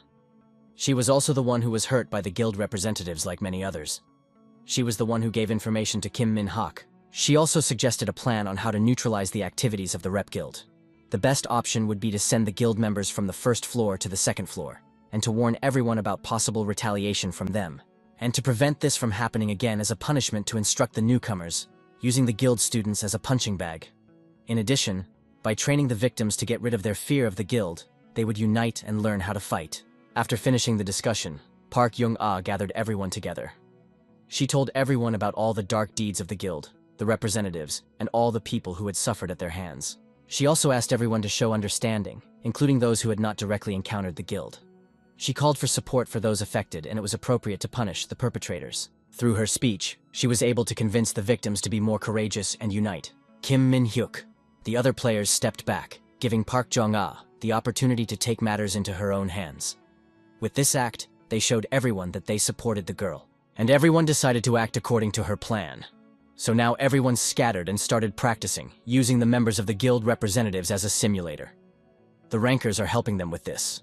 Of course, there was some discontent about the ethics of their plan, but there was no better idea, so that's how it ended. There's no more work for the guy in this plan, so he's not doing anything now. There are still about 13 more to go before the completion of this event. The hero was pouting that perhaps it is realistic to use this time to advantage and just sleep. But suddenly he heard that a girl approached him, and he looked at her, after which he reported that she had done a good job. It was Park Young-ah. The girl sat down beside him, and they were silent for a while, so Ho Jae felt awkward. Suddenly Jong-ah thanked him after a while. She wants to thank him again on behalf of her sister and the other victims. The hero was surprised that she had a sister. I wonder if she has friends or at least someone she gets along with. The interlocutor went on to say that it was a bit undignified, but there was something else she would like to tell him. The protagonist was interested. Park Jong-ah started her story. She told about everything up until today. Then what was even before the tutorial and how she survived, and also about the terrible day when her sister died. After that, the story, she asked for the guy to lend her his power. The guy didn't understand what she was talking about, and the person she was talking to kept saying that she knew she had no shame or conscience to ask for such a thing in this one. But she is definitely going to repay him for it. Ho Jae informs her that that's not the case at all. When he talks about strength, what she means is perhaps to train it. The female interlocutor objected, if perhaps she would like to get the power right now. Protagonists. Confused, he thought she wanted everything to be brought to her on a platter, as if it were a manga. But suddenly he got a good idea. He remembered what he had in his inventory, so he handed the girl a gun. It's a magic pistol that shoots bursting bullets at a short distance. Here all again, the bullets on it have no restrictions on its use. Plus it's quite powerful. Jong-ah was interested in how powerful it is. Ho Jae replied that they don't know that, because he hadn't used it before. Let her try to shoot it. The girl agreed. She promises that she will live her life for others, and also will fight to protect people. This is how she will return the favor. Ho Jae informs that about the debt, it's not to him, and he's wondering where she's going. In response, he heard that she wanted to test this weapon. At this time, the grief of the human representatives was not good. He continued to be beaten by the newcomers in order to repay him. They rejoiced these blows had really become powerful and such a pleasure to beat him. The guy himself resented it. Let them go to hell. They'll see. He's sure to pay them back for this. Suddenly he lifted his head up and right in front of him he saw a girl with a gun. Not understanding what was going on, he asked what she was doing. The main character was also wondering what Park Jong-ah was up to. He wasn't going to do anything but just froze, waiting to see what would happen. The girl used her inventory and pulled something out from there. The guy thought it was lube, wondering where she got it. Jong-ah applied this substance on her finger and reached for the head of the guild representatives. The guy was scared. He shouted for her to stay away. But the girl didn't hear him. She reached for his eye. And immediately, with all her might, she sank it right into his eyeball. It hurt like hell, so much so that the man screamed violently. But the girl was unfazed. She kept at it, until she shoved the gun into his eye socket. Another moment passed and a gunshot rang out. Thus, this head of the representative guild died. The dumbfounded protagonist realized that it was an instant death. She had shot his head through his eye, so the system's healing effects didn't have time to work. So, there is also such a way to kill a person. Next, the guy turned his attention to the girl. She was covered in blood and reported that this weapon was quite usable. Ho Jae thought she was more crazy than he was. After Park Jung-ah's revenge was accomplished, there was no emotion on her face. There was no joy or sadness. She indifferently pointed her gun at the sky and made an announcement. This was how the group watching over the security of the Korean server came into existence. A security squad. It was the 28th day of the third trial. 2 days had passed since the signing of the agreement. Originally, the protagonist was going to resume the attack on the 5th floor after the end of the event, but he postponed that plan to help with the creation of server guards. Many victims became members of this squad. Some of them even decided to team up with Park Jong-ah even before the agreement was signed. Of course, not everyone was thrilled with the actions of the girl in question, but many normal and difficult level players still joined the squad under the influence of her courage. Kim Min-hyuk even suggested that this girl is like Jeanne d'Arc. But in the main character's opinion, she was more like a demon washing blood. Of course, the guards who helped to deal with the guild representatives, including Ho Jae and Kim Min-hyuk, were also harmed. The guards wanted to establish such orders to guarantee minimal protection and ensure the safety of all the players. It was necessary to take care of the weak, low-level players, rather than focusing on the aggressive attacking groups. Therefore, they made a list of elementary rules. The first was to not use violence towards other players. The second was not to harass other players. The third rule was not to steal. And the fourth was to respect the will of other players. Some people objected to the type of punishment for rule violations, but they still went ahead and made up the internal order of the guards. This was how the present story ended. 3 more central members of the guild, the representatives, were executed. It was decided to keep an eye on the rest in the future. The gun executions and one-sided violence had left a strong mark on their psychological state. The protagonist thought they wouldn't even think of retaliation. But still there were players who refused to clear out, and stayed on the first floor to prevent something like this from happening in the future. It was finally clear to everyone that newcomers needed a briefing and explanation of the rules. Kim Min-hyuk decided to do that. He will post the necessary information and materials in the game's community. That's how it ended on the night of the second day. Ho Jae felt a headache, so thought he would die. This kind of thing is clearly not his. This is the most suitable place for him. And it is right here where he can fight. Right now, he's on the 5th floor outside the boss's room. Now that he's used to the one-handed sword, it's time to finish this level. Although it's exciting, but he's confident in his own abilities and believes that everything will work out. So the guy swings the doors open before him. He hopes to meet a worthy enemy for himself there. After a few moments, he moved. Thus, he found himself in the room of the boss, who was sitting right with his back to him. Even so, the guy was able to make out that it was a humanoid lizard. The system announced that the trials would begin in 30 seconds. At this time, right in front of the guy was a glass barrier. Ho Jae wondered, did he really just need to defeat this overgrown lizard? A one-on-one battle, it's very sudden. I mean, they think that one lizard is stronger than a horde of goblins. 30 seconds passed, and the system reported for the guy to defeat the sullen shadow warrior Idletar. As the challenge began, the lad immediately became wary. The lizard immediately began to move. It turned towards the protagonist and prepared to fight. The guy didn't quite understand what that meant. His name is the Sullen Shadow Warrior. Does that really mean he won't attack first? Exists right now, just watching him. Judging from his stance as well as his stamina, one can definitely tell that he is not an ordinary monster. Even the atmosphere in the room has become different. This is the first monster that approaches the fight intelligently. It's easier for him to get close to a guy than it is for him to get close to him. He doesn't want to be the first to start the fight. It just needs to calm down right now. He feels like their skills are about on the same level. At least he's certainly not stronger than him. The guy sees his facial expressions as if he's drooling. But is that really possible? Is it really such a monster?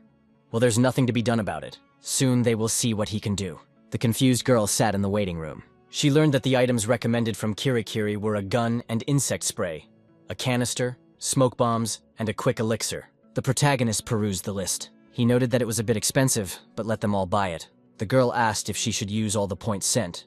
She was told that she shouldn't rely on the items too much.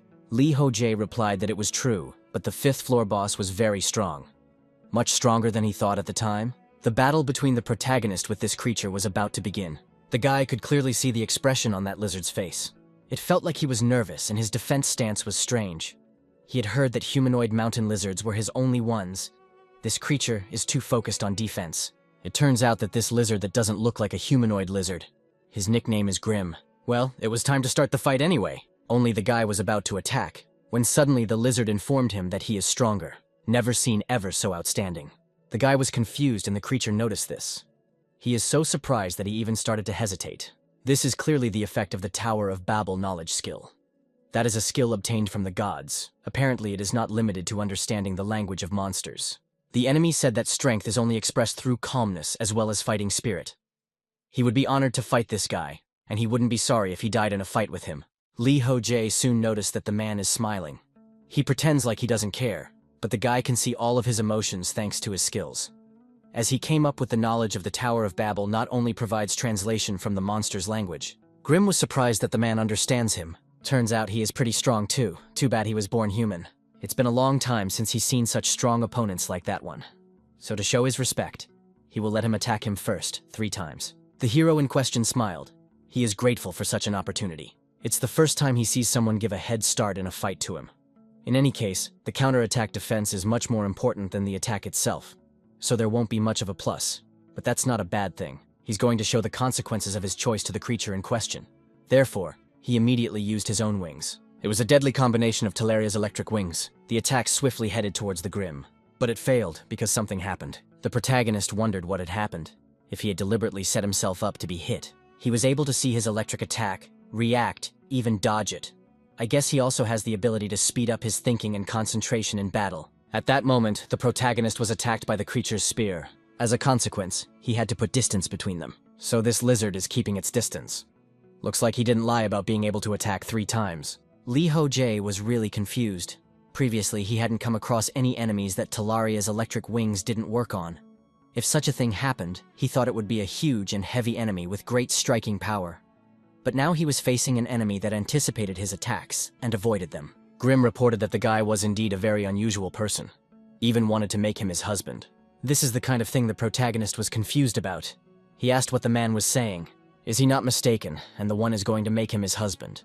It must be what he thinks it is. This woman is a lizard. Judging by the expression on the face of the creature in question, it was obvious that it was true. The protagonist couldn't believe it. He was really confused. Therefore, he immediately threw his weapon towards the lizard woman in confusion. And swiftly attacked, he unknowingly threw his sword. But she simply recovers no matter how she is beaten. One must create a gap in her defense to attack successfully. Thus, the hero shortened the distance and clashed in close combat. But he wondered what that strange blow was. At that moment, he saw that the lizard was attacking him with its tail. With his skills, he successfully repelled that strike and even counterattacked. But the gloomy one also did the same at the last moment. And the opponents became distant from each other again. It was really very hard for the protagonist. He realized that his enemy was really very strong. Her technique allows her to aim and strike even after serious wounds. Also, she is well aware of the gaps in the defense, so they lose the initiative. And so the guy saw the confused face again. It was a lizard man. He was terrified. What was wrong with her? Could the knowledge of the Tower of Babel be turned off for a while? Suddenly, the gloomy one did something. She noted that she had been longing to meet a strong male for some time now. Thinks they can overcome the barrier between levels. And doesn't know if it's possible to conceive a child. But why don't they try to make love? The protagonist was just horrified by what he heard. Was his skill giving out false information? What this lizard just said? Is she seriously crazy for saying such a thing? But judging by the expression on this creature's face, it was a reptile mocking him. Her opponent said her name was Idaltara, but he could just call her Ida. Now she wondered what his name was. Ho Jae was indignant, and why would he give his name to a lizard? After that, he used battle concentration. It is necessary to consult on the battle. He has no choice but to fight and win. His enemy has an accelerated reaction, and the skill actions need to somehow attack her. Ida was indignant and asked why the man was rejecting her. The guy didn't understand. Did he really have a single reason for not doing it? He called her a pig-headed lizard. Gloomy didn't expect such rudeness from this guy. She was angry. How dare he reject her? The protagonist repeated that he had no other option but to do it. The lizard in general will get too rude judging someone by their appearance is wrong. The guy realized that he didn't say anything about looks. Apparently she has a self-esteem problem. But in any case, it is necessary to focus. Ida is different from other lizards. Strength, speed, and spear handling skills, and above all, the attitude towards battle is completely different from the others. Unlike her brethren, she is more calm, and her manner of combat is much more efficient. She clearly sees her opponent's attack, deflects it, and then pauses and counterattacks. She is able to spot and dispel his electrolytes, and due to her phenomenally fast reactions.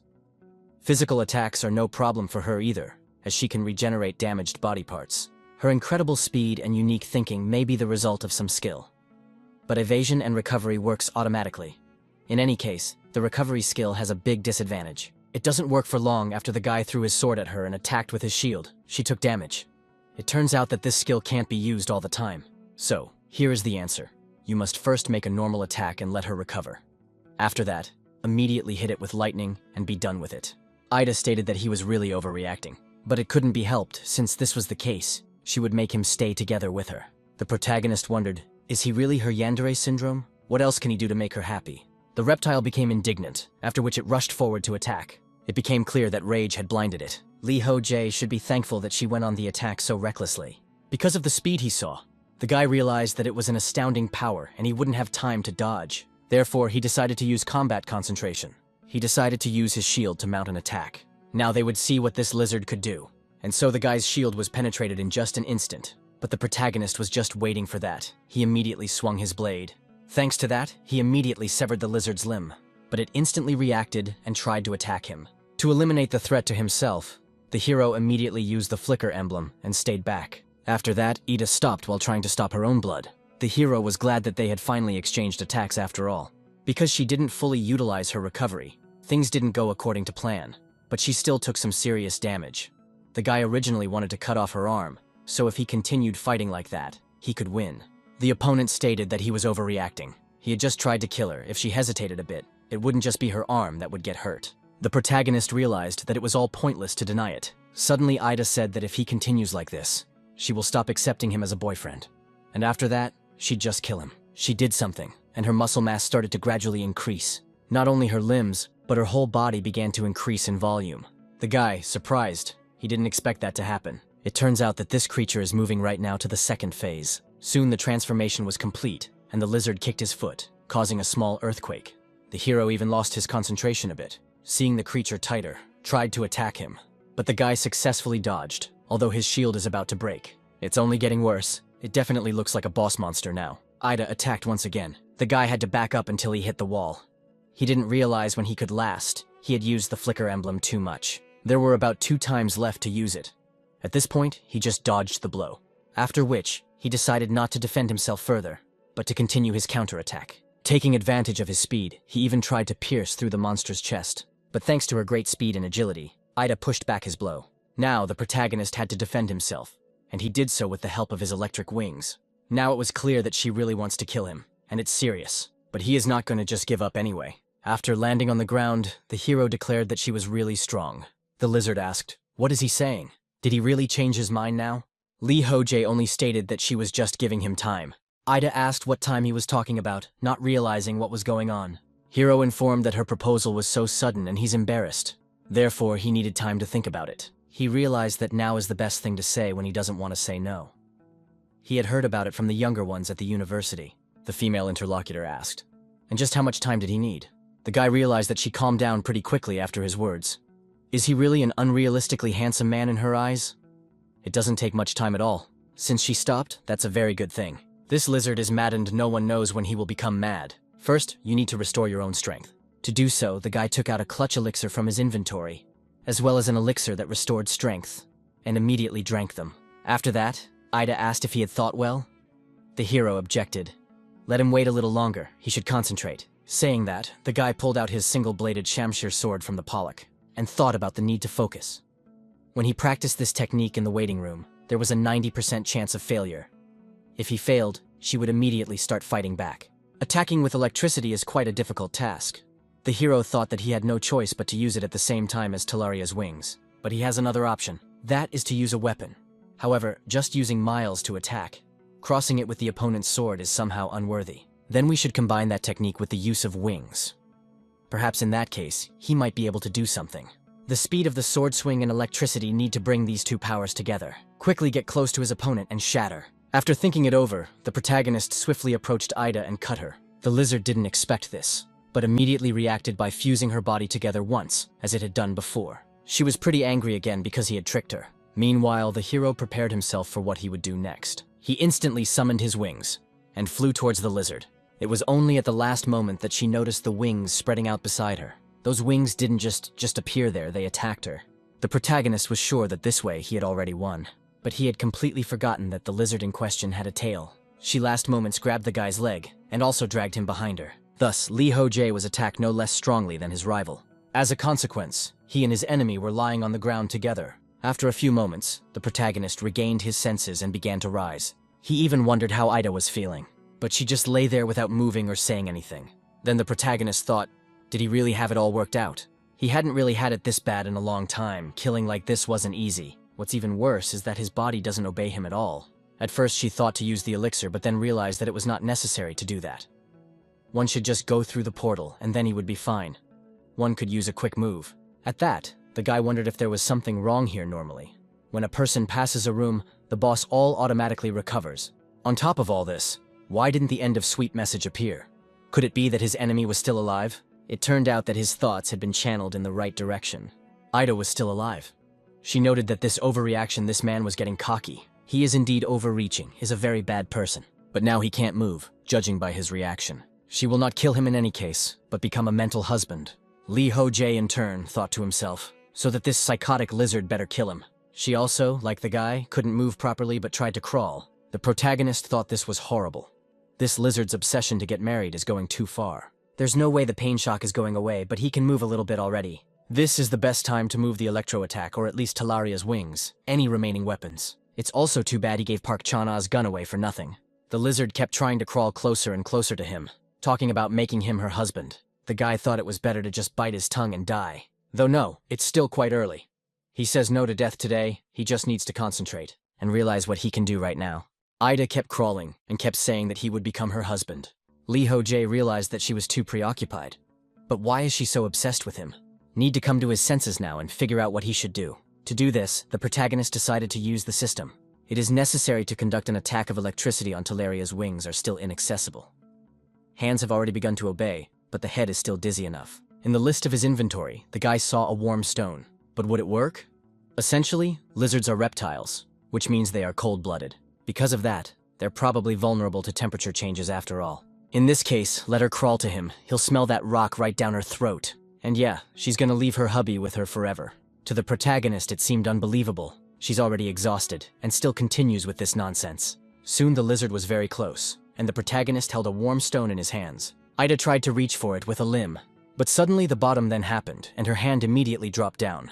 Ho Jae froze waiting. What had happened? The lizard once again stopped moving at that moment. It lay there, as if it had truly died. The hero was glad that she had finally stopped at last, and assumed that she had run out of strength. Turns out Ida was still alive. She had, after all, told him that he was the strong one. Even if scared, and even if called a coward, would not become a servant of the devil. She recognized him as her spouse.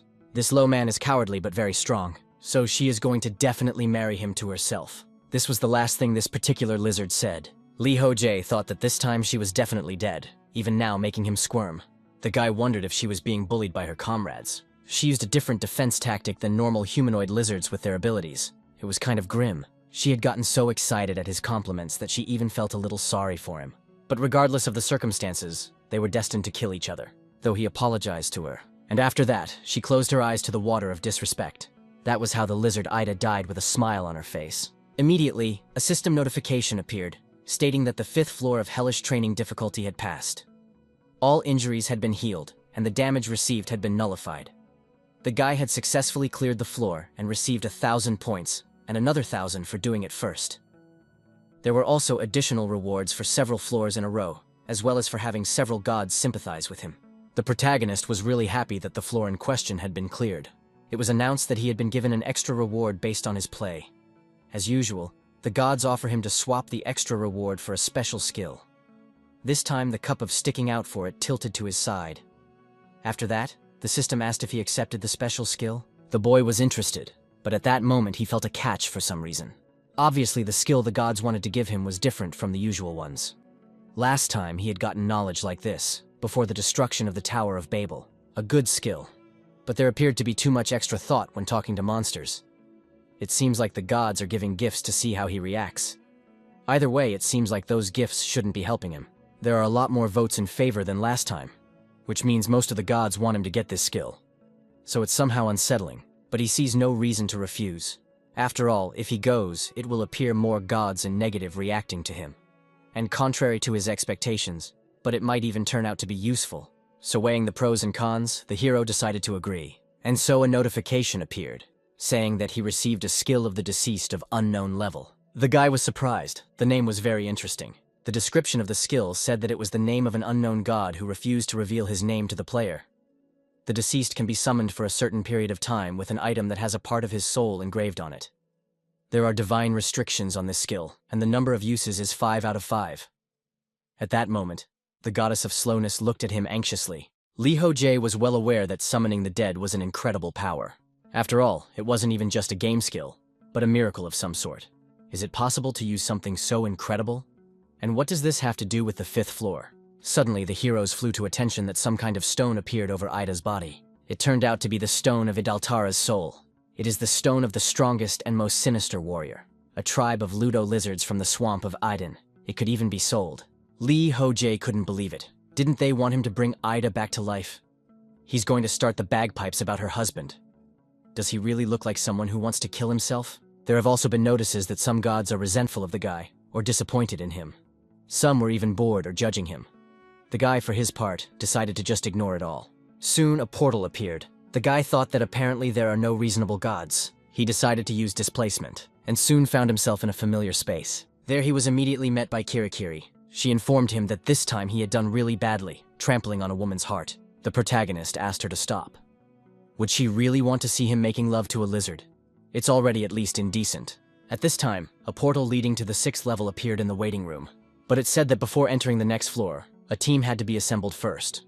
And the only member of this team so far was Ho Jae. As promised, the protagonist purchased a cake. Kirikiri reported that he was probably the first person to be cared for by the gate guardian of the 5th floor. The reason why the pain suddenly showed interest in him was probably because of the rarity of the event that had occurred. Ho Jae asked, "What other event?" That's what she calls the attempt on his body. He was interested in something. He had suspicions about it, and after the 5th floor, they were strengthened. But the girl declared that she could not tell him anything.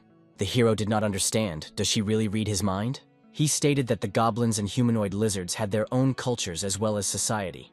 He doesn't know if this planet is different or dimensions, but their worlds are real. Or is it an imitation of the real world?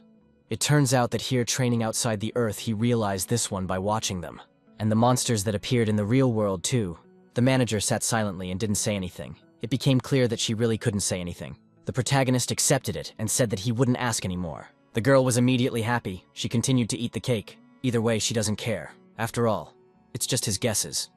However, if he keeps trying to find out the answers by watching her reaction, she will get angry. Ho Jae states that he realized that. It's becoming clear to him that history is repeating itself. Then Kirikiri gave it all away to him with her facial expression. It was most likely out of courtesy to him. This girl is always giving him important information and trying to help him.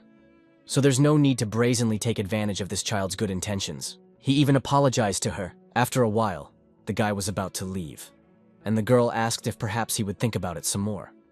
The hero was surprised. Is she really serious now? The interlocutor said that Idaltara could become a reliable ally. It depends on how he asks for it. Ho Jae repeated what he had said more than once, that he has no desire to persuade her. She is simply being abnormal, that is all. He's leaving. He won't buy anything this time. After all, he wants to accumulate points. The guy was going to change his shield for something more effective, but he lost too many points. So he'll start by going to the 6th floor and accumulate more points. The girl asked to buy at least an elixir. Ho Jae replied that he should have enough of them. The manager was surprised, since they are quite few.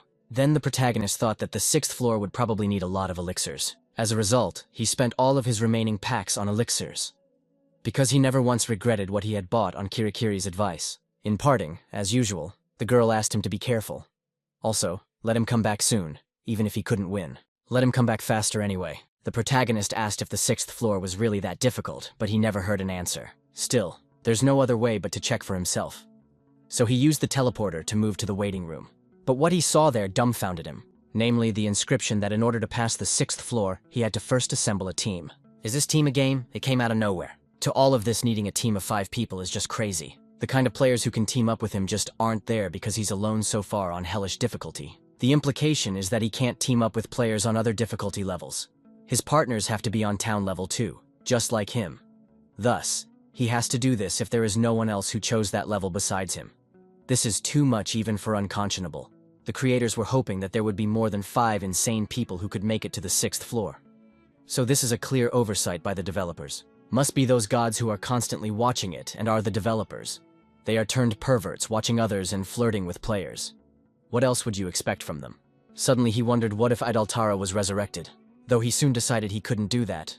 He'd rather not revive her. Literally immediately, a notice popped up stating that the god of adventure was disappointed. The guy is outraged. This evil something is watching him all the time. He gives a tooth that it's a white, lecherous old man. The adventure god was shocked and confused by his thoughts. Ho Jae repeated that this exact image appeared in his mind. But what is he going to do to him? He's such a fool that he chose the hellish difficulty level without even thinking. Something came to mind. A group game appeared on the 6th floor of the normal level, and it became a topic of discussion in the community. The fact that there was a group game had a lot of impact. There were those who wanted to go it alone, and those who discussed such weapons, cooking, and what skills to develop for it. And all hell level players were wiped out on the 1st floor, let alone the 6th floor. So group play in the here and now is just nonsense. To all this menu fun question, does the guy want in? Upon seeing this, the protagonist suggested that we could try fighting alone. It's a good thing they left that option in the settings. It turns out that he just has to do everything for 5 people, but that sounds like a no-brainer. It's easy to say it can be accomplished. From the looks of it, what is in there can only be handled by 5 people of hellish difficulty level. So the main wondered if he could do it by himself alone. If there were more players here, how strong would he be in the middle of them? He's thinking to be above average because he's confident in himself. Kirikiri said that due to the uniqueness of the duration gods, he was able to get his strength skill. If not for that, he might not have gotten the given power at all. And if he was wrong, then the god of adventure only gave him the power, because the god of slowness gave him the power. Since he was used to attacking and blocking blows, he didn't feel any lack of skills. Judgment, resourcefulness, concentration, adaptability, speed, reactions, patience, and predilection. In all of these skills, he was unrivaled at the moment. But will he overcome the 6th floor alone when it is designed for a group of 5 people? That's something to ponder. In any case, it was time to test himself. And so the guy accepted the offer of the system to pass this test alone. As a consequence of his decision, he traveled to an area unknown to him. There he was welcomed on the 6th floor of hellish complexity. Wary after appearing, the protagonist looked around. He saw no one around him, but there was also another portal directly in front of him. Most likely, one lead to the waiting room, but the other was unknown. In this portal, an inscription appeared. Is the guy ready to pass the gate trials? Ho Jae had read a community about such floors. It said that the entire floor consisted of just one gate. This is the so-called fire room, and this is where team members can gather and discuss passing strategy and backtracking. The magic bonfire and having a safe place attracted a lot of attention. This bonfire got a bunch of players interested because it doesn't spread or go out. Surprisingly, there isn't even any smoke from it. The protagonist heard that if you have products on it, you can even cook food on it. Found, of course, those who wanted to settle in the tail room. Fellows thought that perhaps he should try frying something first. He didn't have time to do any better right now, though. Next time would do it. He went to the very portal leading him to the level, and there he accepted the offer to go through the trials alone. As a consequence, he shifted again, materializing in another room. The wariness had not disappeared. The boy looked around carefully. This place looked like something. Was it really the 6th floor? It looked a lot like the corridor of the 1st floor for some reason. Only instead of portals there is a stone gate. The guy approached it and was informed that he couldn't enter. This surprised the protagonist. Perhaps these doors are an exit. Something interesting caught his attention. He saw that the 6th floor test was about to begin. But what was written there surprised him. It must be a trial and should be looked at more closely. In the description, it said that for 50 years now, the Pantheon has been haunted by the priests of the cursed Church of Bahar. It is a cult whose followers raise the dead and turn their souls into demons. 16 priests, including a high priest named Caesar, managed to escape from the Pantheon and reach the center of the White Mountains. This place is called the New World. It's, according to legend, where the gods came from. The priests of Bahar are going to unleash nightmares on the entire continent, using the particles of divinity left in the White Mountains after the gods. The heroes are the only ones who can hold them back until the Pantheon paladins arrive. The boy was surprised they were called heroes. It's a strange, some manner of troop. There were a few conditions for successfully completing a level. The first rule said that you should not let the army of the dead go beyond the White City of the arrival of the paladin troops. And the second one was to destroy the entire army of the dead and defeat the 16 priests. The guy realized that, to put it simply, one should prevent the army of the dead from going beyond this gate. Or just destroy the entire army, as well as those priests. So he'd have to fight an army of dead men. Depends on combat power and numbers, of course. But it looks like it will be an endurance fight. Teleria's wings would be problematic to use due to the low ceiling. But in a narrow corridor, it is convenient to fight several opponents at once. The first condition of passage is to hold out until the paladins arrive. But the question arises, how long do you have to wait for them? The guy does not think that they will hurry to him. Well, in that case, it is necessary to start a battle with the army of the dead. And so it's 4 hours later. Moving along the corridor, the protagonist felt some kind of hesitation.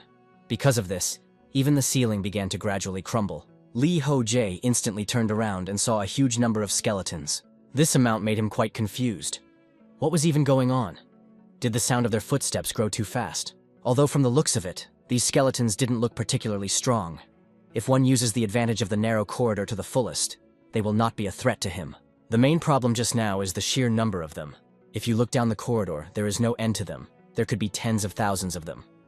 If you use necromancy, then it means that they can still create them. In the event that the protagonist is right, then you need to destroy them faster than they don't appear. In that case, he now understands Kirikiri's words about not getting out of here anytime soon. Obviously, this floor is beyond his capabilities at the moment. Stamina as well as annihilation speed is very important here. Of course, it's impossible to pass the third series in less than 2 hours. What if he couldn't last until the fifth? Ho Jae used his wings and decided that he would cover the corridor with them. This way, the skeleton warriors wouldn't be able to sneak past him. In any case, there was nowhere to retreat to now, so he decided to move forward. As he thought, the protagonist with the skeletons, he coped quite easily. They didn't even resist much. It turned out that the head is their weakness. He does not stop moving if you smash their skull. But there were just a huge number of them. The guy sometimes had to defend himself. He thought that sometimes there were stronger skeletons. It must be the commanders. Did they make some strange noises? As a consequence, the skeleton army started to move more actively. The guy realized that he was too late. These skeletons became more ferocious than they were before. And now it was clear that the protagonist had nowhere else to retreat. Eventually, he's pushed all the way back here. He can't deal with them, no matter how many skeletons he destroys. And he can't even get to the priests. After 2 days of fighting, the attack on the 6th floor ended in failure. One day, Ho Jae was tending to an egg. The preparations had been completed. Of course, more time is needed and a couple conditions need to be met. But if he kept watching it, the dragon egg would soon hatch. For his hatching, everything is already ready. First, the protagonist will bathe it in an elixir and bless it with resistance skills. He will drink the diluted elixir and eat a mixture of crushed byproducts, spirits, and a large earthworm. In order to prepare all of this, the guy with mastered a giant blender. Any chunks turn out too big, then he will feed the larvae to the fairies. He's studied some magic in case suddenly the newborn dragonborn doesn't follow him. And even made a dragon heart, so if its appearance embarrassed him, he could put up with it. Thanks to her, the guy now had a good knowledge of reptiles. Suddenly, he saw someone approaching him, so the guy inquired as to what had happened. It turned out that it was his comrade Kim Min-hyuk. The guy noted that he wanted to say goodbye before he came out. The protagonist thought the guy would be stuck here for a long time, but he was finally leaving. The comrade informs him that he just wants to go out and live in peace. Ho Jae is almost certain that he will. If a monster suddenly appears on the ground, he doesn't think he'll want to fight it. After all, he's one of the people who's been in charge of the Korean server since the beginning, and he has the most awakenings on it. Won't he get a huge compensation if he stays in Korea as a national hero? I mean, he probably won't let politics influence him to live his life quietly. It would be a pity, of course, if it was the day of the assembly if that one wouldn't see him in person. Min-hyuk objected. He's not ready for such a thing. He's already annoyed by days like this. The hero was surprised. If you don't count the first meeting, it was not a bad event overall. The comrade reported that for him, it might have been, since he was always sitting out. And they had it rough. Ho Jae countered that he had worked hard too. The person he was talking to thought it was funny. He was just sitting in the corner and improving his pain resistance skill by hurting himself. The guy agrees though. He's helping, even sitting there doing nothing. The hero stated that the meeting day was coming up soon anyway. It was even a bit of a pity.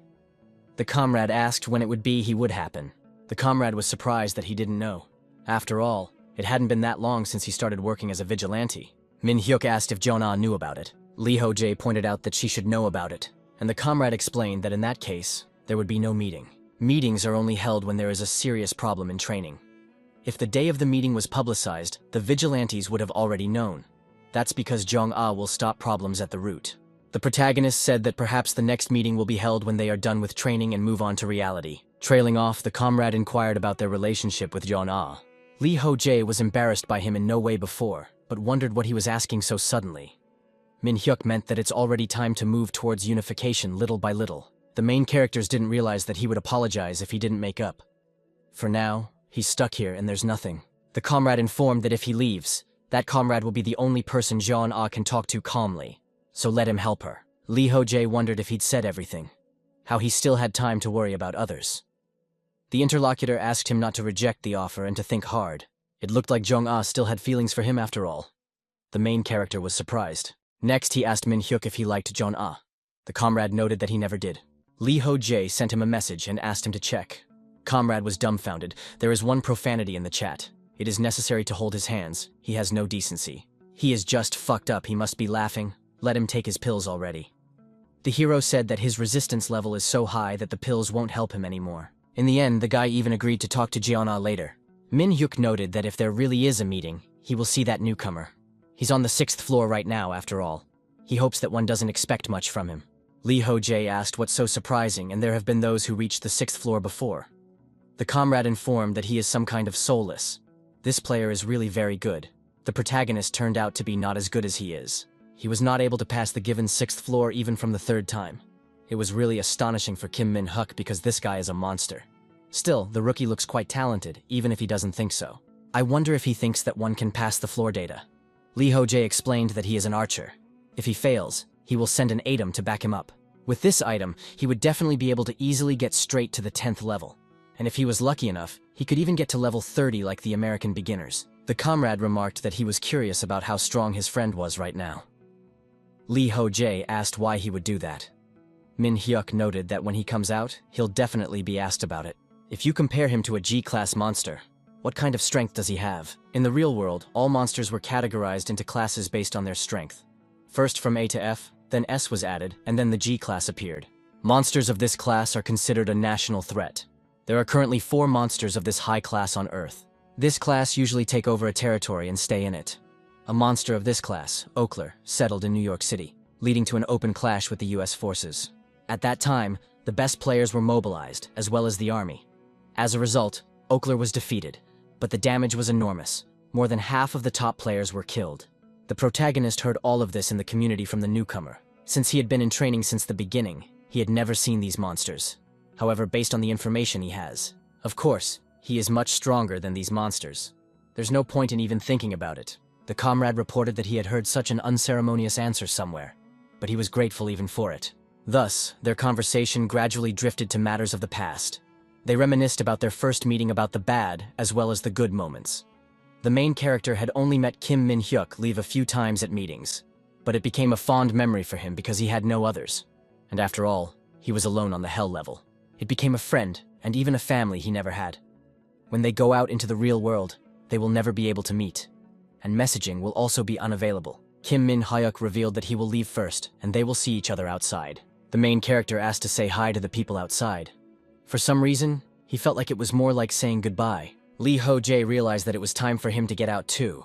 But why did he continue to hesitate? It was worth it to get into the real world as soon as possible. There was a note on the table with a message to say hello to Kirikiri. After failing the attack on the 6th floor, the protagonist found himself in a room waiting. This was his first defeat. It turned out that the guys never managed to pass the 6th floor. All 3 attempts ended the same way. This was the 4th attempt. The protagonist decided to try again, but still the probability that he could clear the floor is very low. He had almost died many times starting from the 1st floor, but he's never been so shattered. I wonder if there's even a chance of him being able to do a sweep of these skeletons at all. Like when he'd almost decided to step away. He got discouraged, lost his strength, moved on and fell so far behind that he lost to an unknown newcomer. But the moment he came into this world, Jong Song-ki's body recovered. The bent back, inflamed wrist, and slow reaction. Everything had returned to the old days. Ho Jae was swinging like crazy and raising his level, almost becoming a superhuman. But now it was all very sad. And while the protagonist was staying, he, and not a newcomer to training, broke the news. He said that Chuncheon province in Korea had been completely destroyed. And this news shocked everyone. The main character couldn't believe it. All the players were very surprised by the news told by the newcomer. Nevertheless, the military strategy in Korea was well developed. The other areas were safe. It seems that measures had been taken to prevent the monsters from spreading by setting up a containment line in the north and south of the Chungcheong district. Of course, this did little to reassure everyone. But the situation was no better in other countries, so the damage to Korea was not that extensive. There was unrest in training as well. As soon as the fourth event began, Park Jong-ah started a war against the former members of the guild representatives. The pretext was that they returned to the affairs of the past. The protagonist doesn't think that the people who suffered during the event where the alliance was formed would have a different opinion. Plus, they dare to act right in front of the vigilantes. It was over quickly enough. As far as the guy knew, at least 8 people were subjected to reprisals. On one of the instigators, Park Jong-ah blew his head off with her gun. Now everyone is wondering if the girl should continue to lead the union. It doesn't go without saying that people split into 2 camps, into those who were in favor and those who were against. Ho Jae himself doesn't know what the right thing to do is. Will she become a brutal murderer and live for revenge? Or will she choose the path of a fair judge and devote herself to a fair trial between good and evil? The guy won't interfere as long as everything stays within the norm. If the problem gets out of hand, the union will hold a meeting. If the meeting does take place, he will behave as before and maintain the same stance. Meanwhile, Kim Min-hyuk has been very busy. He wrote and published a training guide in the community so that newcomers would adapt faster. On the insider trading platform, he launched an auction-based trading system. The rules of such are that items bid for 7 and 77 points. They are reserved for a specific person, so it is not possible to participate in their redemption. It turned out to be in a simple but quite working system. In this way, it is possible to help newcomers and provide an exchange between players. Until now, the auction window was only used to sell cheap items that were no longer needed by ranked players. The bidding volume was low, and most bidders were short on points. Therefore, there wasn't much choice but to set the auction price low. While Park Jong-ah is raising your trust people about crime, Kim Min-hyuk is working hard to create a comfortable socializing environment, saying that he wants to create a socium as well as culture inside the training and make the place acceptable for people to live. Instead of the 100th floor, which not everyone will be able to reach, it is better to focus on the low floors where many people can live. Ho Jae thought that his words were reasonable. In the future, the number of losers would only increase, creating an environment for a large number of weak players. This was Kim Min-hyuk's main objective. The protagonist wasn't sitting idle either. For the past few days, he had something to do. He had rookies entering on a hell of a difficulty with the start of the 4th round. One made the wrong choice because he was drunk. The other took it as a joke and just picked at random. The protagonist thought that they were just idiots. If you think about it that way, his comrades, who he met on the 1st round, chose the hellish difficulty because they wanted to. And even if the guy survived alone among all of them. In any case, he was kind to the newcomers and tried to explain as much as possible about what you needed to know on the hell difficulty level. Tom, including tips on defense as well as fast growth. He advised to tackle the first trap before starting, and to contact him immediately upon returning to the waiting room. So he thinks he'll get a text soon. One of the guys texted that he can't, the arrows are too fast and he's not making it in time. Literally can't see them at all. Ho Jae realized that things are really bad. The man also said that he accidentally fell down and it saved his life. But how is it even possible for this to pass? In the end, among these newcomers, one didn't come back and the other just went crazy. Everything happened just as the guy thought. He had taught them so painstakingly, but all to no avail. What should be done so that those who chose the infernal level of difficulty survived? It remains an incomprehensible question. The character wrote to have the one who went insane just sit in the waiting room. Once the treatment is over, let him try to hold out at the portal. He will send him provisions. To the survivor, he stated that he didn't try this one. He doesn't know if it is the right decision on a human mentally weak creature. He is to survive 30 days before the portal, eating only dried meat and water.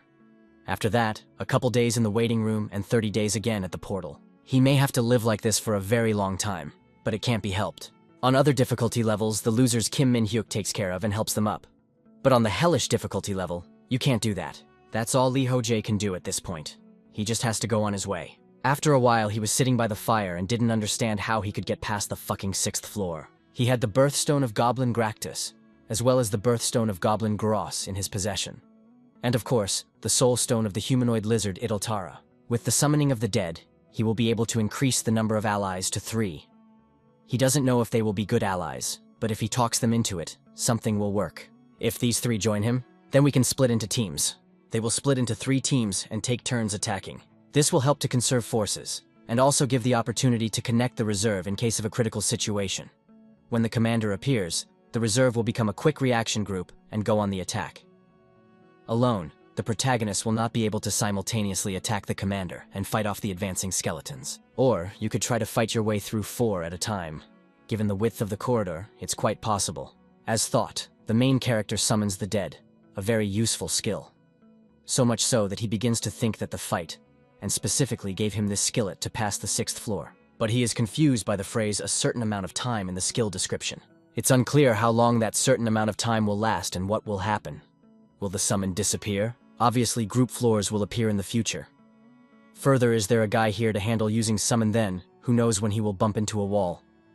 And getting through the 6th floor using temporary allies is not an option. The answer is to take the long view, and grow enough to always be able to handle for 5. He'll go back to the beginning and try not to die. Fight on the edge of life and death and attack again and again. Not giving up even if it doesn't work out. At least if he keeps challenging, his level and skills will continue to grow. It's different from reality here. The antibody just might break if you overdo it too much. There is a waiting room, so fatigue and pain do not build up over time. This is an environment where one can only focus on their own growth. Ho Jae's attack decided to leave the rush for now. If he uses a skill to pass this floor, his stats won't grow, and he'll get stuck on the next floor. In the end, the best option for passing is working without rest. On failure, he'll just go back to the waiting room and co-pro from again. All he has to do is not die. Thus, the guy went to the teleporter leading to the next level. He's moved and he's going to not give up until he can deal with these skeletons. He has levels and skills that increase as he grows, and also laid her where he can fully recover. If his will is strong, he can overcome any obstacle. And that is his choice. The world of training is similar to many RPG games. The main thing they have is a constant level increase. With leveling up, nothing is impossible. Today's guy is going to just shut up and just start hunting. He's going to show his tenacity and perseverance as a gamer.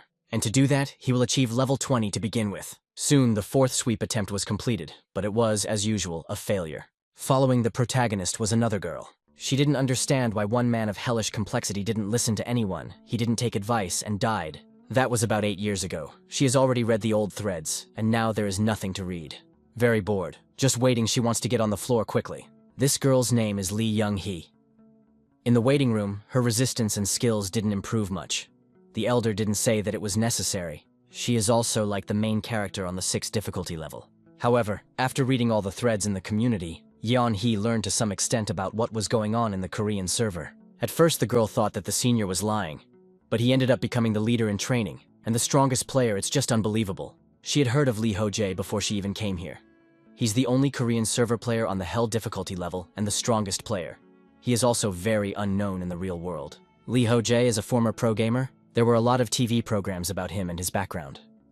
The girl knew him long before that. She saw a handsome face on the screen when her sister was watching TV.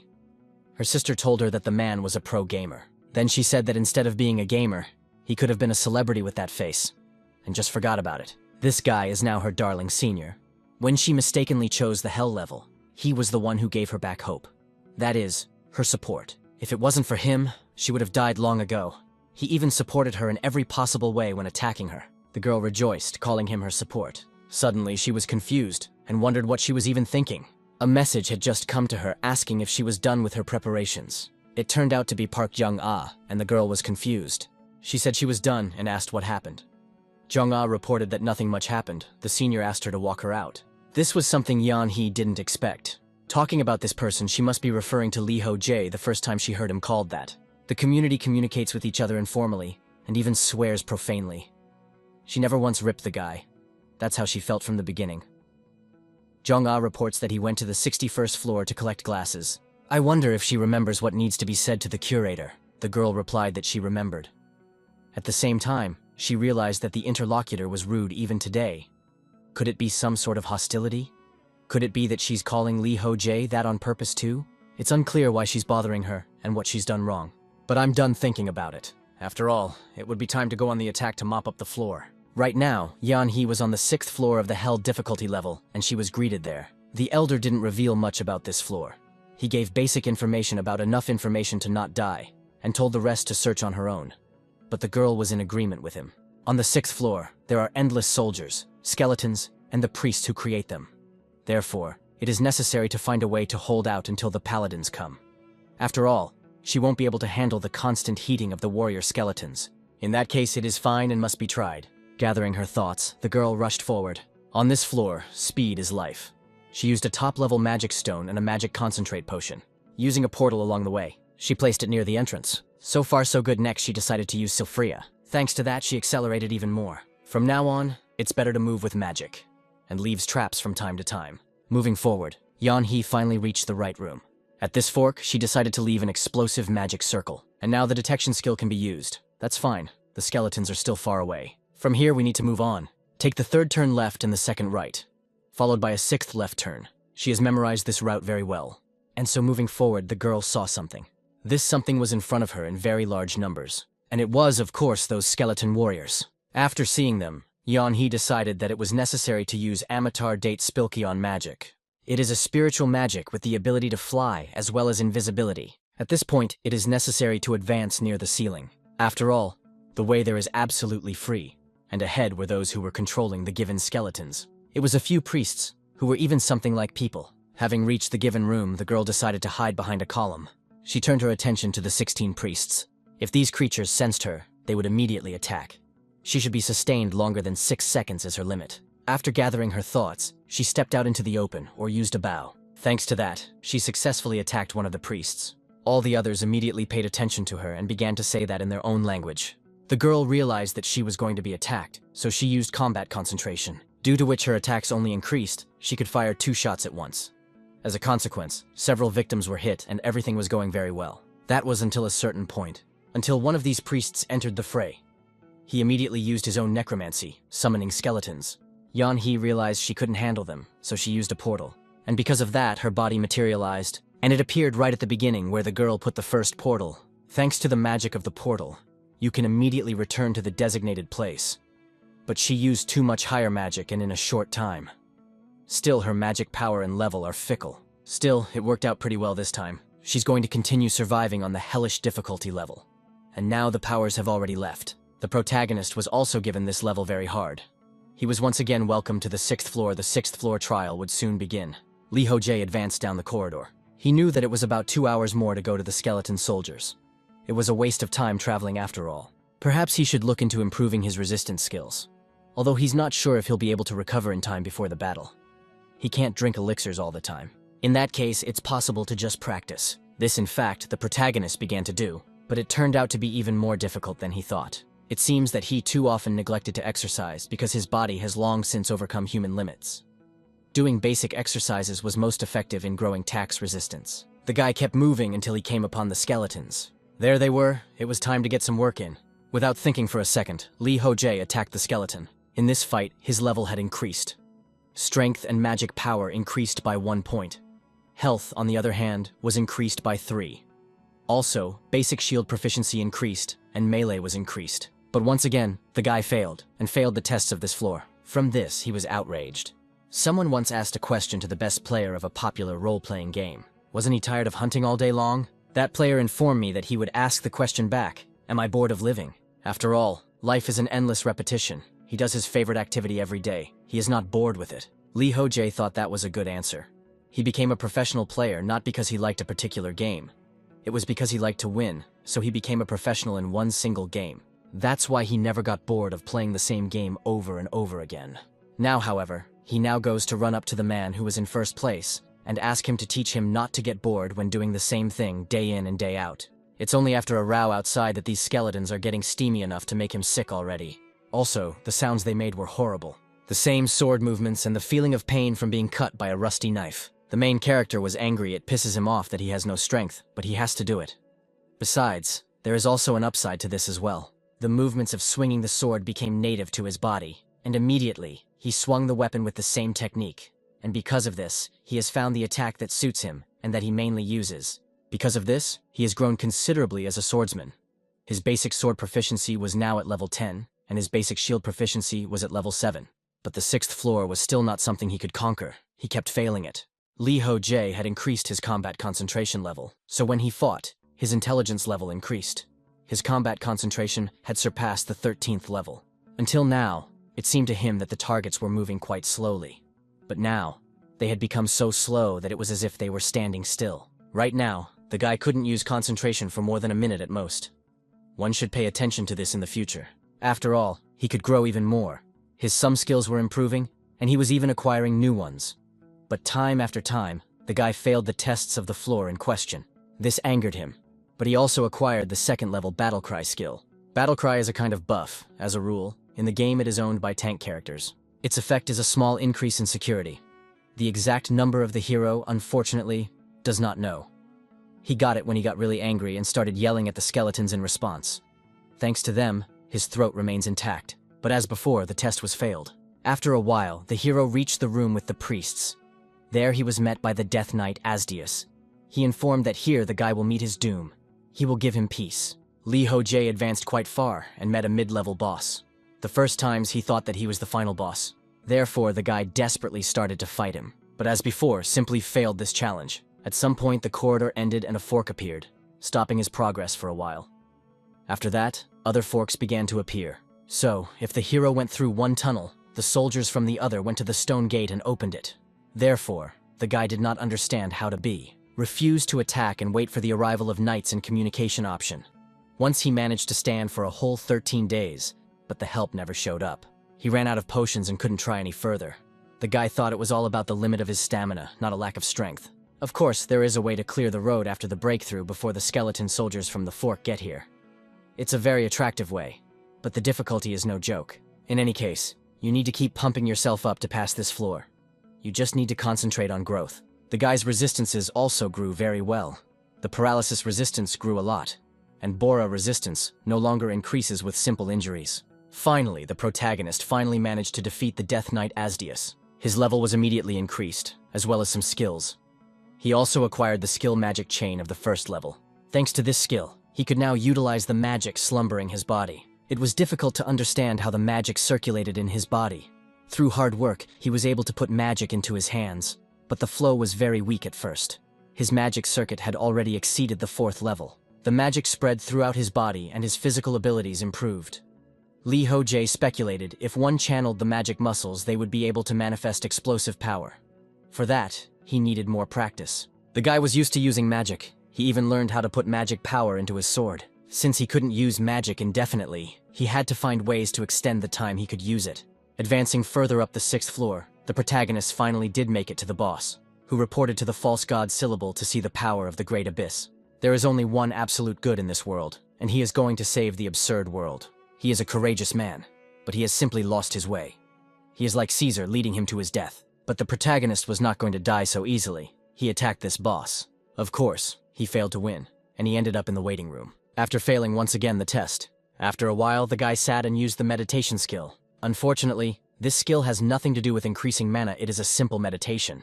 It might seem useless, but thanks to it, the guy was able to focus on using the magic chain. He was also able to look back on the past, on what he had gone through in all of his training. If you think about it that way, nothing good had happened during that time. The more he thought about it, the heavier it became on his heart.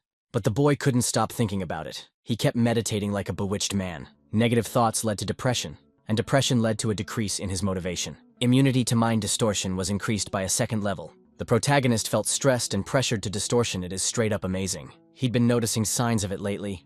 You could go crazy like this. Something similar was on the 2nd floor.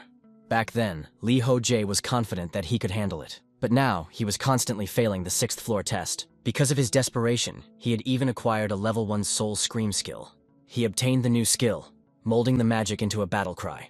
The soul cry has one additional effect. The description of the additional attack says that enemies below the protagonist's level cannot ignore his call. They are stopped and lose their evasion ability. In other words, it's aggro for a large area. Due to this skill, the protagonist was able to stop the skeleton warriors, who passed him and almost reached the gate. The sword skills as well as the defense skills increased to a medium level. Ho Jae once again conducted a sweep and even killed some priests. After that, he reached the final boss, which was Caesar. This creature was very enemy-minded and strong, so it attacked the guy. He could not cope with him in any way, so he failed the tests. And again he found himself in the waiting room. The guy realized he almost died when Caesar attacked him. He'd been in danger too long and hadn't paid attention to his heightened senses. This was what could be expected from the final boss. Caesar is very strong. Resistance to curses has increased significantly, and the guy has advanced a lot. To defeat the main boss, first you need to deal with the Death Knights, as well as soldiers, skeletons. After that comes all the priests, and only at the end can one fight the main boss. Ho Jae realized that he had already almost succeeded. He shouldn't be in a hurry, and this way he could win. After a while, the guy went on a mop-up mission again. The Death Knights as well as the priests were already damaged, and he got to the main boss Caesar, who, as usual, was talking some nonsense. The main character just shouted for him to shut his mouth. He was being very disrespectful to this creature because he was angry with him. Let it turn into a squid as soon as possible before the guy threw up at the sight of it. He's going to finish him off this time.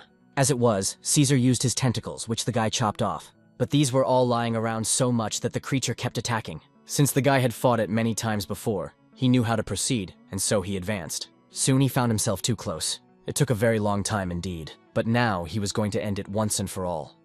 So he was able to deliver a devastating blow. Thanks to that, his main enemy at the moment had been crushed. Ho Jae had a really hard time with all of this. Even after winning, he no longer had any strength left. And so the long-awaited notification appeared. The system congratulated the guy for passing the 6th floor of the hellish difficulty level. As usual, all injuries and curses were healed. The hero received 1,000 points for passing the floor, and another 1,000 for passing the floor first. Most of the gods liked this passage, and he received almost 10 points for it. Only a few didn't like it, and because of that, some points were taken away. The guy could finally breathe out a sigh of relief after all. He turned his attention back to the emerging rock on the system. He was to receive an additional reward proportional to his merit. And as before, the gods were offering to trade him the extra reward for a special skill. The guy was interested, realizing that this tax could be very useful. This time only one god was against giving him this skill. When asked if he was willing to accept it, the hero of course agreed. Thanks to this, he received a skill called Level 1 Soul Exploitation. But that wasn't the most interesting part yet. The hero was very surprised to see the new notifications. It said that the goddess of slowness wishes to grant him the fate of an apostle. The god of adventure was the task, and soon he too wished to grant him the fate of an apostle. The system asked if the fellow was willing to undergo a test to confirm his qualifications as an apostle. One day, Ho Jae was sitting and writing something down on a piece of paper. He was happy that he had finished the grimoire for dragons was complete. When he found out that dragons don't have a spellbook, he was really shocked. He is not a magical race after all. As they mature, dragons learn magic on their own. Their knowledge is not lost over time, so any records are of no use to them. How arrogant they are after all. Speaking of which, he turned to his dragon egg, who was still in the egg. Even if he didn't need training, he would learn magic faster if the guy helped him. In order to pass the 61st floor, he needs the guy to know high-level magic. He doesn't have time to wait for the guy to master his magic on his own. Ho Jae didn't include any useless material for the dragon in the grimoire. He left only the essentials like how to use Kodadama and internal magic, because he doesn't need absolutely all the information about magic. Suddenly, the protagonist received a message. It turned out that Park Young-ah was asking about the report. The protagonist, angered, he reported that the 60th floor of the infernal difficulty level was fine. But he didn't understand whether it was mandatory to report every month or not. The girl was surprised at such a question. She reported that the nagging of the guy every month is more boring to her. Everyone sends the report at the same time, and he alone keeps forgetting for some reason. Ho Jae felt the psychological pressure. If you say something wrong, he would definitely get screwed. It was urgent to change the topic in such a case. The guy asked her not to get angry. In the past few days, he tries to ignore the passage of time. He doesn't even check his messages. He seems to have been here for too long already. So long that happened to the queen of psychological disorder and medication. Not really helping. The girl apologized. She didn't know that. She was too indifferent. If need be, she would write herself. He might not send a regular report anymore. Why the guy was glad everything was just as he had planned. The crisis had given him a great opportunity. It's hard to be a genius. It's really true now. It's just one more irritant to get rid of. The guy apologized to his interlocutor and asked if she could escort Lee Young-hee instead. He wants to try to go up to the 61st floor. Park Young-ah asked, why would he want to go to that floor? The hero stated that he spent too many points this time and needs to save up more. In the end, the interviewer agreed but asked what to say to Yeon-hee. Ho Jae immediately became more serious and asked that she remember to pass his word to his manager. John Ah informed that he'd better walk her out himself. He's still on the 6th floor. Now, Yeonhee's height has stabilized. Hero was worried that she wouldn't be able to handle the 6th floor, but she did well. It will take her some time, but she will pass it sooner or later. The guy thinks this girl has talent. It's not the same as his, of course, but she's pretty good for a spellcaster. Yeonhee starts studying magic to compensate for her weakness as an archer. Magic where a skill channels magical power and activates. It's worth saying the right words. It's a magic that's rather weak and can't be transformed in any way. On the speed and ease of use allows you to completely cover the spell in the area of action. It is really very easy to master. So many people specialize in it. Because of this, there are almost no masters of traditional magic left. This once again proves that the combination of archer not caster is very strong. That was why the guy agreed to it and supported it. He had heard that some sort of event was going to open soon. The interlocutor said that he was right, there was talk about it, but there was no exact information yet. It would be good if it was a regular general meeting, but if not, it would be a hassle. If it's a general meeting, it won't be a downer for anyone, and the vigilantes have been getting a little rowdy lately. Ho Jae said that it's her own fault, because she's been harassing them to death. They'll complain to him, of course, and not to anyone else. Young-ah was surprised and asked who it was that was complaining. The guy had to give some names. He was embarrassed, but he wants to apologize because he just wants to live. Anyway, Kim Min-hyuk announced that he is leaving. Now Park Young-ah will have to play the role of a mother. She stated that she doesn't know how to do that. Ho Jae was well aware that it wouldn't be possible to find someone to replace Kim Min-hyuk right away. First of all, because Park Young-ah doesn't trust anyone. If his comrade was gone, he would be the only one left. Therefore, it was necessary to stop him as soon as he decided to get a divorce. The interviewee noted that who knew he would leave right after the divorce. Viroy noted that he talked about his dating and love affairs every day. Indeed, who knew he was about to divorce and leave? There was still a lot of uncharted territory in the world after all, since he had finished with the Dragon Grimoire. Now they would look at the attribute of the Dragonborn. I wonder if the color is gold or Black River, he likes red. The boy has asked the Dragonkin to watch the house, and Daddy goes off to work. He's worried, but on the 6th-10th floor, it's just him and Yongyeon. But still, you can't just leave like that, you need a babysitter. The hero used magic to fulfill his plan. It was an unusual magic, but a summoning magic, and someone instantly began to appear. It was a man dressed in the same clothes, Ho Jae. And the most interesting thing was that he was one and the same as the main character. After appearing, that person became indignant. The protagonist informed that he was still the same sharp tongue. Let him watch the house, and also the egg. Now the clone was indignant. I mean, he knows this isn't his home. Does he have dementia when he just let him have his body? Ho Jae says that will never happen because he's an asshole. This clone is the guy's alter ego. It's made in his image, but it turns out to be surprisingly weak and amazingly rude. To top it all off, they can read each other's minds. If anything were to happen to the egg, it would immediately move here from anywhere. In other words, it's highly effective alert magic. The clone is outraged. Let him not underestimate it. The protagonist created this clone to mop up the 61st floor, but unfortunately, it was completely useless. But at least he could be used as a babysitter. The clone said that if he continued to belittle him, he would go on strike. Ho Jae said that can't be done. He went to earn points, and let the other one keep a close eye on the egg as well as the house. The interlocutor said that he understood everything.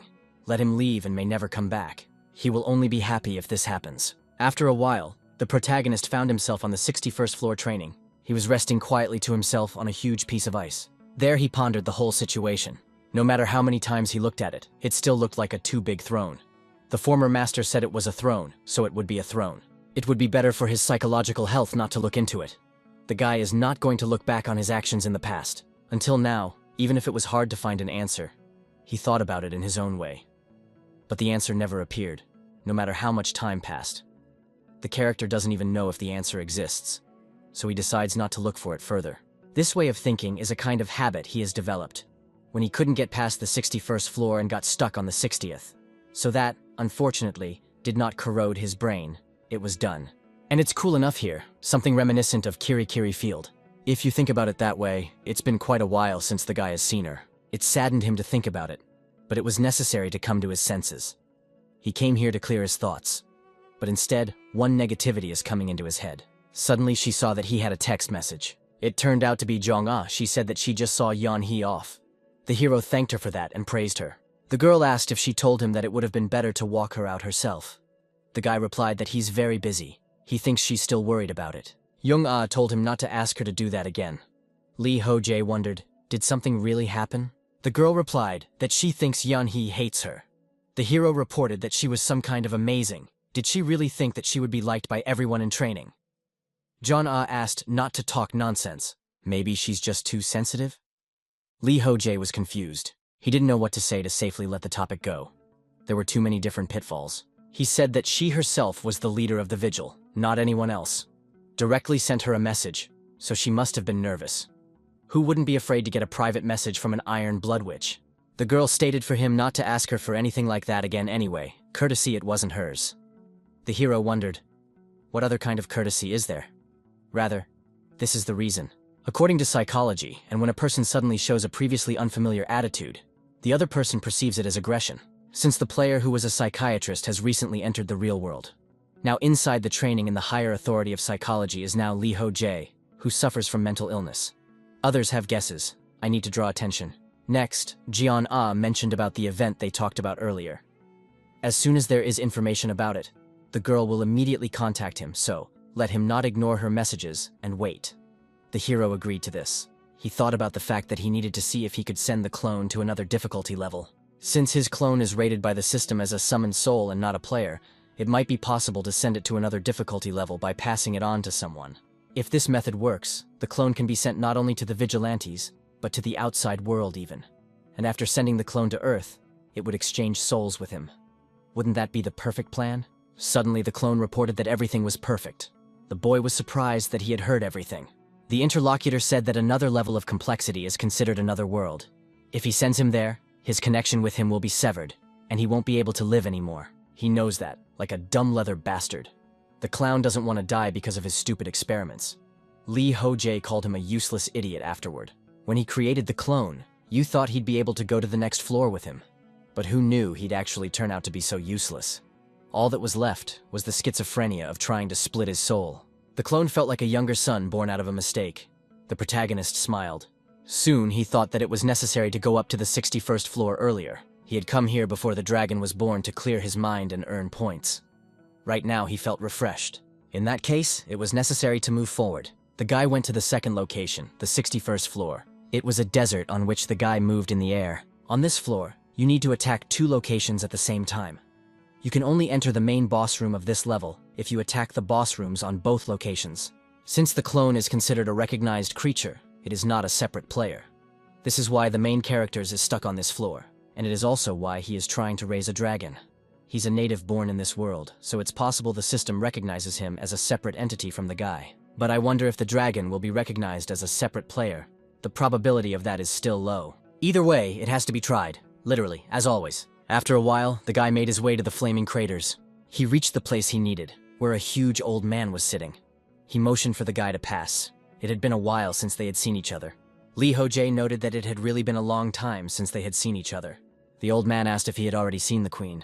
The hero reported that he had seen her, complaining about her skin as usual. The man laughed because of this. It turns out that she's worried about her frozen skin getting old. She's still as silly as before. Ho Jae confirmed that the queen had said something like that. The old man then inquired about how long to wait for him. The guy informed that he needed time. It seemed to the interlocutor that this sad fate.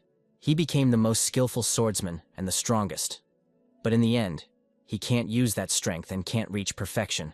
Ho Jae explained that this might just be a stage of his perfection. To the old men, it seemed like he was speaking as if he was a god. Still, there is no such thing as a sword without a purpose. I wonder what he plans to accomplish with this power. The protagonist said that there was no need for random questions right now, and no need for answers. As soon as the hardening is over, and then he will decide how to use this power. The interlocutor asked if he was comparing the current situation to the hardening. This is a very interesting assumption. But what about the will and intention of those who create this sword? Ho Jae informed that he has his own will as well, unlike the sword. The man wondered what his own will was leading to. The guy didn't know it himself, he indignantly replied. The floor boss said it was true he didn't know. He suggested that we end the conversation there. He would like to hear his answer when he is older. When the time comes, let him make the right decision. Their will is entrusted to him. He must not be wrong in his choice. And now he proposes to begin after all. When the old man announced this, a pair of hands immediately appeared from the boiling magma. The protagonist agreed, let the man take care of him. The old man summoned his minions, not prepared to fight. Earlier, it was reported that the god of slowness wants to give the guy the fate of an apostle. Ho Jae was on the 11th floor of the underground city. He was being congratulated for passing this floor of training at the hellish level of difficulty. The guy noticed that the poison resistance skill had risen to the highest rank. This is really great news. He was really tired. This floor was really difficult. The problem wasn't even the difficulty level, but the fact that there was a lot of work to complete. The conditions for passing this floor are to grab the treasure chest, which is most prized by the monsters of the underworld. The guy was abandoned in the middle of the underground city. He wandered for a long time and had to travel a great distance. The problem was that he couldn't find the treasure chest even after killing an underworld monster. There were many treasure chests, and he found tens and hundreds of thousands. The hero tried to catch the monster and get to the information with the knowledge skill before the Tower of Babel. But everyone who could share with him as an enemy, sensible information and without hesitation, ended up killing themselves. Their racial traits were very annoying. Even if you greatly improved interrogation and torture abilities, the guy couldn't get any reliable information. In the end, there was no other way but to scour the entire town. When he dug through the palace gardens, he found a hidden underground passage, and that's where the key was. The protagonist inserted it into the well engraved on the plate of the royal throne and turned it. After that, the passage to the treasury appeared on the wall. It was a shame that the guy was hysterical and took the time to dig through the entire imperial palace. He probably wouldn't have found this place out of a lifetime. Obviously, searching wasn't his forte. If RPGs have thieves or adventurers as companions, they're the ones doing the searching. It's very convenient if the protagonist's squad has a statistician. He sets or dismantles traps and finds hidden enemies or a device. It would be nice to have such a person with you.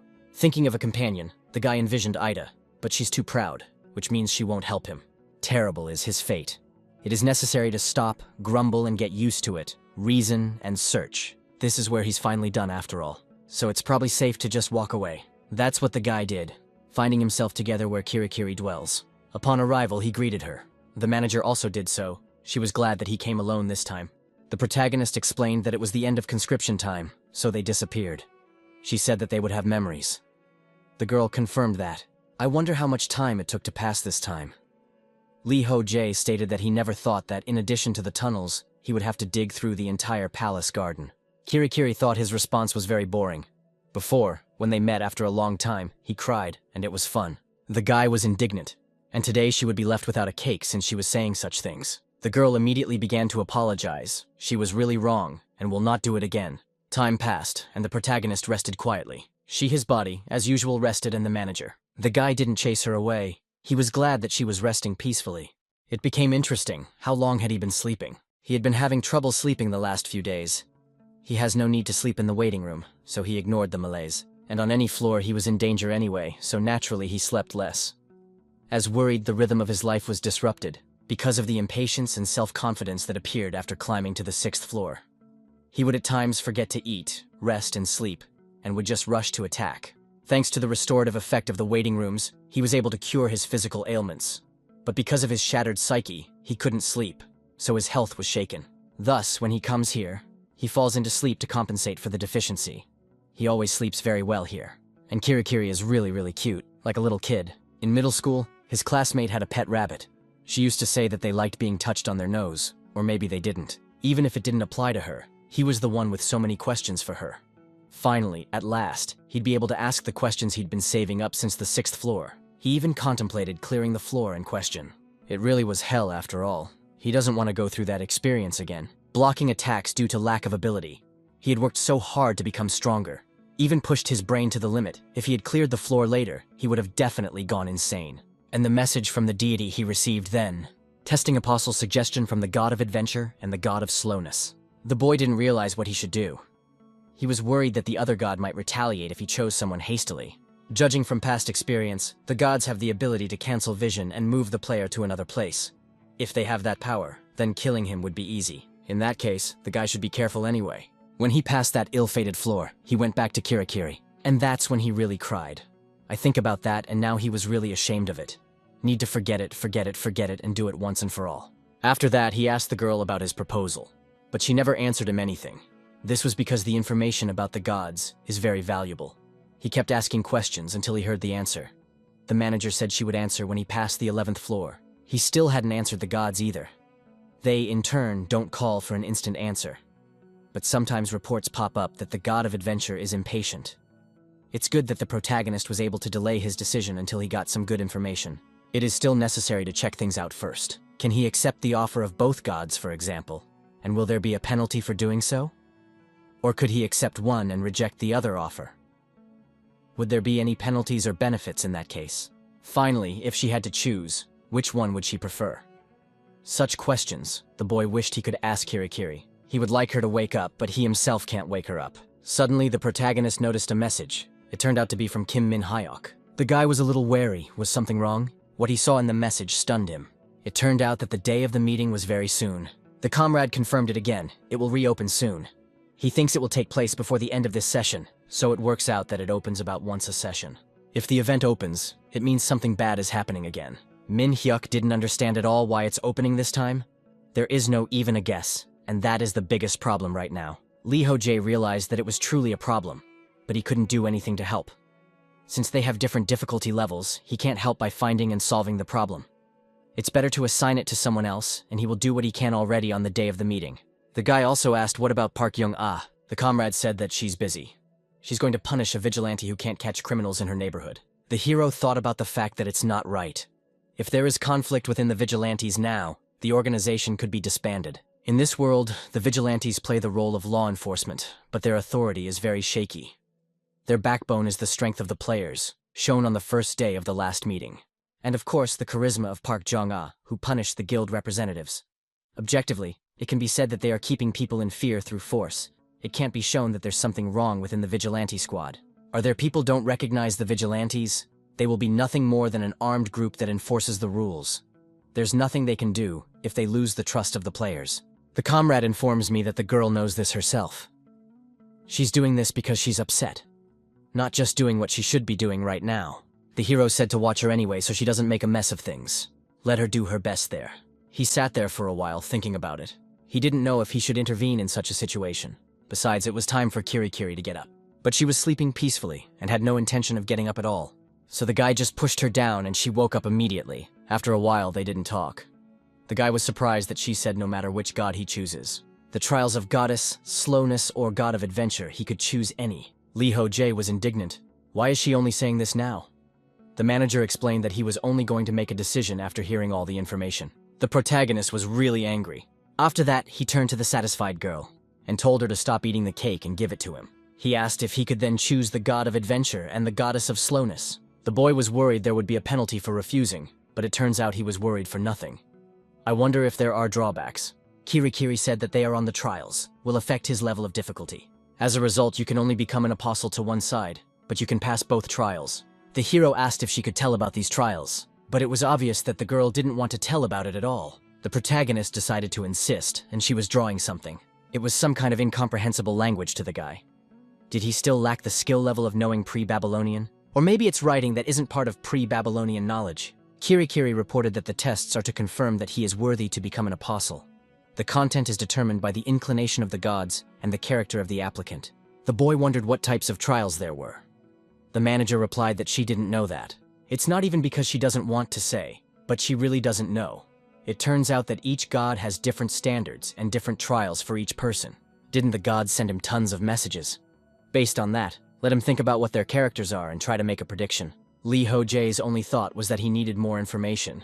He asked for what she knew about the god of adventure and the goddess of slowness. Not so to use the remaining right to information, only the most important thing to make an idea about them. The girl said she would do it now. About the goddess of duration she told him last time. While she was thinking, the hero informed her that if she strayed from the topic again, he would not buy any more cake. Eventually, the manager informed him that the god of adventure is a god who loves to fight against difficulties and adversity, and also likes to make wish dreams come true at the end of adventures. Plus, she turns out, she talked about the goddess of slowness earlier. The biggest difference between the two is how they overcome adversity. The god of adventure goes through everything with people, while the goddess of slowness likes to follow the path of life alone. In short, the god of adventure and prefers group play, and the goddess of slowness prefers solitary. Now it's clear to the protagonist. The god of adventure always reacts when he does not give up when in a desperate situation. The first impression of his name reminded him of the word adventure. It felt like he was from some Japanese role-playing game. Love and friendship blossoming into adventure. A perfect theory of justice in an effort to save the weak. The god of adventure was the first to take notice of the guy. Looking at his reaction when the guy refused to revive Adeltara, his typical behavior becomes clear. All of these are rather hypotheses and assumptions. If this is the concept that the god of adventure is pursuing, The bottom line is that both sides want the same thing from the apostle. Given the current situation on the infernal level, complexity would be a better choice for the goddess of slowness. The boy asked Kirikiri what she thought, who was the best person to choose. He realized that the manager always gave him valuable advice.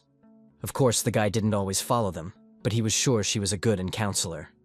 He used most of the right to information, but it's worth it. And so the manager informed him that she was recommending the god of adventure to him. The goddess of slowness would suit those who are often alone. Honestly, the role of apostle of the goddess of slowness is not something the average person can do. Guy found this review rather surprising. There is cause for concern, but she said it herself. To me, slowness is not a bad choice. Yes, and the god of adventure in principle is also suitable for him. After thinking for a while, the hero decided everything. Since he didn't voice anything, the adventure god was worried. Ho Jae wondered what was bothering this uncle so much. Though it wasn't surprising considering the way he had been acting all this time. There was cause for concern after all. The girl wondered what he was going to do. She was getting really curious. Who will he choose, the goddess of slowness or the god of adventure after all? The protagonist smiled and said that he would choose both of them. He is going to go through all these trials on his own. Someday he will have to become an apostle of one of them. He will make the final decision when he gets more information. The severity of the trials won't be a problem for him if it helps him become stronger. Several reports appeared that the goddess of slowness was sorry, and the god of adventure exhaled in relief. It looks like they both thought he would choose the goddess of duration as well. The protagonist finally discounted one problem that had been haunting him since the 6th floor. Suddenly, several more system windows appeared. One of them announced that the god of adventure had given the guy starting the trial a new skill. And the second one said to me, the newsbear did the same thing, gifted him a new skill. Ho Jae, he expected this, and each of them gifted him a different skill. He made the right decision after all. Now his skills, Talaria wings as well as the flicker mark, became almost chitons. But there was also something that surprised the boy. He wondered what was this skillet that it said. There was a new window, now you could see the percentage of realization. To all this, the progress has increased a lot. The guy is why there are so many trials from the god of adventure. It is 20 times more than the goddess of slowness. Interestingly, the beginning of the main reward. One of the skills was called resilience. It was a skill obtained by a guy from the god of adventure. It gave him strength when fighting became hard. Another skill was called composition. It was a skill obtained from the goddess of slowness. It shows more ways to solve problems so that a person can get payoffs and become stronger. It was clear to the boy that these explanations were equally cryptic. If he asked Kirikiri about it, things would only get more confusing. Fortitude, as well as Iron Wall's similar skill. If Iron Wall strengthens the body, then fortitude probably keeps one's spirits up. Or maybe it helps you fight in battle. Or maybe even just boosts stats. Composure seems to increase the level of focus for a long time. This is similar to the very famous action of doubling the experience in games. When the last session is over, you'll have to wait in the waiting room for about 3 days. During this time, it would be better to pump some skill. One can certainly improve more than just the fighting skills, they both seem useful. It would be great if he got compensation sooner. Knowing that, he would have gotten it as soon as he cleared the 6th floor. It felt like he would have missed out on the double experience promotion at the computer club. Though no, even though there were losses, they weren't serious. Not counting the 11th floor, he had, after all, quickly gotten through all the floors after the 6th. If he had gotten it after this floor, there would have been a stronger effect. But there was no difference, so it's just a loss in the end. He knows he's trying to rationalize everything. But it's a skill that has to do with development. You have to think positively, because his reality is hell level. While he was pondering, the manager continued to enjoy the sweets. The guy paid attention to this, and immediately took away her cake. The girl was indignant. Let him not take away her cake. She cherished it so much, after all. Soon she got more sweets, so she informed him that he was very kind. The hero remarked that it was true, he was certainly not only kind but also cool. Kirikiri agreed with all of this. It became clear to the guy that she was willing to sell her soul for those sweets. He asked that she just not go after the uncles offering candy. Because they weren't offering candy. The girl said, whatever it is, if it is food, let her give it to him. She wants to go after the uncles if that's the case. The protagonist still tried to explain for a long time why you can't go like that. Even turned to his fellow Kim Min Hyuk. Not much time yet, and he was about to leave. He asked to be told how to add a skill in the waiting room. Kirikiri agreed to that. The guy felt sorry that composition and resilience were only level 1. Flicker and Talaria's wings were at max level when he got them. Ho Jae thought it was worth expecting an improvement in skills. But at this stage, it's best not to expect great effectiveness of the skills. To all of this, there is also something else. The hero asked the manager how much information he can get.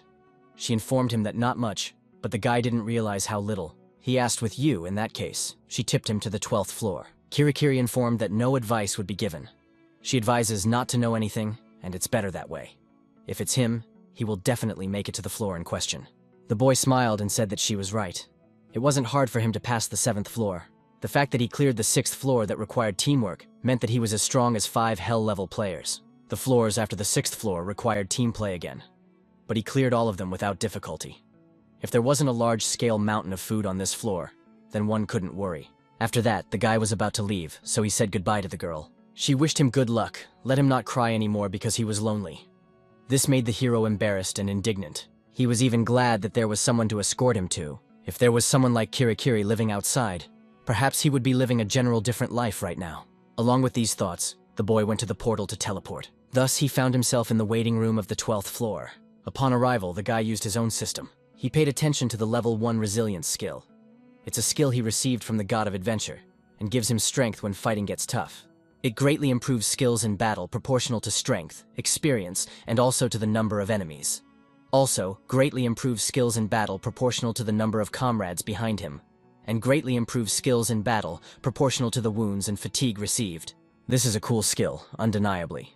Depending on the situation, greatly increases skills in battle. Barring some of the metal comrades, the conditions are very doable, since it's a hell of a level.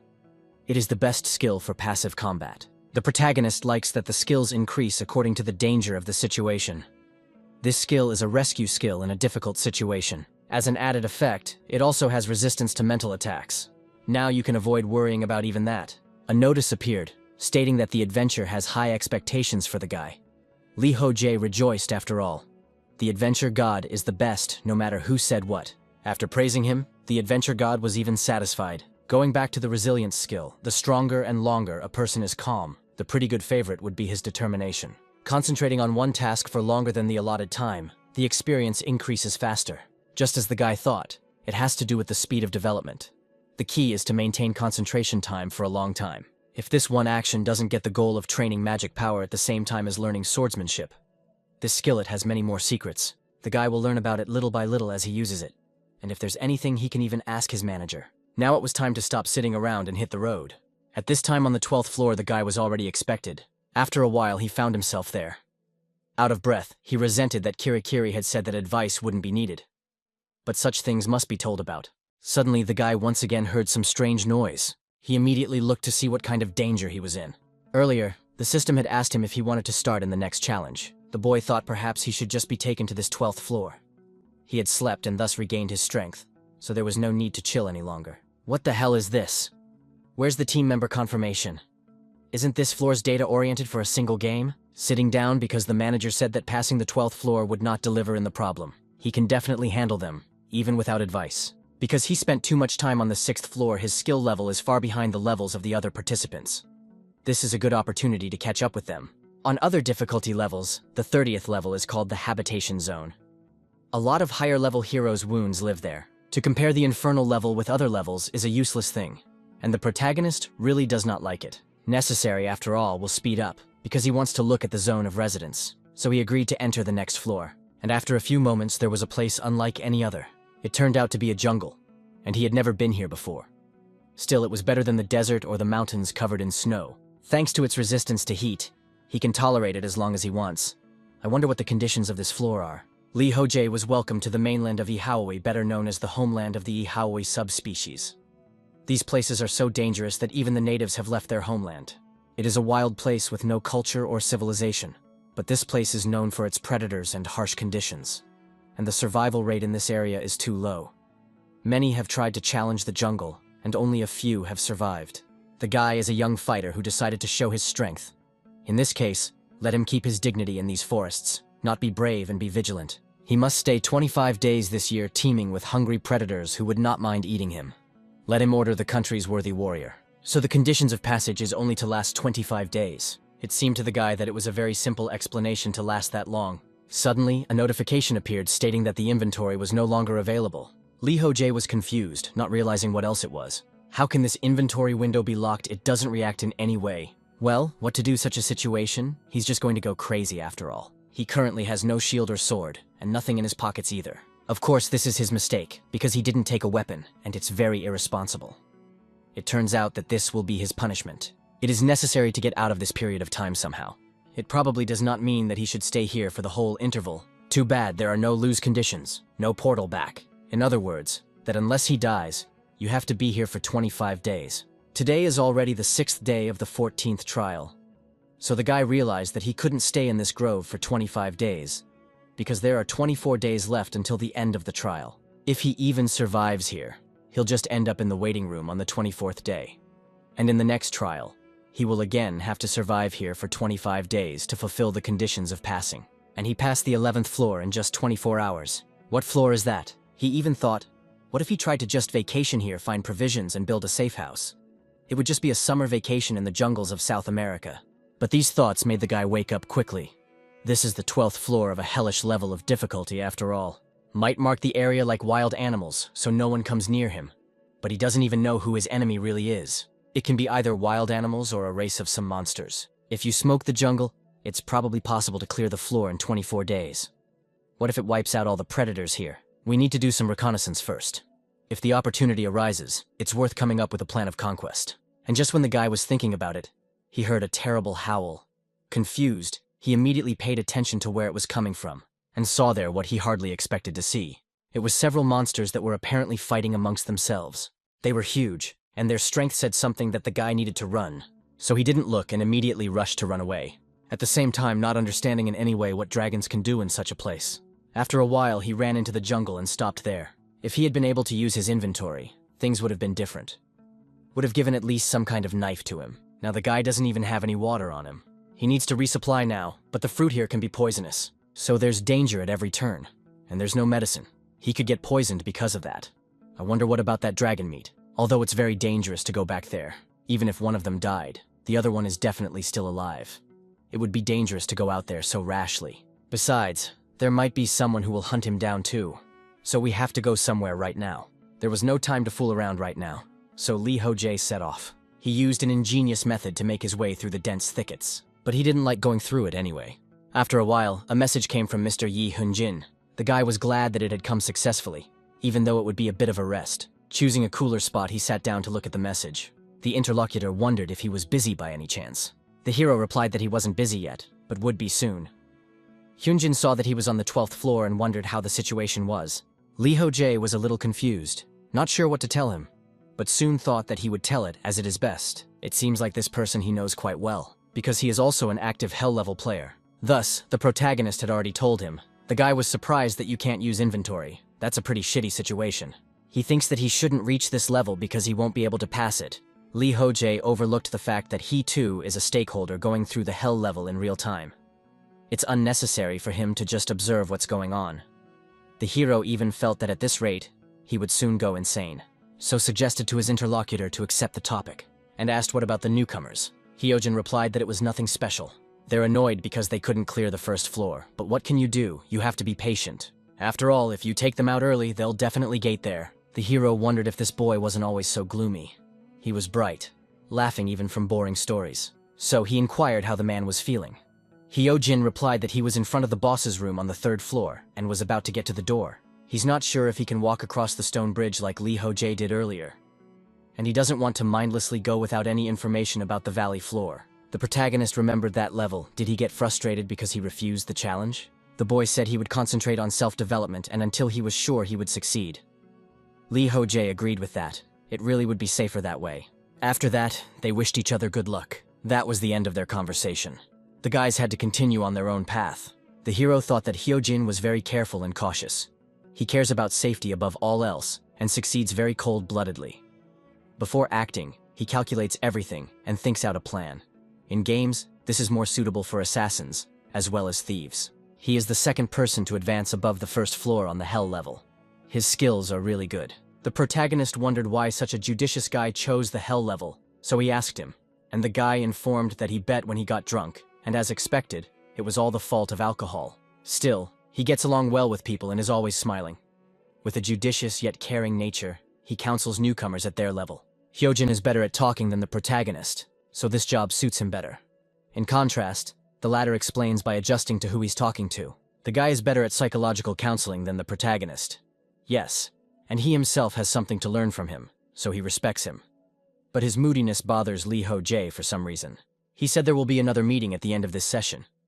Perhaps we should tell everything calmly then. Lee Ho Jae asks to tell Kim Min Hyuk as well. To be honest, he's not sure if he can calm anyone down with his talk. So for the moment, he decides it's best to go back to thinking about the 12th floor. The first order of business would be to find a hearth. Survival is a prerequisite for a successful passage, so it is important to find a safe place now. There are options near the river, in a cave, or in a tree. So far, it is only so. Now it is necessary to expand the area of action. There's a good chance that near the river will gather predators, and there are no caves in the vicinity. That just leaves the tree. So it is necessary to find a large tree on which to build a tent. In this case, can go further and scout the area. But the trees in this case are too dense, and the view is very narrow because of this. It is best to observe from a height, but it is not clear how to take off. The protagonist's musings were interrupted by something. He felt footsteps, and it was clearly not insects, but it was unclear where the culprit of this alarm was. Looking around, the guy did not convince anyone, but he clearly could not be wrong. So let's scout the situation better. He used battle concentration. Thanks to this, his sense of strength sharpened, and he began to feel everything much better, and soon really found what he was looking for. This was the first time he was fighting while hiding himself. Lee Ho Jae even prepared himself to attack whoever was approaching him. After waiting for the necessary moment, the guy attacked the creature that was at his back. This creature turned out to be something more like an orangutan.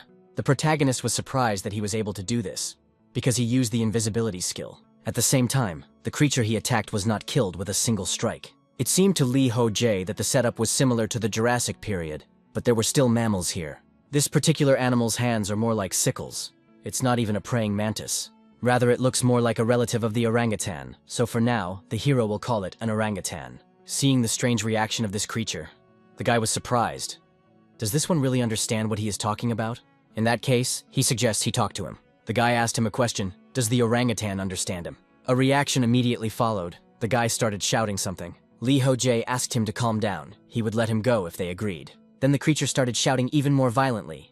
It became clear to the guys that he doesn't understand him. He gets even more nervous when the guy speaks, although perhaps he just pretends not to understand him. Next, the hero decided to try to approach him, but immediately followed a reaction, which he slightly did not expect. This orangutan considered him a threat and rushed to attack. Even though the guy was a bit confused, he was able to attack and even chopped off a limb. A magical arm could serve as a sword after all, or it could serve as a shield. Of course, it couldn't be compared to a magical weapon. Thinking about it, the hero continued to attack the creature, thanks to which he managed to throw it away to a great distance. Knocking the orangutan off its feet, the guy approached him and stepped on his chest. There pondered that the creature in question used the invisibility skill. Most likely, he does not know how to do anything else. Therefore now, the hero sees him clearly, and the one does not cause any more problems. From the last strength, the orangutan tried to attack him with his remaining limb, but it was also cut off by the guy. Now this monster couldn't attack in any way and just lay there. Lee Ho Jae asked if he was in pain, and he should have listened to him earlier. If he answered his questions, this wound could be healed. Although he soon realized that it wasn't, he wouldn't be able to get the antidote, and it turns out that this monster would now die. In that case, at least let it say something before it dies. The orangutan actually did. He started drinking it, as if to summon his kin. It also became clear to the protagonist what he had done. And it was really very bad indeed. The roaring sound probably had a special purpose. The guy immediately looked around and saw countless eyes. They were the same orangutan he had killed, and there were a lot of them. Lee Ho Jae, that things are really bad. It's getting too dangerous here. And that creep who summoned his kin just died. Things are clearly not going according to plan. Right now, the guy doesn't know anything. Neither the number of enemies, nor their strength, nor the given terrain. So, the situation is worse than ever. All that remains to do now is to run, because it is very dangerous. That's what the guy didn't do, trying to sneak out of there as soon as possible. Unbelievably, he knew something like this would happen. Nothing is given for nothing on a hell of a level, and these creeps knew what to do to him. Orangutans chased the guy from all sides and attacked him. But with these creatures, the protagonist coped easily enough. Right in front of him, he saw two thick bushes, and realized that there was no way to get through here. Even if he slew all of them, they would just summon others with their cry. It became clear that some wouldn't attack after learning of his power. But if he turned his back on them for even a second, they would immediately attack. That's how it happened right now. The guy had to kill another creature trying to destroy him. They're trying to attack from different directions. Don't they have an instinct for self-preservation? Lee Ho Jae has already been running all day from these creatures and they keep chasing him. You can kill them one by one, but it's not that easy. This corresponds to the 12th floor of the hell level. These orangutans are agile and fast, and they have sickles instead of hands. To top it all off, they're also pretty smart, slowly surrounding the guy like he's their prey. The protagonists can be escaped by flying away on Talaria's wings, or just using a flicker. But impossible. There are other monsters dwelling there. So he would be better off avoiding danger. Come to think of it, they aren't as dangerous as dragons. There are just a lot of them, and they are intelligent at that. Again, these creatures start to surround the guy. They calculate his movements and block his path. It would be much better if they attacked him all mind. In that case, it may be a wounded man's job to get them to do it. Also, each of them has a unique ability. One wonders how many more surprises this jungle has in store for him. He had already seen dragons that used flames for defense. That was their ability. They attack skills that the participants of this game received when they got into the training still. The first orangutan had the invisibility skill. The other regeneration and wind spirit blessing. Ho Jae doesn't know how the next one will attack. That's why it's even harder for him. But think about it. The guy continued his way forward, and once again there were new enemies attacking him. Ho Jae resented them. How annoying they were already to him.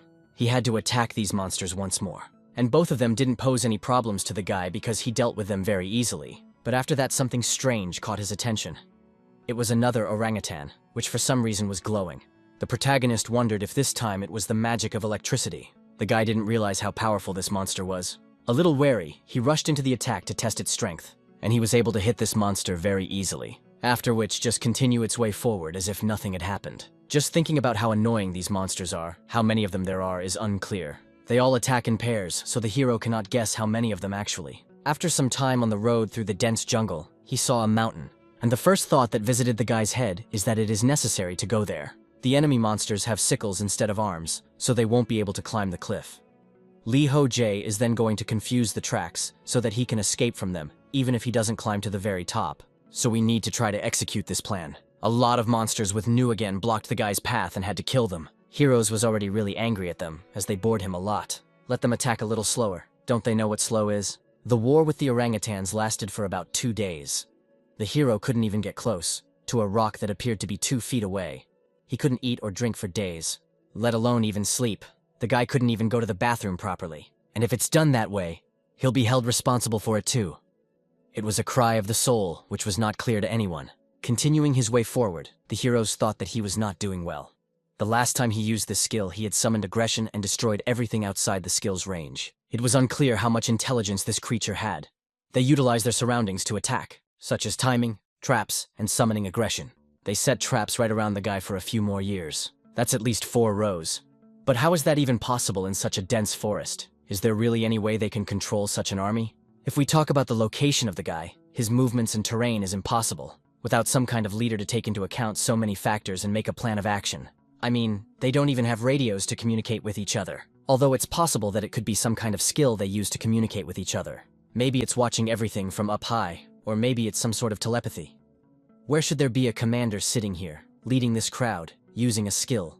Still, it's not a bad hypothesis when you consider all of the above. And again new orangutans appeared. Killing them, the guy thought that his concoctions wouldn't help him in any way right now. He'd just follow onward to that rock he'd been seeing all along. Even if it's true, he won't be able to avoid the traps. So that begs the question, what other options does he have? The first is to kill the commander who's controlling these macaques from somewhere. The second is to take off on the wings of Talaria and get the hell out of here. There's a third option, which is to climb the cliff. The first option is actually quite difficult to accomplish. If you follow the second plan, you will have to fly for a long time, and he may run into dragons and be in trouble then. The only thing left to do is to climb the cliff. Suddenly, he received a message from Kim Min Hyuk. He was wondering if he was going to become a friend. The protagonist was surprised and asked what happened. It turned out that his interlocutor was told something strange. But it's not urgent. We can talk about it later. At this point, their correspondence was interrupted, and the hero continued to run onward. He did it for a long time, and finally managed to run. Now he was right at the cherished rock. It became clear that now there was still a little more to go. Lastly, he dealt with a small group of orangutans and jumped up using the shimmer. After that, Talaria's wings were used to fly even higher. The creatures remaining below couldn't believe that this guy had just flown up. Ho Jae. In turn, Ho Jae was glad that he was rid of those annoying macaques, and was finally free. He was finally able to reach the mountain and landed there. But on the high ground, his mood didn't improve. It only dropped. For this was getting beyond all limits. On the very rock he thought he had saved was a huge crowd of orangutans. All of them were fierce and ready to fight to the death. The boy didn't understand why they were all gathered here.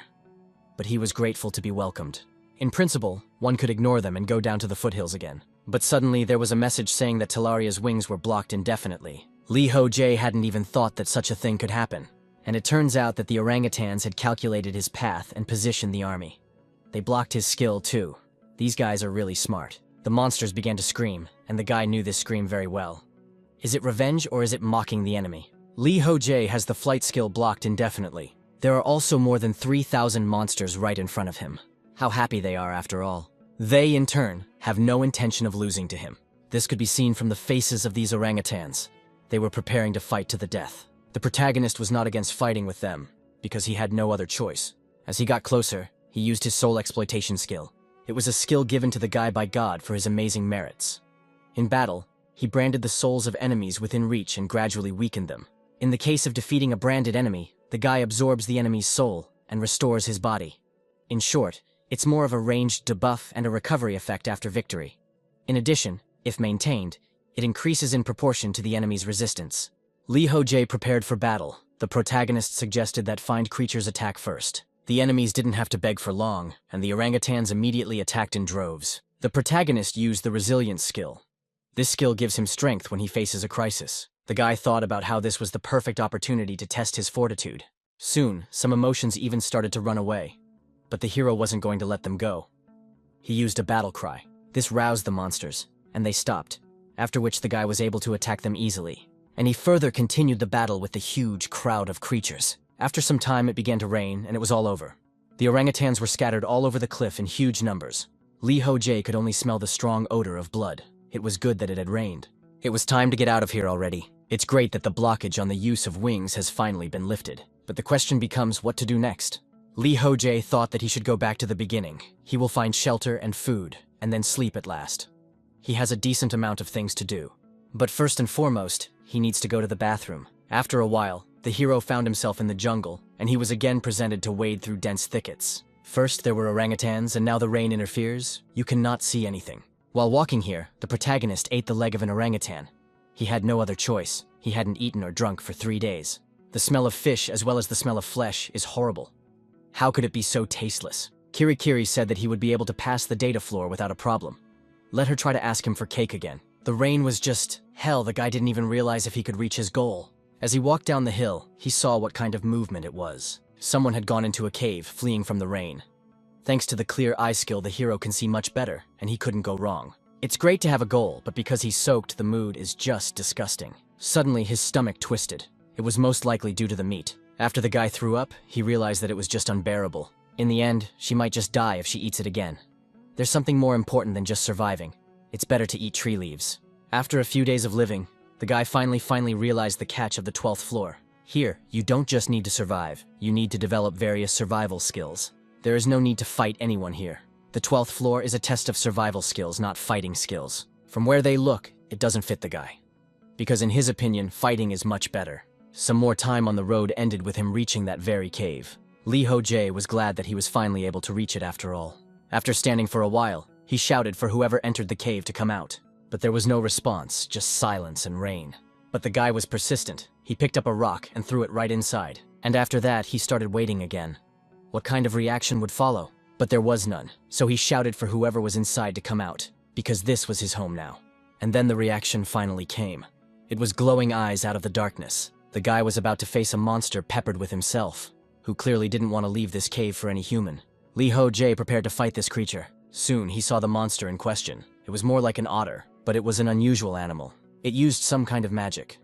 The protagonist couldn't believe what he saw because it was electricity. That's bad because there's water everywhere. Wherever he goes, he can get electrocuted. It won't work that way, and he has to act somehow. To do this, the guy decided to use the skill of exploiting showers. This skill quickly reached its goal, and the guy was happy that he had succeeded. But suddenly, the creature that had been exposed to the skill began to scream. After that, it immediately attacked without being affected by the skill. Ho Jae realized that it was an otter that decided to attack head-on. But then he would know what to do. To defend himself, he used his wings. And by doing so, he was able to fend off this creature's strike. His Talaria wings have high resistance magic, with voice, so they don't contact his body directly, so he won't get electrocuted. The creature started with electricity magic, so one had to strike while he was close. Of course, it would be good to find out what its true punching power was. The guy might die after all if he started to test this judgment now. So he decided to just attack, and to do so, he got close to the creature by hitting it with his fist. At that moment, the flicker mark was used to enhance the attack. The opponent could not resist this power in any way, so it was sent flying. Ho Jae was glad that the combo of the flicker mark as well as Talaria's wings worked on the 12th floor as well. His stamina was completely restored afterward. Apparently the exploitation and soul effect had kicked in as well. It's all bloody unbelievable just now a creep that has electric skills appeared. Next time, the electricity resistance skill should be obtained. After pondering about it, the protagonist headed to the cave, inside which he saw nothing. He noticed that it was empty and also quite spacious. And in addition, it can be noted that it is warm here. But still a guy, that was alarming. So he immediately used battle concentration, after which he felt that the enemy was somewhere nearby, but it was still unclear where he could be, not in front or on top. Probably someone is using the invisibility skill again, and the guy can't determine where his enemy is yet. Therefore it was decided to also use heightened sense. As a consequence, the guy finally did find him. He had just passed by. Ho Jae froze, waiting to see what that creature would do, and it soon attacked. Using his skills, the protagonist quickly reacted and grabbed it. As a consequence, he literally killed it in an instant. This creature was something more like that ferret, and it's still very young, but it's still dangerous, because it's early in its life. The fauna here are very annoying, and no one knows how to defend against them. But this wound was shallow and quickly healed. The guy realized that such wounds could be cured with herbal medicine in less than a minute. It was good that there were other ways to recover besides potions. They increased the guy's chances of survival and speeded up quite nicely. It takes too much energy to recover. In this case, one cannot worry about it for now. After all, he has become physically stronger, and the potions haven't gone anywhere. It was hard to recover when his strength was at 0. He hadn't exhausted himself like that in a long time. He could lie down in peace, because there were no enemies in the vicinity. He still had so much to do, but first he needed to rest. And so a little time flew by. The guy continued to rest in the cave, which he had recently conquered. And finally he woke up. Then he stood up and turned his attention to the entrance. Idoltara was sitting there guarding the cave. She sensed movement and noticed that the protagonist woke up. The lizard called him her husband and said she had prepared a meal. The guy immediately became indignant and threw a rock at her. He had, after all, told her earlier not to call him that. He soon calmed down and asked how long he had slept. The girl replied that it had only been 3 hours, and that was very little for a general. Ho Jae in turn had the feeling that he had slept for much more than that. If he hadn't summoned her, he wouldn't have even been able to close his eyes for 10 minutes. Right now, he was grateful to have her here. Summoning the deceased is a pretty cool skill. It can be used a maximum of 5 times per entity. A spirit item is also required. Even considering the limitations of summoning the deceased, it's still a good skillet. It would be even more effective to summon a stronger creature when the guy shook himself. But right now, he doesn't regret summoning Idoltara at all. He feels safe with her. Fuck, in situations where you have to stay on one stage for a long time, knowing you have an ally is empowering. He has a more sober judgment when he can share his thoughts. To all this, there is no sense of loneliness. The first time the boy summoned Ida was back at level 7. He did it just to distract the enemy, but realized that she has much more potential. Not only was she a strong killer, but she was also cold-blooded and attentive to detail, which is not common for humanoid lizards. But at level 5, she's fired up at the idea of making him her husband. It turns out that lizards have a tendency to choose the strongest as a mate, and she began to fiercely pursue him to make him choose her. He was very tired after that battle, and decided not to dwell on it. According to the peculiarities of her species, she accepted his rejection, and he, in turn, taught her to understand human behavior. And now they got along well enough. Ida just informed the general that she had prepared everything. The protagonist asked, "What kind of food is this?" The girl replied that it was lamber meat. It's raw, but the guy has a resistance to poison, so he won't get poisoned. Let him think like he's going to eat sashimi. Ho Jae thought she was talking about that ferret he killed the other day. Tried it, rolled the insert with it better than the orangutan. Soon the guy asked the lizard what she knew about the area. It seemed to be called Aihaoi. The interlocutor said she didn't know anything. Ho Jae really had a lot of questions for Ida when they started working together. What role did she play in the training? How did she even get here, and what did she do before that? Most of the questions she didn't know the answer to, of course. She says her head goes blank and nothing comes to mind when he asks her anything. It feels like her memory has been erased.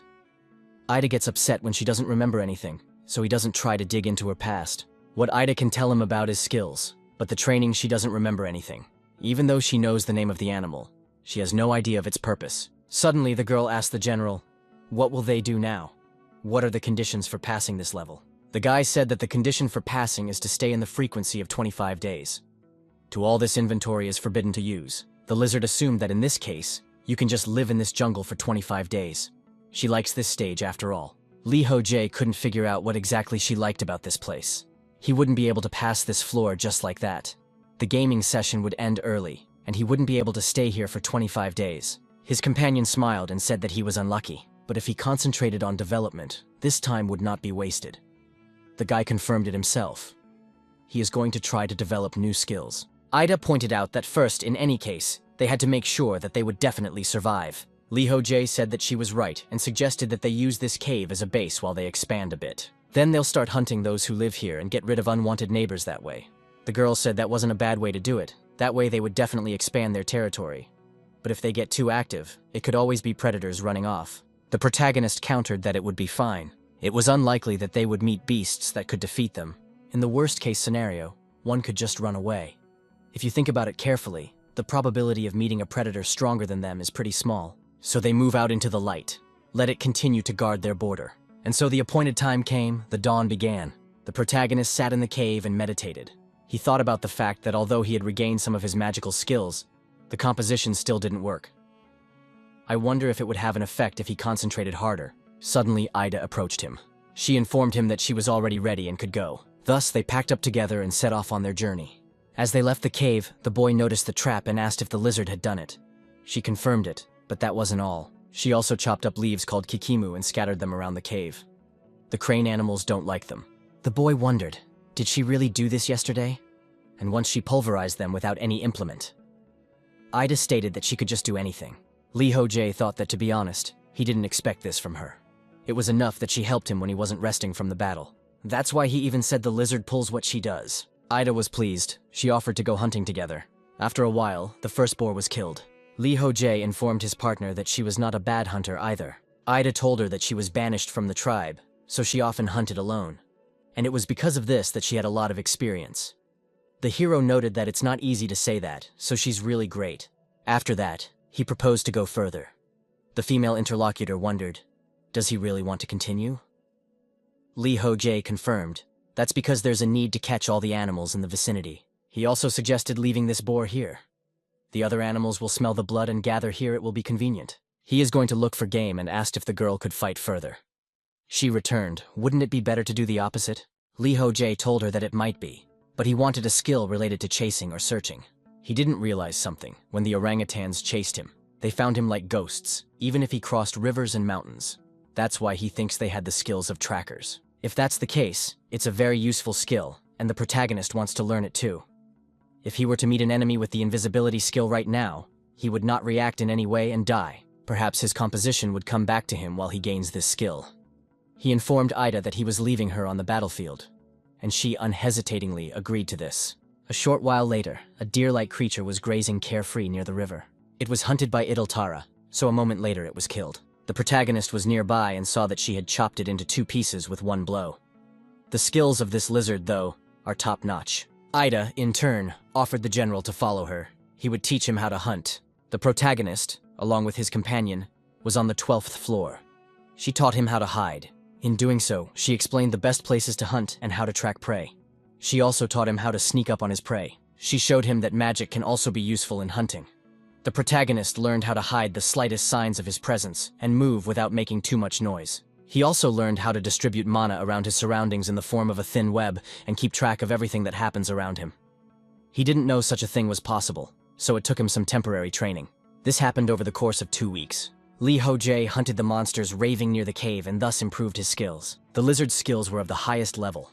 She was showing how to hunt properly. One day, she reported that there seemed to be no monsters left in the area and there were no more to hunt. The hero confirmed that this was most likely the last monster. He finally learned how to detect the enemy after all. He's got a logic chain and a couple other skills on top of that. All thanks to his companion. They quickly exterminated the creatures and only harmless species were left alive around the cave because they weren't worth hunting. Idiltara asked the general what they would do now. Perhaps they should return home. Ho Jae agreed. It's time to go back. He wants to take time to train in the cave. Ida decided to call the cave their home. In her spare time, she crafts furniture as if their lair has truly become her home. The protagonist seemed pleased with her. The hunt seemed to cheer her up. After a while, the lad asked an interesting question. He wanted his companion to teach him how to wield a spear. I wonder if it is possible to learn such a thing. He thought it was a valuable skill. Inside the system, the guy didn't use martial arts much, so he's used to doing everything alone. But he thinks it's something he can learn from her, including how to wield a weapon. She's one of the most amazing creatures he's met here. In fact, he'd like to wield more than just a spear. It would be good enough to advance his strategic thinking, so he wants to learn how to fight himself. Given the current situation, they'd better stay here for the rest of the session. They could certainly find new places to hunt, but that wasn't as important as spear skill. The boy inquired perhaps he was asking a lot. The girl hesitated, after which she asked to wait here. But the hero did not understand where she went. Perhaps it is worth it to just wait. He realizes that asking a huge lizard to teach him to fight is a strange idea. He's probably already definitely gone crazy. In that case, just focus on practicing composition. For the past few days, he'd been practicing it at any convenient moment. Previously, Ho Jae had tried to improve his resilience in this way. Even if he does everything right, it still wouldn't make him do enough to maintain his composition. As he found out, he needs at least 8 hours to activate the composition skill. 8 hours is the minimum. After spending that amount of time meditating, and Guy can activate this ability. After activating it, he feels a boost in strength. The composition skill, the main reason why he was able to improve his skills so quickly. This skill was much more useful than he had anticipated. He couldn't have done it without Ida and composition. Since scanning an area also consumes mana, he can train magic circuitry and danger search at the same time, which is a good thing. The protagonist can see the cave setup like the back of his hand. He decided to start his training right away. To do so, he used combat concentration. It is necessary to visualize the spider as much as possible, but his training was not destined to happen soon. Ho Jae felt a severe headache. It seemed to be his limit. And just as Tara arrived, she asked the general to come over to her. The protagonist was a little surprised, but went over to her. He wondered where she went, let her talk to him. Would she teach him how to wield a spear? The conversationalist turned toward him, and she had a spear in her hand. She handed it to the guy who asked, did she make it herself? The girl confirmed it. This would be his training spear. He can try it out right now. Ho Jae looked at her in surprise, and only thanked her for what she had done. A few moments later, his training oscopim began. Watching him move, the lizard said it was fine. She knew he could do it. Everything about him was perfect, except the agility, of course. It was amazing to the guy that he could do it. But she doesn't realize without agility a pro player goes nowhere. It's a very important trait. The life of a pro player is not for everyone. Tara noted that he's a surprisingly fast learner, even considering he can use composure. The guy said he knows it himself. He's aware that without talent, he's just a walking piece of meat. The girl even stated afterward that sometimes his words make her lose her appetite. Ho Jae realized, although he was learning by fighting with the spear, his sword wielding and hand-to-hand combat were also improving. He knew that Ida was the perfect mentor. Her physical abilities surpass human ones by many times, so she's a great trainer. That was how the guy continued to train for a long time more. Another period of time passed, and the meeting began. The guy was invited to go there, or he would be moved after some time. The hero asked his partner if she wanted to go with him.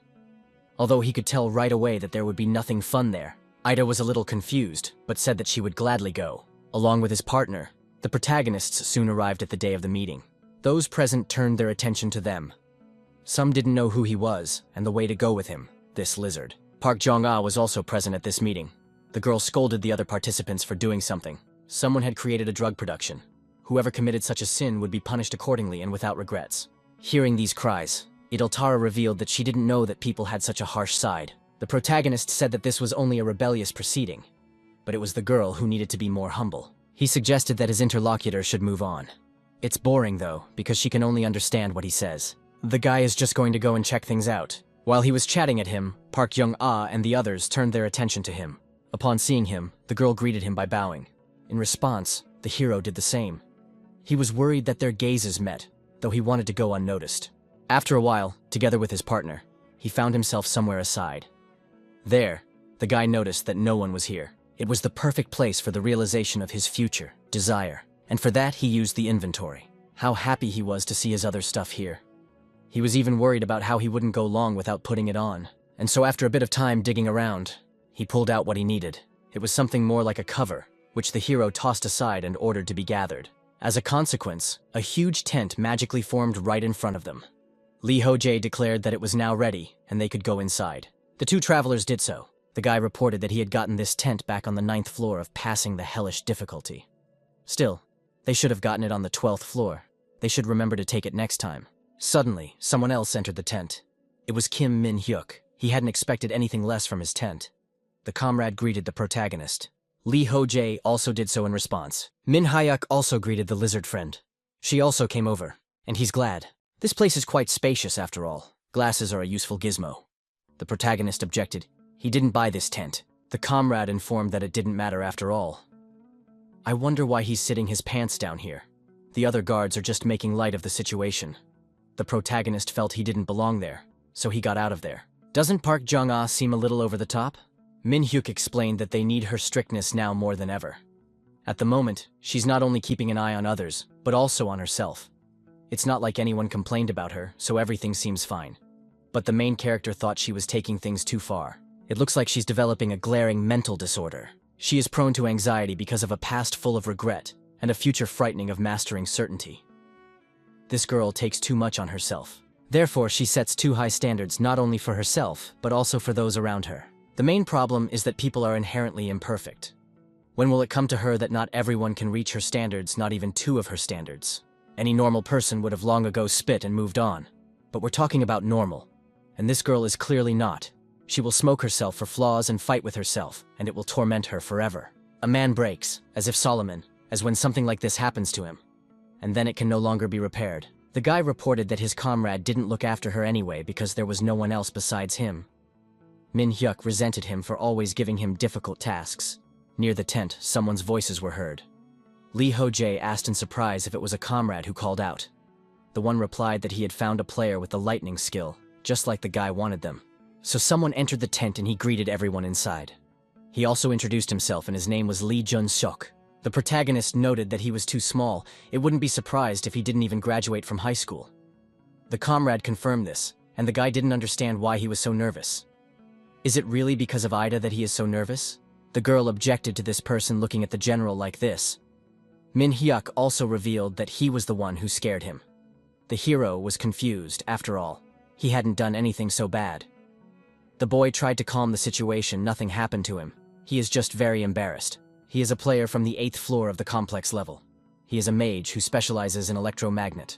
Therefore, he is perfect for training, heat resistance. Lee Ho Jae thanked him for coming. He would need to use the lightning on his arm.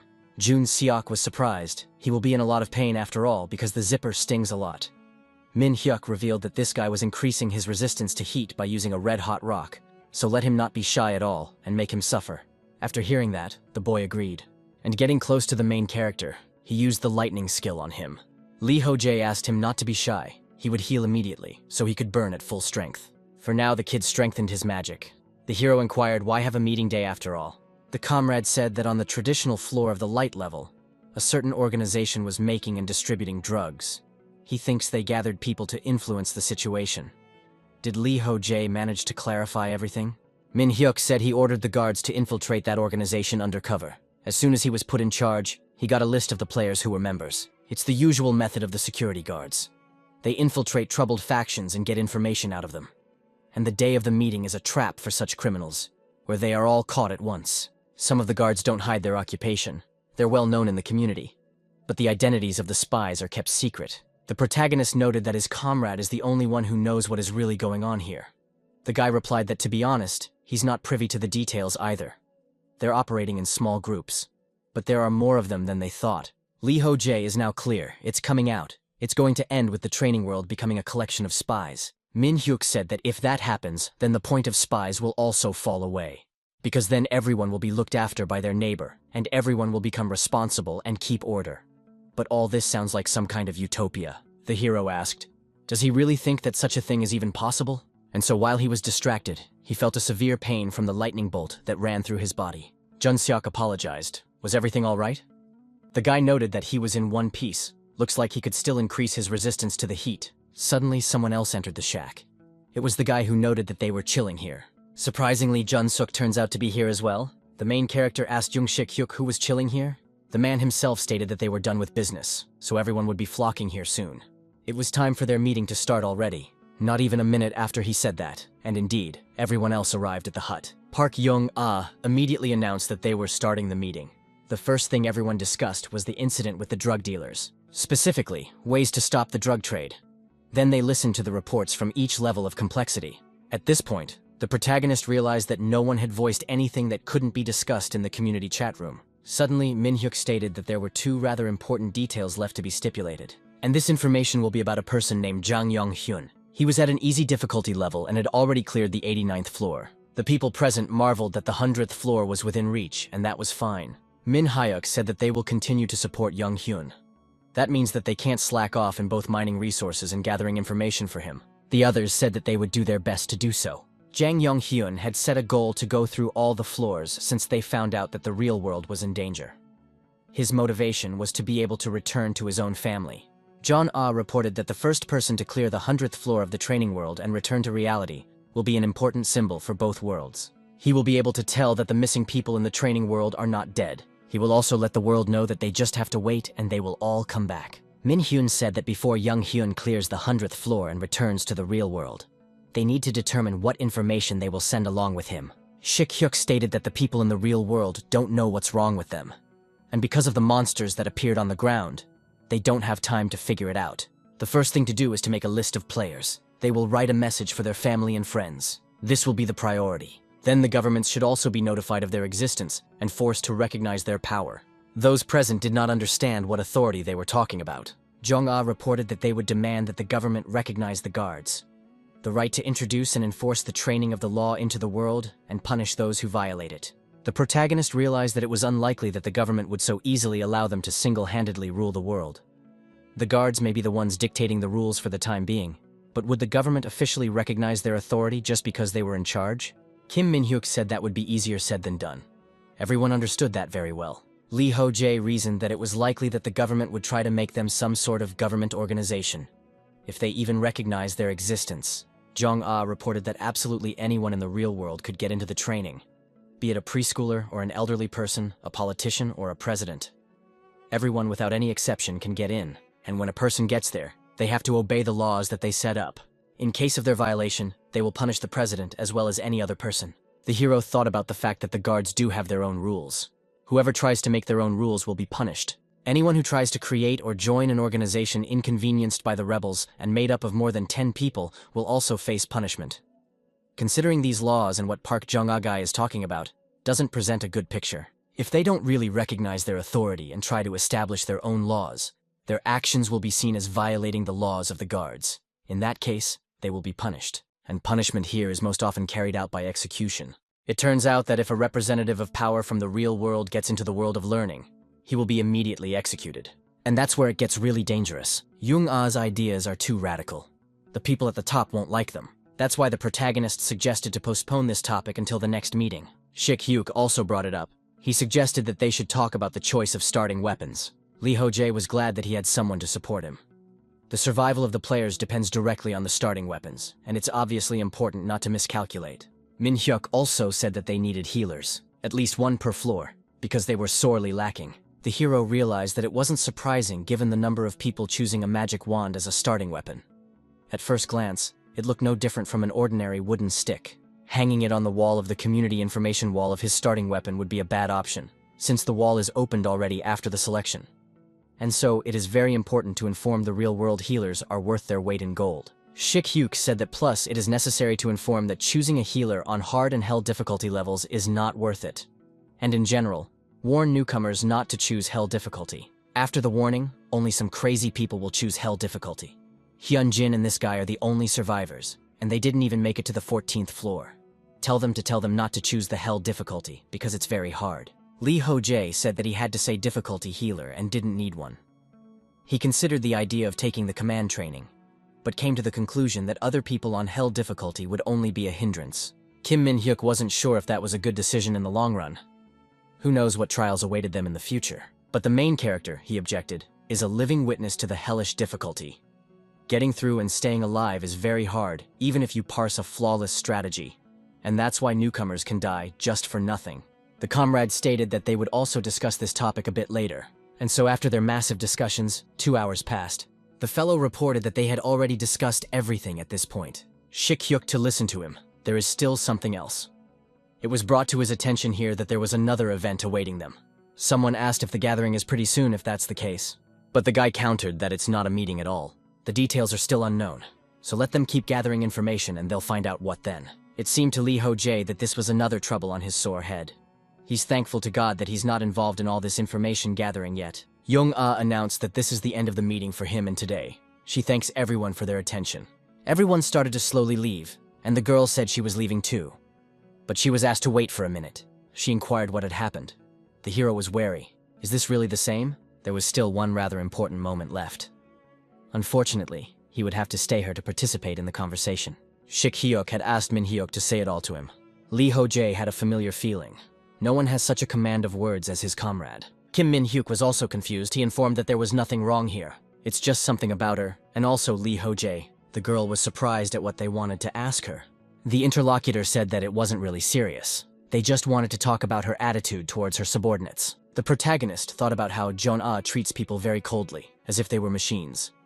She often reprimands in The Purged, but without being cruel. And in fact, most of the rebels approve of her behavior. But there is only one problem.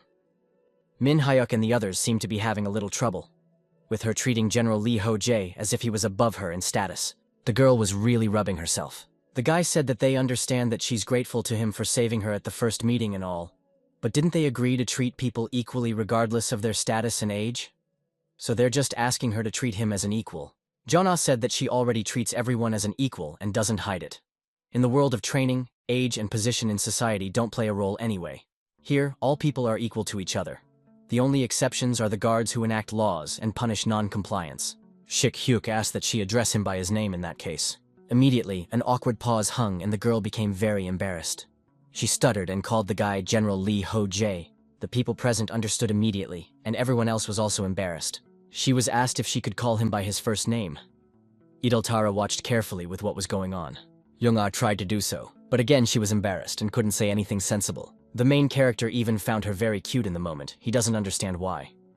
Who would have thought that the cold and aloof Park Jong-ah could do that? But the fact that she really puts him above herself could be a problem in the future. Even if there is a reason for it. She still thinks of him as a hero who saves ladies in trouble. She respects him too much and expects too much, and that stresses him out. The hierarchy of guards will remain uncertain as long as she treats him as superior. I'm sure even now there will be people convinced that he is her superior, and not the other way around. This could lead to factions and splits, which they don't want. The girl was asked to do this a few more times, but it never worked out. After a while, the main character asked what Kim Min Hyuk was doing. He said that creating a wooden figure is his hobby. Lee Ho Jae revealed that he used to have a hobby too. He liked to knit. He was on edge and needed something to distract himself. Back then, he didn't know about any meeting, and he didn't understand much about life. It was a lousy time though. He was really on the verge of madness. Needlework was his only outlet. Comrade would like to say he understands him, but that would be a lie. He just makes furniture for the house and can't afford to buy it. The hero wondered if he too had a house on the 30th floor. The house sounds great. Anyway, he didn't know that Park Young-ah has that side to her. Honestly, sometimes she scares the hell out of him. She wouldn't hesitate to shoot the person who made her suffer in the head. The guy hopes that they can build a more trusting relationship in the future. In the meantime, he has other problems. Ideltara doesn't seem to be happy. She must be sad and bored because the guy didn't pay attention to her during the whole conference. She informed him that she would be sleeping, so let him be gone. The guy was surprised. Did he really say he wasn't? Though she certainly didn't understand what they were talking about here. Suddenly, a boy entered the room. It was Jun Seok. The comrade wondered if he had called him again to practice stability. Lee Ho Jae confirmed that he was the one counting on him, and soon the training began again. Process asked this boy if he could gather information for him about the continent of Ihaoi. He in turn had something to do with the 12th floor.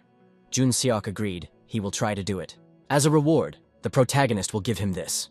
This bracelet has an effect on it that pumps up the magic chain by 1 level. He received it as a reward for clearing the 10th floor on Hell difficulty. It's the kind of thing a guy can't find in any store in his life. He'll be able to use magic a level higher than normal just by wearing it. I wonder if he knows what that means. Maybe tell him in confidence that he's talented, small, and has a lot of potential. That's why he gave him this gift. Min Hyuk turns out to be just flattering him without shame. After a little more time, the main character remembered something. He was supposed to meet Hyun Jin after all. The comrade assumed it was that one, the one from the 3rd floor of the hellish difficulty. Lee Ho Jae confirmed that he's the one who's really down. Thinks that not being able to clear the 3rd floor had shattered his confidence. It seemed to Min Hyuk that consolations couldn't solve this problem. Perhaps leaving him alone was the best help. The protagonist said he understood and agreed. Next, he asked the guy who was testing him if he had a stronger skill. And so they proceeded to strengthen the protagonist's resilience. After some more time, the day of the meeting was nearing its end. The 14th passing session had also already come to an end. The main character, who was with his partner in the cave, reported that it was time to say goodbye to her. For a while, it became a great home for him, and for her. The girl also confirmed this. It was a good home. The guy was a little surprised by this. Idaltara explained that she had never lived with her kin in the settlement. It turned out that she was homeless and alone. Every night she slept in a new place, and she couldn't remember any of her parking lots. The 5th floor was not a home to her, but rather a dungeon. And speaking of this cave, it was the first time she had a place she could call home. So she was grateful to the general for bringing her here. Ho Jae was really sad to hear about it himself. He once asked about this lizard from Kirikiri. What will happen when another player meets Idaltara in the 5th floor boss room? I wonder if it will be the same Ida. The girl answered that it will be the same creature, but she will have a different essence. That Idaltara that someone else would meet on that floor would be the Idaltara he had summoned. That said, she would be unaware of him, as they had never met. The boy was really at a loss. He wants to say something to her, something last, but nothing comes to his mind. And then there was a notification that the guy failed to clear the 12th floor. Thus this session had come to an end. The girl inquired if he would clear this floor again. Ho Jae objected he didn't feel like doing so. There was no better floor to train on than this one. He would practice here a couple more times. He still has plenty of time, and there are still plenty of monsters here. So anyway, it's just a matter of surviving for a certain amount of time. Besides, there's one more thing.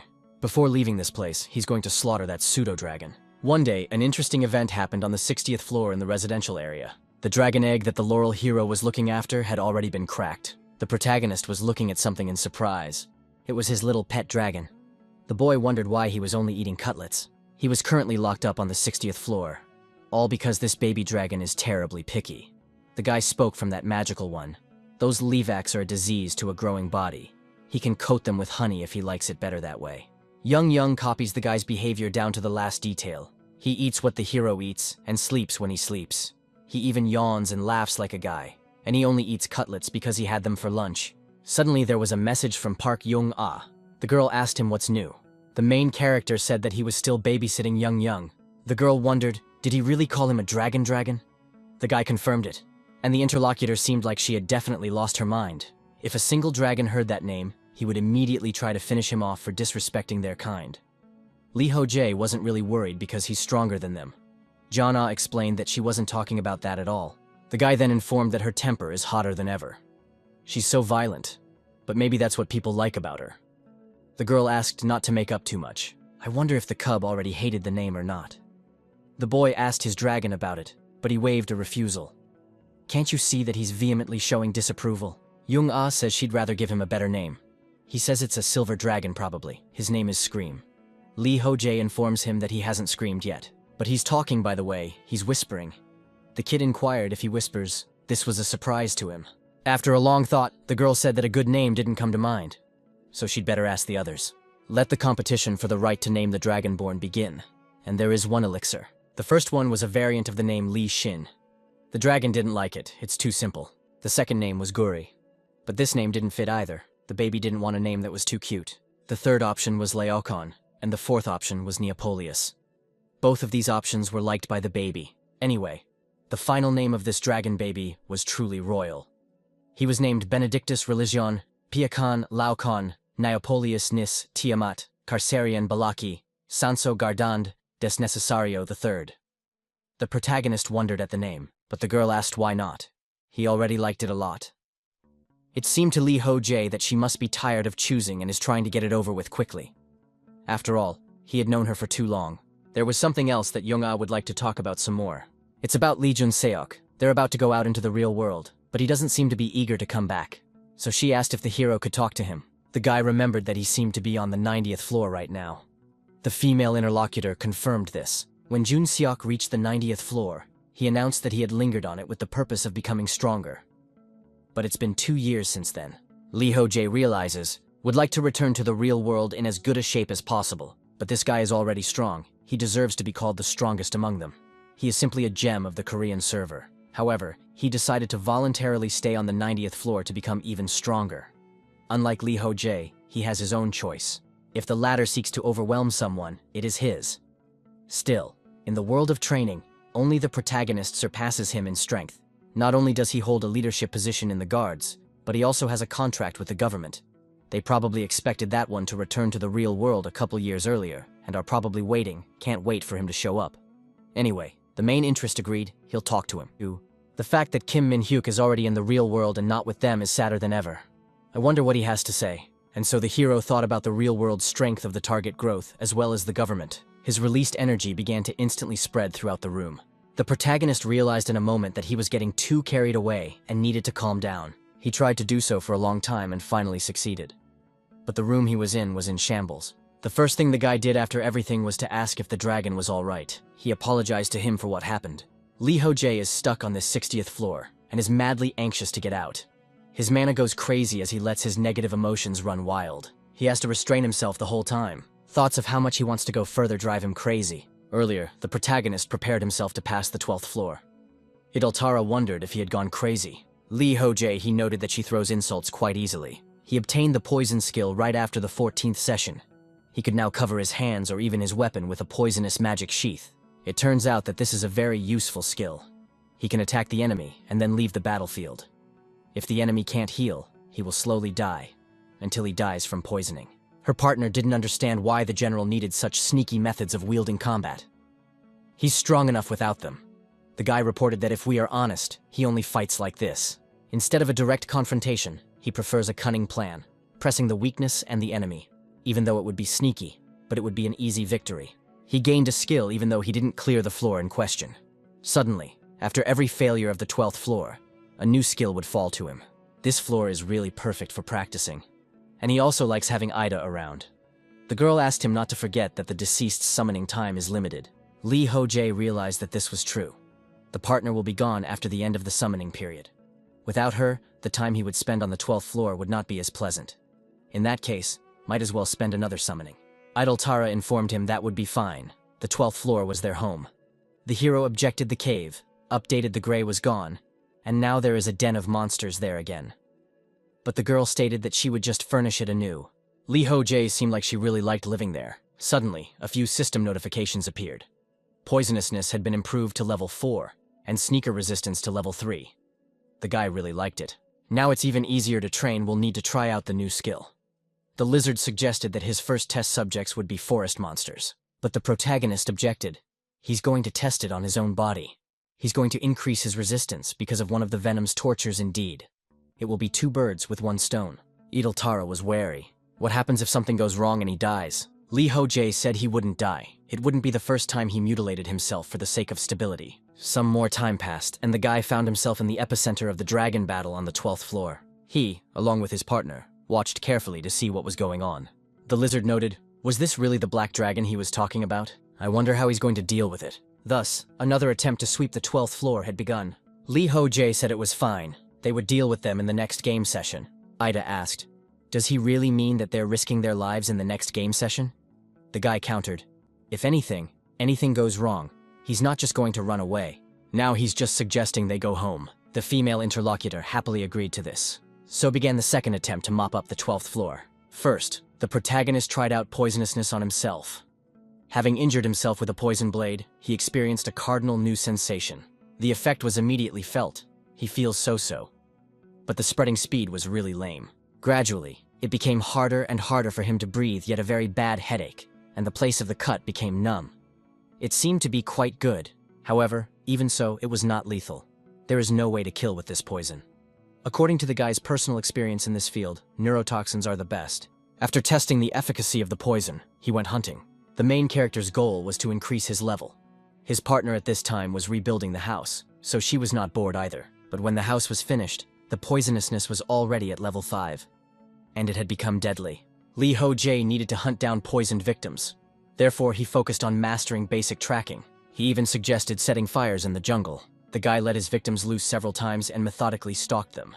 Lada had improved his survival skills tremendously. He also began to feel more confident in the jungle. He spent his days training and hunting to increase his level. Soon, new traces of monsters stopped appearing around the cave. The hero informed his partner, for what tomorrow is going to go further? The girl suggested that she would head deeper into the jungle. He confirmed, it expects to go straight through to here. Ida wondered if it was too far away. The journey to that point would take at least about 4 days. The boy was well aware of that, but he had to go there anyway. He plans to have a big hunt in the present. What is the magic of the fantasy world? Isn't it that here you can make the wildest dreams come true? A rider, riding through the skies on the back of a winged horse. This is a pretty common fantasy because almost all people dream of learning to fly. When Ho Jae was still a teenager, he read fantasy novels, and also dreamed of conquering the skies like the main character. It was time to realize this dream. In truth, he first visited the place of the winged horse himself. Ida saddled him and traveled on his back. He never thought that he would become the first humanoid lizard to ride a human. Ho Jae said that he didn't think so either, but what a strange expression. It all sounds kind of unnatural. All of a sudden, the girl pointed out that if the general wanted to, he could saddle her at any time. The guy thought it was a rather vulgar joke. He informed her that she would pay for it now, and sped off. I wonder which ones are fun now or not. The lizard was shocked. She reported that she wasn't having much fun. Right now she was literally going to throw up. After a while, the girl apologized for what happened. Ho Jae realized his guilt himself, so he apologized as well. The girl asked him if he was mad at her, and he informed her that he was really fine. In fact, it wasn't just that they had decided to carelessly fly around the area without fearing anything. The fact is that Lee Jun-seok had unearthed information about the Ihaoi continent and shared it with the protagonist. Because of the jungle, there are few species that can fly. In addition, during the second sweep, the protagonist had gotten a good look at the local fauna. There are no monsters on this floor that could potentially take them down. Ida informs the general that they've been flying for a long time. I wondered if he wanted to take a break. The hero was perfectly fine with that. After a while, he gobbled up some delicious food and said it was good. He thought that humanoid lizards eat raw meat, not the same as reptiles. Even monkeys don't fry food. The girl said he shouldn't think with prejudice in a world populated by many intelligent species besides humans. If he said such things out loud, someone might take offense. The boy reported that he understood, and his interlocutor went on to say that the other races mostly appeared to him as enemies to be killed, but that wouldn't always be the case. Ho Jae understood that very well himself. He should keep it in his mind. Who else but his partner would give him such perfect advice? The first time they met, he didn't even realize that he would spend so much time with her. They'd fought then, and then she'd claimed him to be her husband. And this is what came out of it. Now this lizard is his only ally and friend. She is his good counselor, as well as his support, and in some ways his mentor. He could even say that she is now his family. She may not be much help in battle, but he wants to call on her and always be together. He feels more at ease when she's around. The guy is really tired of being alone. A notification appeared that the adventure god is looking at the guy with approval. Also, the degree of fulfillment of the adventure god increased. There were already 39 completed tasks out of 224. A little more time passed, and finally the partners arrived. The hero reported that they were at the easternmost point of the floor. Just like Lee Jun-seok said, there was a transparent barrier. It hasn't rained in a while, so it's completely dry. In that case, he proposes to start what he had planned. It wasn't long before the entire nearby area was covered in flames. The hero, along with the girl, floated in the air and watched what was happening. Ho Jae was surprised. He threw just a couple of sincere effects, surpassing all expectations. The forest is so dry that even a cigarette bowl could turn this jungle would increase. Soon, there was even a notification that he had obtained a new level. Some of his skills, as well as some stats, increased by a few units. It became clear to the guy that his informant hadn't fooled him here either. He could gain experience by killing enemies in a set fire, at least 4 times less afterward than from killing them himself, but that's fine. Told him not to play with matches for nothing, he listened to his elders. He told Idaltara he wanted to give it a whirl, throw a few more sparks. Let his experience points continue to burn. The massive fire spread throughout the jungle, and some of the animals tried to run away from it. The clever creatures even tried to put out the fire in their own strength, but it wasn't good enough. To all this from above, they were attacked by Idaltara, destroying them one by one.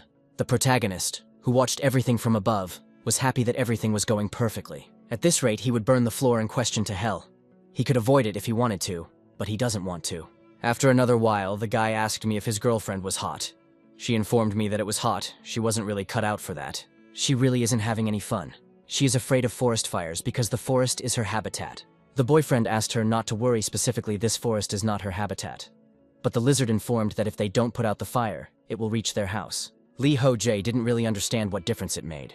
They would still have to leave this house once it cleared the floor in question. Soon, a huge dragon appeared right in front of them. He was very angry because of the fire the protagonist was setting. Ida reported that the dragon was finally here. He seems to be able to create barriers. He's probably trying to protect that part of the forest from the fire with a barrier. Is the general really going to actually kill it? The guy asked to stop asking obvious questions. Let him just take out his sword from his bag. Thus, he soon had his next blade in his hand. The protagonists head swiftly towards the dragon, trying to protect the forest. He would circle near it without flying too close. Surely they would soon have an opportunity for it to attack him. Also, while not too far away, the guy applied the soul exploitation skill. The power was able to reach the creature, and it became angry when it felt its use. The lizard shouted that screaming wouldn't help him. He would never catch them. She had already told the guy, but to repeat herself again, she knew no nimbler than him. Suddenly, the dragon that had been watching them all this time just turned its head the other way. The girl wondered if the protagonist saw this. The creature in question is distracted by the incoming fire. Ho Jae asked Ida to get ready. They will launch an attack right away. To do so, he got close to the creature that appeared to be his target. They both attacked the monster in question, but the barrier protected it from a strong strike. The guy was outraged because this monster repelled the attack with his barrier, and he is quite fast. But that was far from all the surprises this monster had in store for them, because it turned around and attacked them with its tail. The guy along with his partner had to lower themselves closer to the fire. The girl wondered what they should do now. The hero noted that the sled plant would not, after which he headed upward again. If he wants to save his forest from the fire, it is either done from them or will ignore. Either way, they could always retreat. The more time he wastes in trying to take them down, the further the fire will spread. All circumstances are only stacked in their favor. Also, barrier is an active skill, and the monster decides when and where to place it. So if they attack him unexpectedly or blind spot, he won't be able to repel the blow. The girl even felt sorry for him. But the protagonist informed her that this was not the time for sympathy. He was not attacking. For the next attack, he sped up using the Wind Spirit Blessing skill. The dragon tried to beat them up with his tail, but the guy used Flicker. Thanks to that, he along with Ida struck again. But again there was a barrier.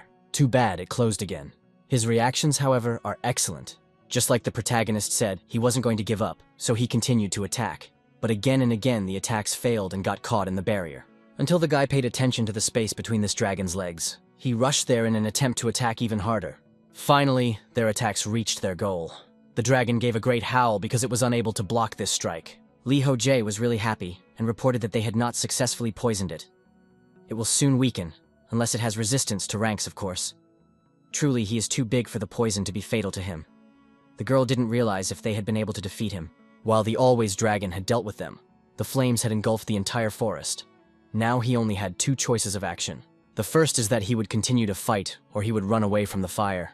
The guy was telling them that either a battle or a chase awaited them now. Some more time passed. The dragon's legs were completely shredded by Hidalara's blows as well as Ho Jae's. The creature was very tired, and it was obvious that it was already on the verge. The guy offered to finish it off right now, as it was already very tired. Therefore, without giving in, on regrets, they rushed forward directly to the monster, and thus were able to deal a serious critical blow to the enemy's control points. Thanks to that, the monster collapsed. He is already trapped and everything is finished. The protagonist immediately gained a new level. Strength skills, as well as some of his indicators, increased by several units. The guy rejoiced, even his magic chain improved. And such a thing, as he could notice, didn't happen every day. The goddess of slowness was pleased with the guy's achievement. But she wasn't the only one. Many gods were also interested and pleased with his success.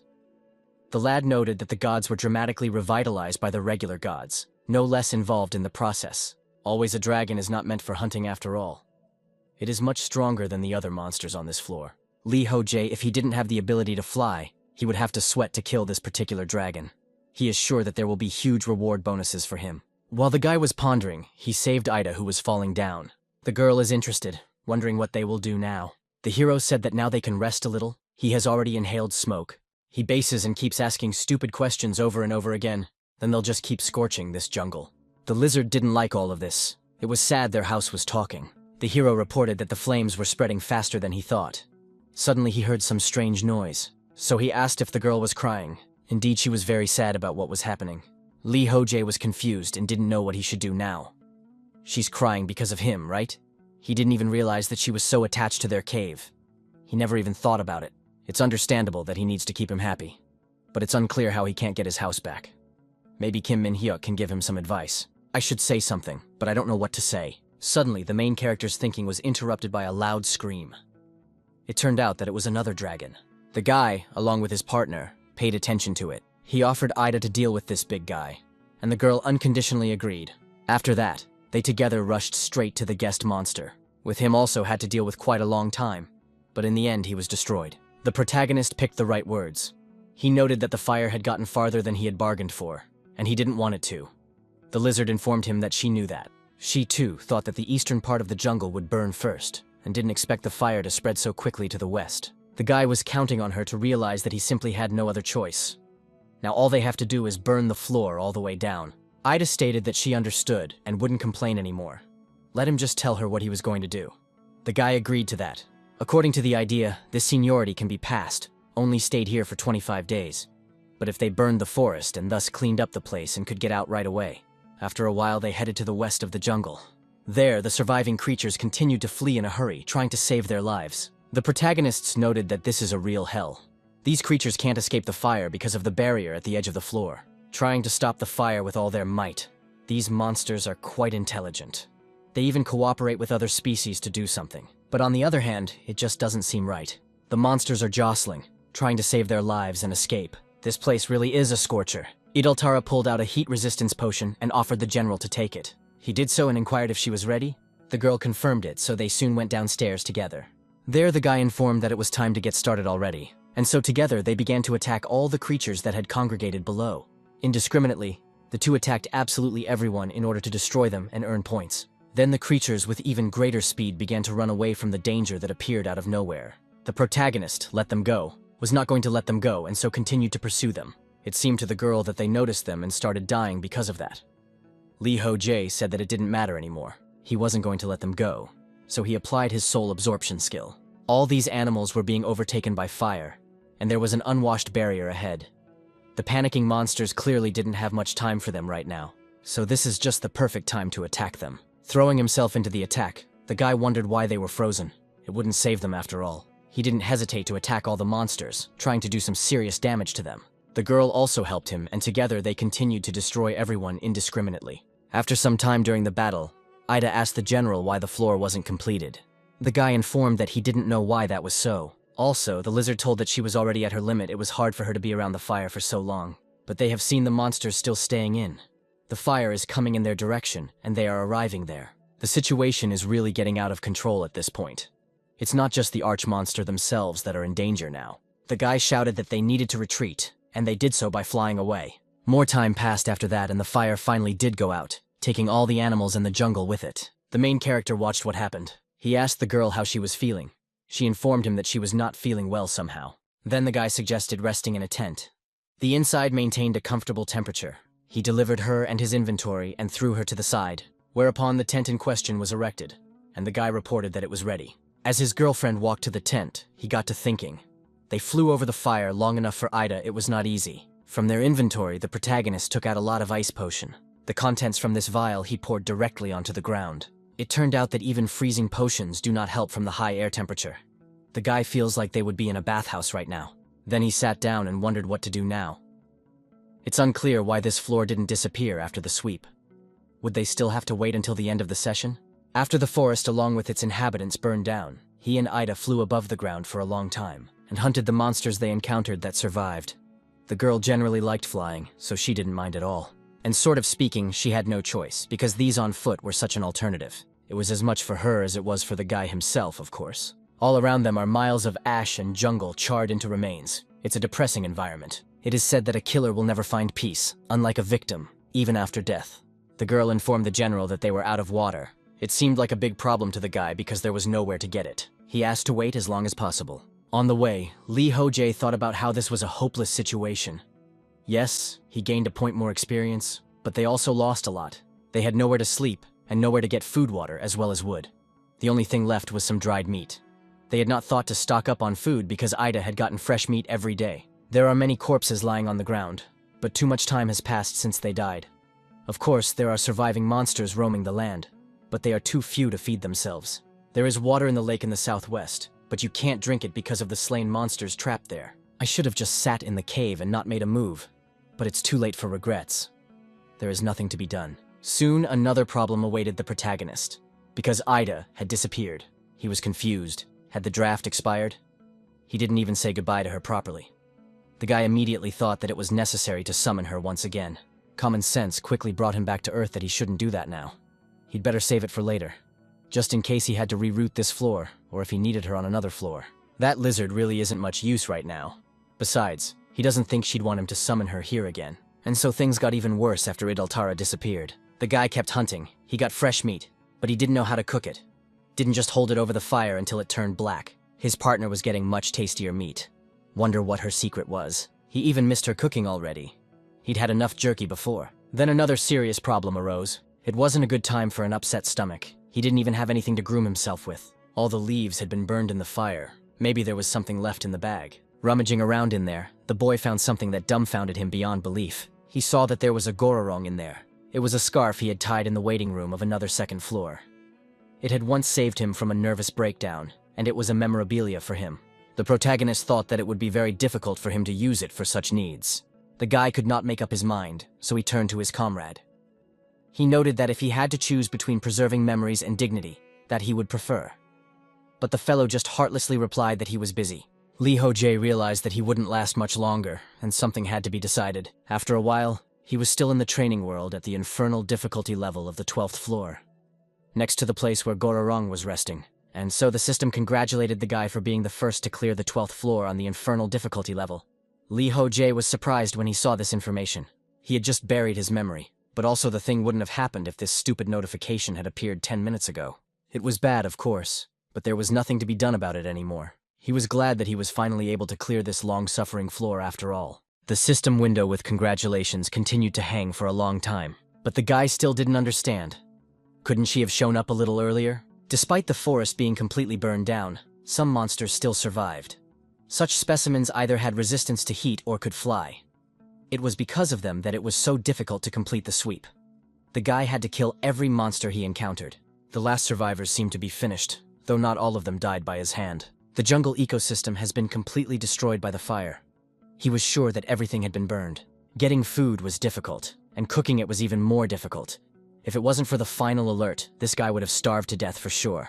But there was also a major casualty of the whole event. Many system windows appeared. Some were congratulating that sustainability had increased by several levels.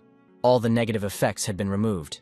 Many gods were pleased with the guy, and he received extra and points for it. And also many more things. The protagonist decided to deal with it. It seems he was only given points this time. Last time, he got the skill even though he couldn't even clear the floor. Still, he was even satisfied. It was better than sticking around for another couple weeks. The guy suspected this was going to happen. It looked like his real reward for this floor was resistance to fire. Come to think of it, he had gotten immunity to mind distortion back on the second floor. It was his first resistance skill. The description of the fire resistance skill said that he had developed resistance to the element. The guy was surprised to see it unclear why the description was so short. This is resistance to the element of fire. This skill is not limited to burns and heat. Resistance applies to the entire element, which means it's a pretty good improvement. When he got improved resistance to poisons, his resistance to level 4 poisons transformed into better resistance to level 2 poisons. But why did he get a level 1 skill when his resistance to burns was level 12, and his resistance to heat was only level 6? Still, one should try it out and practice it out. There were also many more notifications that all the deities of the White Temple were watching the guy. The other deities were also interested or watching with disapproval. Some were intrigued by the guy and some were just alarmed. Ho Jae was even a bit confused after seeing everything that was written there. He had never gotten so much reaction from the gods after passing the floor before. There seemed to be over 100 of them here. But why wasn't there such a reaction on the 6th floor? The guy even counted them, and it was really 100. He even assumed that there were so many gods in this world, but he soon realized that everything is not so complicated. It is not worth trying to reason, based only on the messages of the gods. I should ask Kirikiri about it, but information about the boon is too expensive. Seems like it's time for a chance to see her again. But after that, the boy turned his attention to his scarf. He said goodbye to it and informed her that he would miss her, and also will try to avenge him. After a while, the protagonists found themselves at Kirikiri's place. The girl was very happy to see him. They had not seen each other for a long time. So much time has passed. She does not understand why he is so sullen. Probably wants to cry, when let him do it if he wants to. The guy thought it was obvious from the look of him that he wasn't the most welcoming person. Besides, he is quite resentful, and also vindictive. At the store, he purchased a cake. The manager thought it was for her and thanked her. She had already, as usual, pulled out a fork and wanted to eat it. But the main character had his own plans. He took away that cake. Kirikiri was upset why he was taking away her treat that he himself had given her. The guy shouted that she could have warned him, but the girl said it wouldn't have been so interesting then. She begged the guy not to fly away, but he wouldn't listen to her, and soon he just left her to herself. Naturally, a little time passed and the girl got the cake after all. The guy asked her if she had learned her lesson. She said she wouldn't do it again. The hero had no choice but to trust her. Next time, she tells him everything, and don't dare withhold information for her own amusement. It seemed to the guy that she was probably joking when she said she kept silent for fun. Even though she seems frivolous at first glance, she is always serious when it comes to information. The manager asked if he remembered that he had warned her not to accept sweets from strangers. Boy, resented he is not a stranger after all. After some more time, the guy gave some information about magic. He seemed to have figured something out. Those skills used by the monsters on the 12th floor were nothing but magic. Some of them were able to throw fireballs, and some of them could reproduce ice walls. It was more like magic than anything else. It didn't seem like you were acutely aware that they were using magic. Their mastery of these abilities was rather intuitive. Anyway, the guy wanted to ask her about magic. The manager didn't think he could master magic. All the skills were intertwined with each other, and it was too complicated a system. Even if she tried to teach him magic, it still wouldn't work out. Ho Jae asked if there was any magic book. He would even learn it himself. Receiving, he heard that there were certainly books, but it would be difficult to learn, just like she said. The boy wondered how to get them. He had never once come across such a book. Then the girl showed the section that was needed. Spell books counted as weapons and could only be purchased through the system store. Kirikiri helped him buy a couple of such books. One was the basics of magic, and another book about barriers and sealing spells. The protagonist chose this particular topic because the leader of the monster orangutan had sealing skills. Thinks explaining why he needs the ability to seal an enemy's skill during combat is unnecessary. Blocking at least one skill could determine the course of the entire battle. The girl was sure that he would learn how to create barriers, but sealing magic is much more complicated. Basically, magic in general is not particularly given to humans. He wouldn't be able to use sealings unless he became an apostle of the god of seals and got permission. Heard the hero say in this one that seals are more complicated than they seem. Turns out he can read it thanks to his knowledge before Babylonian times. Only she's not sure if he'll even understand it. Ho Jae said he won't know until he tries it. I wonder if she's heard anything about the upcoming event. And if so, could she tell him more about it? He wondered if she could tell him about it. The girl hesitated. She had been told she wasn't allowed to divulge that information. But since he had brought a cake for her, she would tell him everything. Let him continue to do so. Ho Jae wondered, does she really think he doesn't realize what she's getting at? But anyway, he would try to bring her more sweets. The female companion was very happy to hear that. She said that there was not much information, so let him listen carefully. She only said the phrase second stranger, and that was all. The protagonist, surprised, he didn't understand what the special was talking about. After a while, the guy was looking around his warehouse. The girl noted that he had a whole warehouse of toilet paper. Is he really going to trade in it? Ho Jae explained that she just has no idea what it's like when he doesn't have toilet paper. It counts as a combat item like a potion, so it can't be bought in the waiting room. The main character fills in the words of the girl, well, she events you. These words of the second stranger do not tell him anything. But in any case, it is necessary to consult with Kim Min Hyuk about it. The guy bought a pretty good spear, and also stocked up on canned goods. He was already ready to go to the next level. At last, he only informed the manager that he would definitely come back. The girl asked him to be careful, and let him bring more cakes with him. It was the 15th session of the 18th day. The protagonist was in the waiting room and thought that his comrade must be sleeping. So it would be better to spend his time with a book. He took it out of his inventory and started scrutinizing it. On the first page was the question, what ingredient is needed to change the lifespan? And there was a request to find the answer. The boy realized that there was only one sentence on the first page, wondering what was on the second. Flipping the page, he was surprised because he saw it was blank. Well, what the hell is this? Except for the first page, the book was completely empty. What it said, there was only one question. He's a gradient that is needed to change time. The guy doesn't understand how he knows it. I guess I'll have to use my brain after all. After all, it's likely that if he finds it, the text will return to the page. Because this is a magical book after all. Suddenly there was a message from someone that startled the protagonist. It was Hyunjin. The guy greeted him and asked how he was. The interlocutor reported that he had finally cleared the 3rd floor. All the floors he had passed through were full of sophisticated traps, poisoned arrows, extreme temperatures. All this made things very difficult. But the guy made it through. The protagonist congratulated him for succeeding. He really did well. Thanks to the Shimmer Ball, Ho Jae passed the 3rd level without much effort. So he didn't get to experience the full range of passing sensations.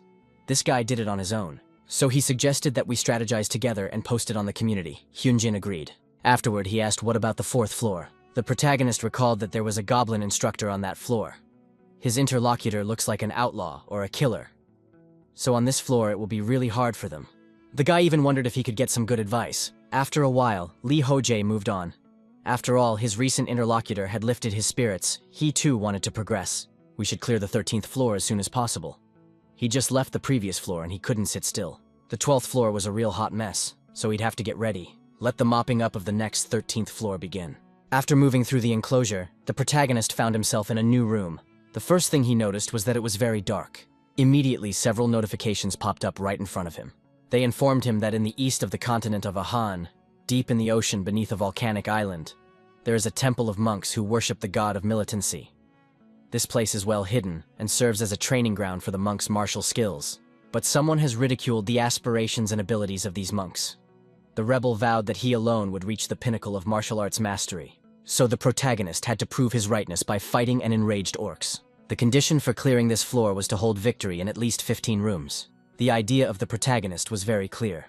He found himself here because the god of militancy hates him, and his favorites would probably be welcome here. It turns out that this is the first floor, which related to God. Perhaps this is where the hero can find out something about the deities. He must triumph in 15 rooms in order to pass the floor. The room he is in right now is completely empty. There isn't even a single draft. Even he, a man of incredibly acute hearing, picks up nothing. Perhaps there's some kind of soundproofing? If there's nothing of note here, he's to the door in front. The sign said 0, so it's room 0.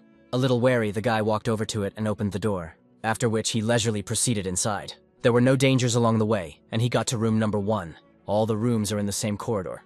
It seemed like the higher the room, the more difficult the challenge would be. Without hesitating, Ho Jae opened the door to see what was inside.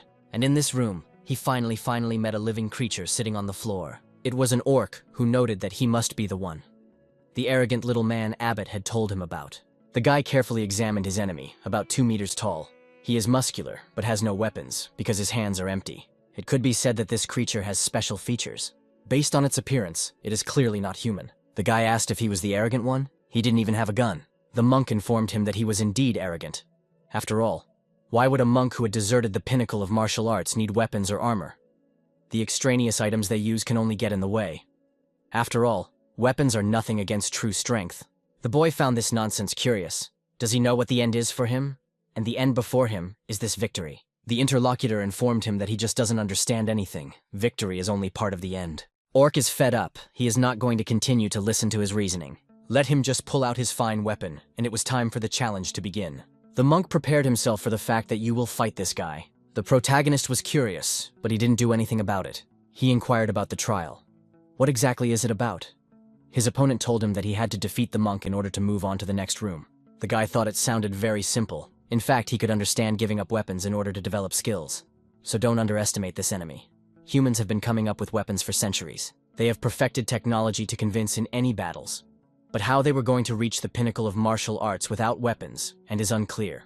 There's only one way out for the guy, and that's victory. Thinking about it, he immediately threw his blade towards his enemy. The monk was a bit confused, but immediately repelled this blade, although it was only a ruse, and the protagonist continued his attack. His enemy didn't read this trick, so he received a critical hit. As a consequence, the opponent from the first room was defeated quite easily. The hero noted that this is only the first room, and he already has to sweat. He hopes that the next room will be much more interesting. Ho Jae went there, but the enemy was also not very strong and was defeated. Thus, there were no problems in the first 3 rooms. The opponents simply could not cope with the protagonist in terms of speed. And here in the 5th room was a monk was able to somehow keep up with him.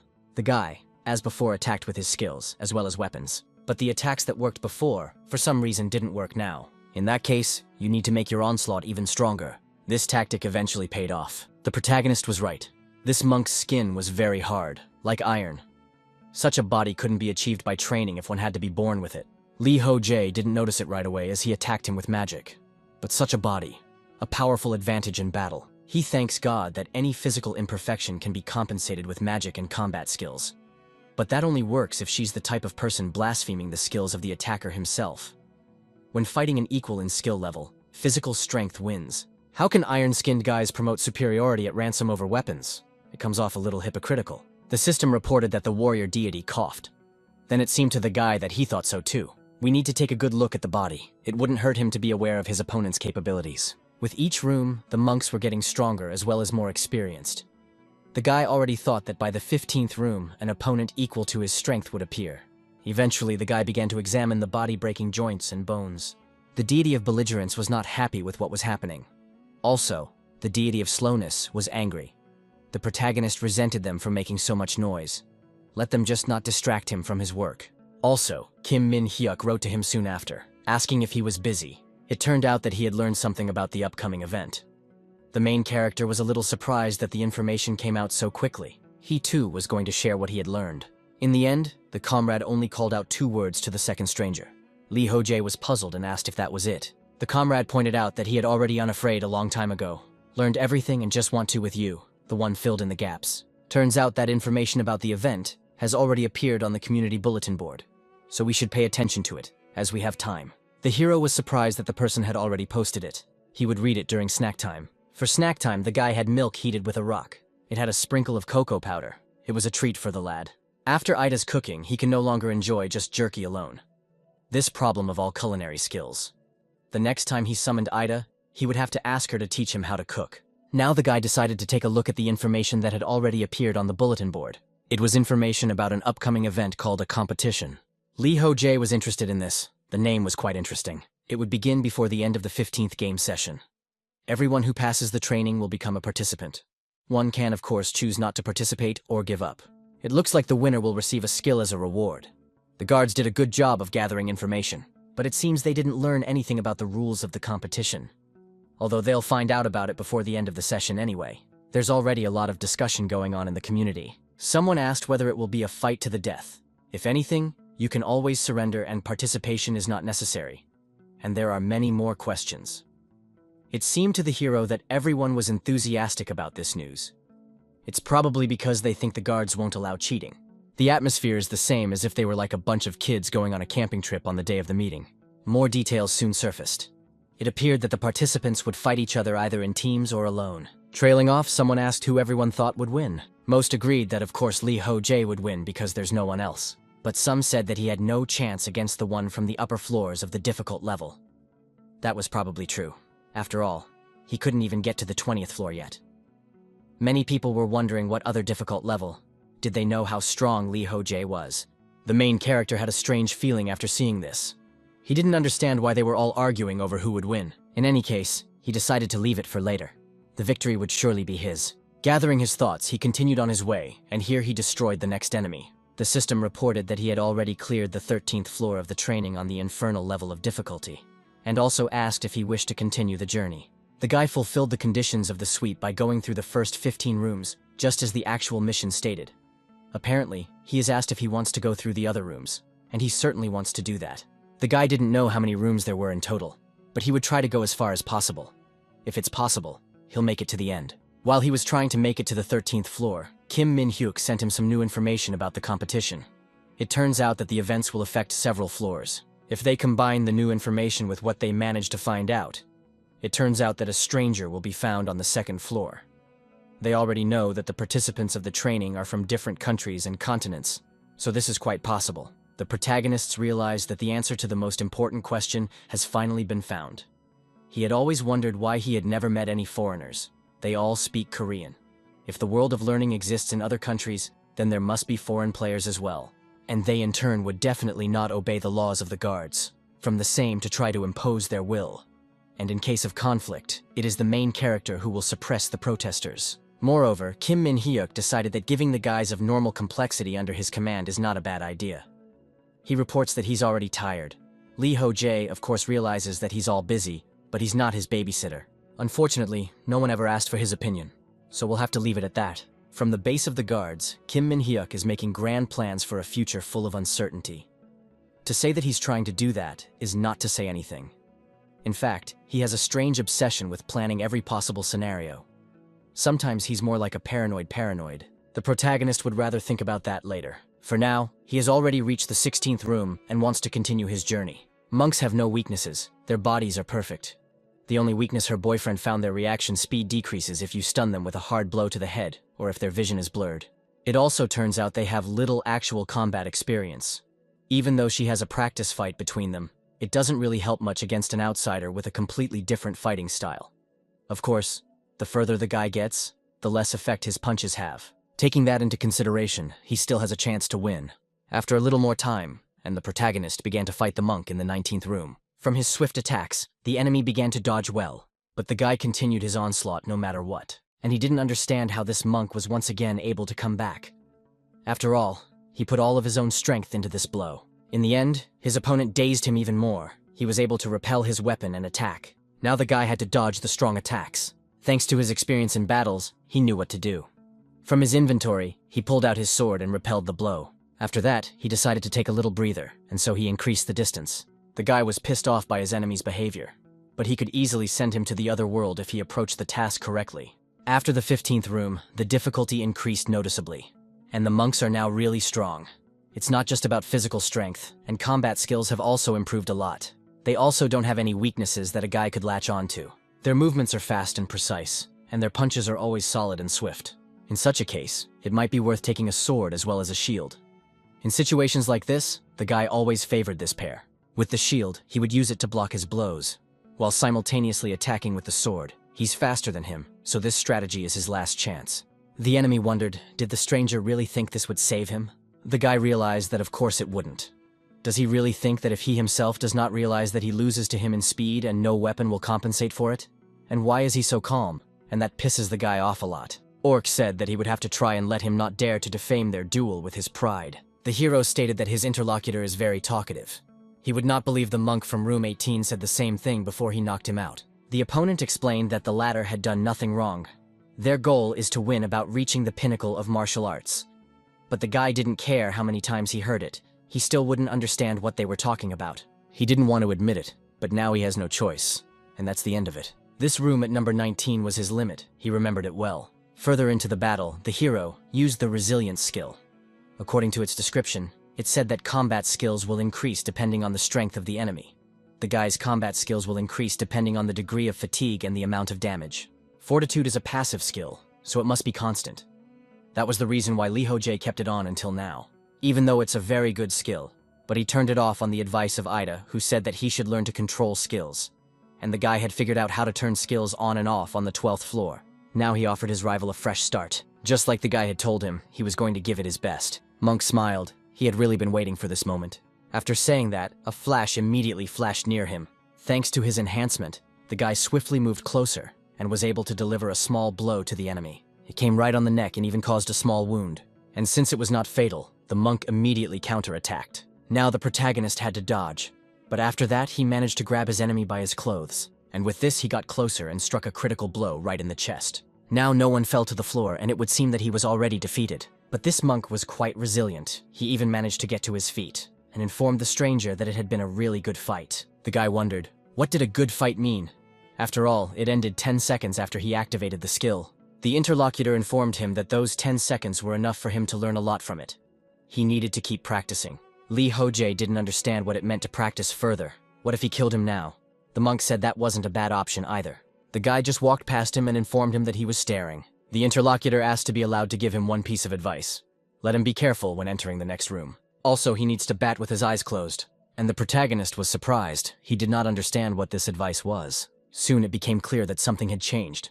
He began to make decisions differently. Usually the hero is ready for anything in order to become stronger. It's definitely not about the humanity of these monks. No matter how much they look like humans, their lives mean nothing to him. He doesn't think that's the point. He hasn't killed any monks yet, so he doesn't understand what's wrong. Soon, he even comes to think that he might be crazy. Perhaps someone is mentally attacking him. But he doesn't feel any magic to defend himself. This is just a training floor. As soon as he leaves here, he restarted. All the dead monks, after that, hear her live, and all their memories of him will be erased. The protagonist has already promised himself not to enjoy killing at all costs. Let the dead come back to life, whether they are monsters or humans.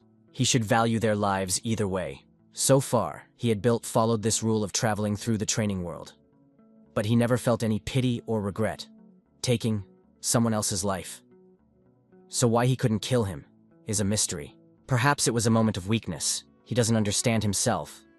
As a minute will be necessary to find out if there is a psychologist among the players. Soon the guy did get to the 20th room. There he was greeted by another monk. He informed him that the boy had traveled a long way to get here. Let him sit down needed time for his eyes to adjust. Ho Jae saw that it was dark, and not even just dark, but there was something blocking his view. Could it be some kind of magic? But he still can't feel anything. It seems like a skill that doesn't require magic. This is the first time he's ever felt something like this. It's not just that he can't see the monk now, he can't even see his own hand. This is most likely what the previous monk meant when talking about fighting with closed eyes here. Ho Jae applied another skill in order to fight further. By activating the danger search skill, he could determine where his enemy was. But fighting under these conditions would be really problematic. Monk in general that there was no need for him to frown like that. After all, they were in the same conditions. But the hero objected, he spent more time in this room after all, so he can see better. Then where is the fairness? The old man laughed. Such is the fate of the rebel. Can't he still see? He hoped that he would have time to get used to the darkness before the end of the fight. Ho Jae realized that if he concentrated, he could clearly see him. The only problem was that he couldn't do it all the time during the fight. He apologized, but he won't be able to talk further. He needs to focus. Clearly it will be difficult. Magic greatly interferes with skill support, and will come to do without it. So the guy concentrated and used his soul exploitation skill. The old man just stayed where he was, and then the protagonist got close to him. After which he instantly attacked to destroy his enemy. But the one using his skills and instincts was able to dodge. The guy did not understand how he managed to feel the flash in the dark room. Although now it is not so important, it is necessary to concentrate quickly. Saw the old man's attack, it became clear that he would hit in the forehead, and there's no way to dodge the guy. In the end it happened. The old man broke through his defense and even made a crushing blow sent the guy into flight. The distance between the opponents grew after this attack. In order to get closer to the monk, the hero used Talaria's wings along with a flare. The enemy also counterattacked, and together they did not strike each other serious blows. After which from these blows immediately differed on the sides. But the protagonist was the first to gather his thoughts and threw his dagger. The enemy, who should have still been lying down, immediately got up and repelled this blow. But that wasn't the only onslaught that Ho Jae decided to make. He approached his enemy from above. As a consequence, he gave him a devastating blow right on the head. And he was happy that he was able to make a good attack. But the monk did not give up. He immediately counterattacked. The guy realized that it was bad. He did not have time to follow his movements. The concentration skill was lame because his opponent had hit him. The guy still managed to use his combat concentration skill though. It soon became clear to him that it was already quite late to retreat. And after another moment he felt a strong kick right in his side. This caused the guy to fly off to the side, and this blow was critical for him. It soon became clear that he had broken a few ribs, except for that he was basically intact. That monk had managed to rattle him like that despite his invulnerability. The orc asked only to not tell him that he had already given up. The guy didn't say that. He waved his hand for him to continue. The monk rejoiced, immediately rushing to attack. Ho Jae thought that he had already almost won. Now it was only necessary to finish what he had started. He took out his blade from his inventory to block the strike. But soon he felt the man's fist stop right at his head. The old man immediately started coughing up blood and lost his strength. The protagonist wondered how he was like that. Perhaps it was stronger than the man had expected. The guy suggested that this seemed to be the end of the battle. The old man informed him that he was accepting his fate. It was a glorious battle. Ho Jae wondered if he was treating him with respect, even after he poisoned him. He definitely wouldn't have been able to do that. From his inventory, the hero took out an antidote and said that if the old man answered a couple questions, she would belong to him. But that would only be if he knew the answer to them. So he asked how many rooms there were. The interlocutor noted that there are 30 of them here. The last room is the abbot's. That is even more rooms than the lad thought himself. Also, he asked to explain to him how to get used to the darkness. The monk wondered what he was talking about. It seemed to him that the fellow was already well adjusted. Ho Jae explained that he hadn't adapted as well as the other guy. The old man smiled, meaning he wants him to spill his secrets. The hero said that if he doesn't want to, he can choose not to answer, but then let him forget the antidotes. The interlocutor smiled again and stated that he would tell everything. He would need that knowledge if he was going to go to the next room. After a while, the antidote bottle as well as the food were emptied. The monk asked if the boy was already leaving. The one replied that he still had a lot to do. Thanks to him, his eyes had already gotten used to the darkness. I wonder how far he thinks the guy can go. The old man replied that he could reach the 25th room after that. The monarchs would become an order of line from the guy. And if he can get past the 26th, he might get to the 29th. Well, with the 30th room guy is unlikely to cope, there is very little space. The hero said that everything is clear to him. Further will only be more difficult. Infernal complexity knows no pity. The monk also thanked him for the soup, which was very tasty. He really had a good time and hoped they will see each other again. The boy just said goodbye to him. He was well aware that he would not see this old man again. Defeating the monk in the 15th room opened him a passage to the next floor. When the game session ended, he would move to the next floor's waiting room. And if he ever gets a chance to try his hand at the 13th floor, this monk won't remember him anyway. His memories would be erased as soon as he left this monastery. The boy was sad, but he continued on his way. He cleared the 24th floor easily enough, and realized that the 25th room had already come up. As that old monk had claimed, that was his limit, but he disagreed with him. He wouldn't know until he tried everything on his own skin. Suddenly, the previous enemy informs the outsider that he is still not used to the long spear. He forgets the advantage of the spear and rushes into close combat, and this is hurting him. Plus, the monk noticed that he has a habit of putting his left foot out before he attacks. The hero didn't have much to say to that, but he's grateful for the advice. Moving forward, there were too many questions in his mind. But right now, he needs to focus on the upcoming fight with the monk from room 25. He plans to defeat it emphatically. Advancing forward, the guy finally did make it to the right door. In the room, another monk met him and greeted him. The protagonist did not understand what was so special about him. That's why he offered to get right down to business. The interlocutor was surprised. It seems that his eyes had already gotten used to the darkness. The guy confirmed it. The light disappeared as early as the 20th room, so anyone would have gotten used to it by now. The monk reported that it was usually difficult for outsiders to adjust to the conditions of their monastery. Once they cross the threshold of this room, they are immediately out. They have to start all over again to get a little used to the lack of light. Ho Jae was surprised that this orc talked about other outsiders. Apparently he's talking about the time when he served the oneness deity in the actual temple, not the training floor. I wonder what history the walls of this monastery hold. How do its inhabitants live and what do they dream of? And also then strangers come here and challenge them. The guy didn't understand why he was even thinking about it. Need to focus right now on the battle. Monk was surprised to see his facial expression. He's kind of weird. That's why the guy was uncomfortable with what he was doing. And now he's realizing all this? It's happening because he's lonely. He realized that he was the problem. He didn't think he would be let down in his mind. Ho Jae enjoyed socializing with the people around him because it helps him get rid of his loneliness. That's why when he sees Ida, Kirikiri, and the rest of his comrades, he is overjoyed. He laughs and smiles as he hangs around with them. On his loneliness makes him curious about his opponents and try to befriend them. He didn't think that was even possible. So stupid to be setting himself up right now. If the monks hadn't been friendly to outsiders from the start, he'd be dead by now, and even more than once. The monk asked if he was all right. He might as well sit down to rest. But the boy immediately objected. He was going to finish the duel first, and they would talk when they were done. The interlocutor smiled. He can see that he is confident in his victory, but he promises it won't be that easy for him. Soon the opponents were both ready to fight. A message appeared that most of the adventurers, as well as the deity of slowness, are watching the guy. These two are always present with the protagonist at fights. Wondering what they both want from him, he can't find out. But now he's going to keep fighting, and for that, he used the soul exploitation skill. His energy rushed towards the enemy, and the enemy didn't resist. He just swung his fist. As a consequence, he simply pushed away the spreading soul exploitation skill. The protagonist couldn't believe it. How was this even possible? Not only did it repel his skill, but it also attacked rapidly, so the guy had to run away. Looking around, the hero was confused. What was that?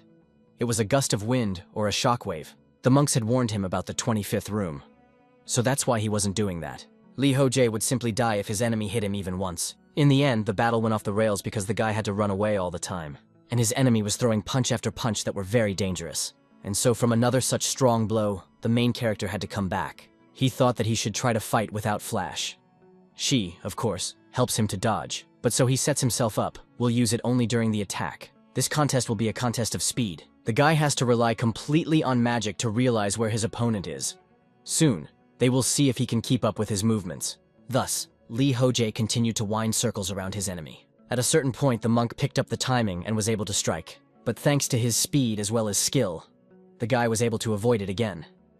Now he was moving in zigzags to avoid getting caught up in the instant attack. Soon the lad found time to attack, and the two did not converge. The force of the blow that clashed between his fist as well as his weapon was incredible. The guy couldn't withstand the onslaught, and he even had to step back. But that wasn't all. He was going to attack again. And for this, he rushed forward again, jumped up, and while already in flight, he used the combat concentration skill to see how his opponent would attack. After that, he picked the right moment again and was able to strike a good blow, but it came right into his fist. But that wasn't the whole idea the guy wanted to realize. He used a flash and got behind his back. As a consequence, he struck a blow from the blind spot of his enemy, who failed to defend himself. But of course, this wound was not critical, and the monk was soon back in the stream. The protagonist noted that he reflexively turned sideways towards him to minimize the damage from the attack.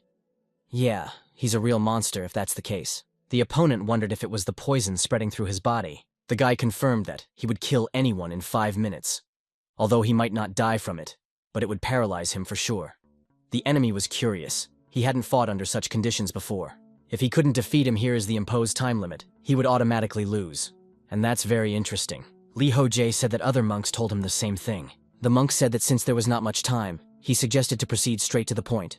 Let him attack first. He immediately did so, and was able to push the guy a great distance away. This time, the protagonist used the hard skin skill to defend himself. The guy realized that the advantage would be on his side. Any would turn out to be close range.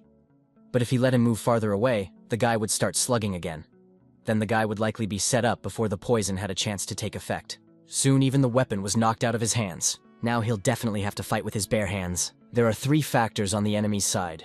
They are physical strength, a wide attack radius, and he is better adapted to his surroundings. On the other hand, the poison is now spreading through his body. His punches are getting weaker, and his movements more clumsy. He can't keep up with the guy anymore, so he doesn't try to disguise his attacks. He's just going for it. Reading even the most imperceptible movements of the monk, the guy can anticipate his next attack. To do this, he used the skills of his strange senses, and that's how he was able to approach and attack. The opponent blocked the blow.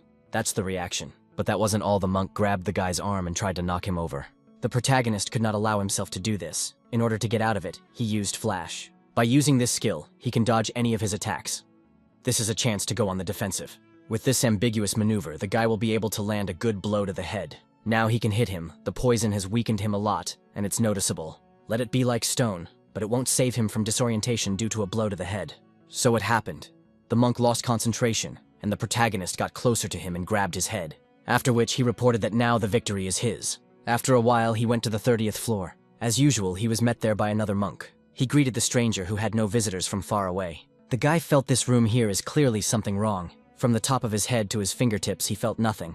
He felt as if he were weightless, and as if he were immersed in the ocean. The monk asked if he was all right. The boy was a little confused and asked how many people had been here before him. The old man smiled. He is funny talking. Let him take his time and get used to the atmosphere. Horrified, the guy realized he couldn't even talk normally. All of his senses will allow it a lot. The monk tells him that few people can experience what his room has to offer.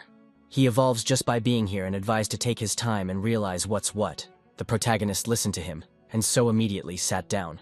He also began to meditate, feeling everything around him. Soon it became clear that he does not even feel the floor normally. And if he closes his eyes, he can't distinguish whether he is sitting or standing. The monk would not attack him until he was used to this room. At least the others were giving him time. As soon as he entered the 13th floor, he immediately felt a burning desire to evolve in this place. He was interested in absolutely everything. After becoming more familiar with the temple's inhabitants, his worldview changed. At first he only laughed at their oddities, but in time he began to be borne by conversations with these monks. However, the monks are his opponents, whom he needs to defeat. They get to know better. Thus, there are 2 problems. Guy increasingly loses vigilance, sympathizing with the monks. The situation is also aggravated by the fact that the monks never attack him in the middle of a conversation, even though he is ready to repel a blow. Hence the second problem, he is no longer wary of his opponents. His loneliness is partly to blame for this. These problems aren't easily solved. He needs to be more cautious now. But okay, he thinks he's sorted out his thoughts for the moment. Now it's time to get down to business. He'll start by adapting as a room.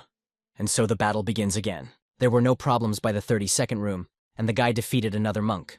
The one praised him and informed him to head to the next room. The final challenge was already awaiting him. The guy realized that the last 3 rooms were easier than he expected. The powers of the monks themselves don't change much, Nike. The only difficulty of not being able to feel his own body. Getting used to the local power is pretty difficult. So the guy just focused on the enemy, so he was easily able to defeat them. Well, now it was time to go to the last 33rd room. Just entering it, the hero felt that the senses were paralyzed. Hearing, sight, touch, and smell. And taste, of course. He was deprived of literally all 5 senses. Inside was absolute darkness, and the guy, someone greeted with a strange voice. Ho Jae figured out that the monk's voice was ringing in his head. He seemed to have decided from his hearing. But how on earth does he do that? His opponent asked him to take his time and take a better look around. The protagonist decided to use magic in order to feel something at least. The abbot said he could clearly sense the essence of his thoughts. It was a shard of power granted to him by a deity. Ho Jae was surprised that it was a shard of might. The monk said that he realized everything correctly. He is just like the guy. The deity sent him a test to prove that he is worthy to be his apostle. They recognized each other easily because divine energy emanates from both of them. That is why believers easily recognize their own kind even in a huge crowd. He was not as well informed as the others. The boy wondered if his gift was telepathy or something similar. The interlocutor countered, "It is a skill that consumes magic." It didn't matter. He wondered if he had realized it already. The monk had been watching him from the moment he entered this temple. The guy was confused. Had he really been watching him with magic since the beginning? Turns out it's pretty damn complicated magic, and he's a real monster. Now here's where the protagonist really risks his own life. Monk noted that she talks about him being a monster, but is not rudely influenced by him.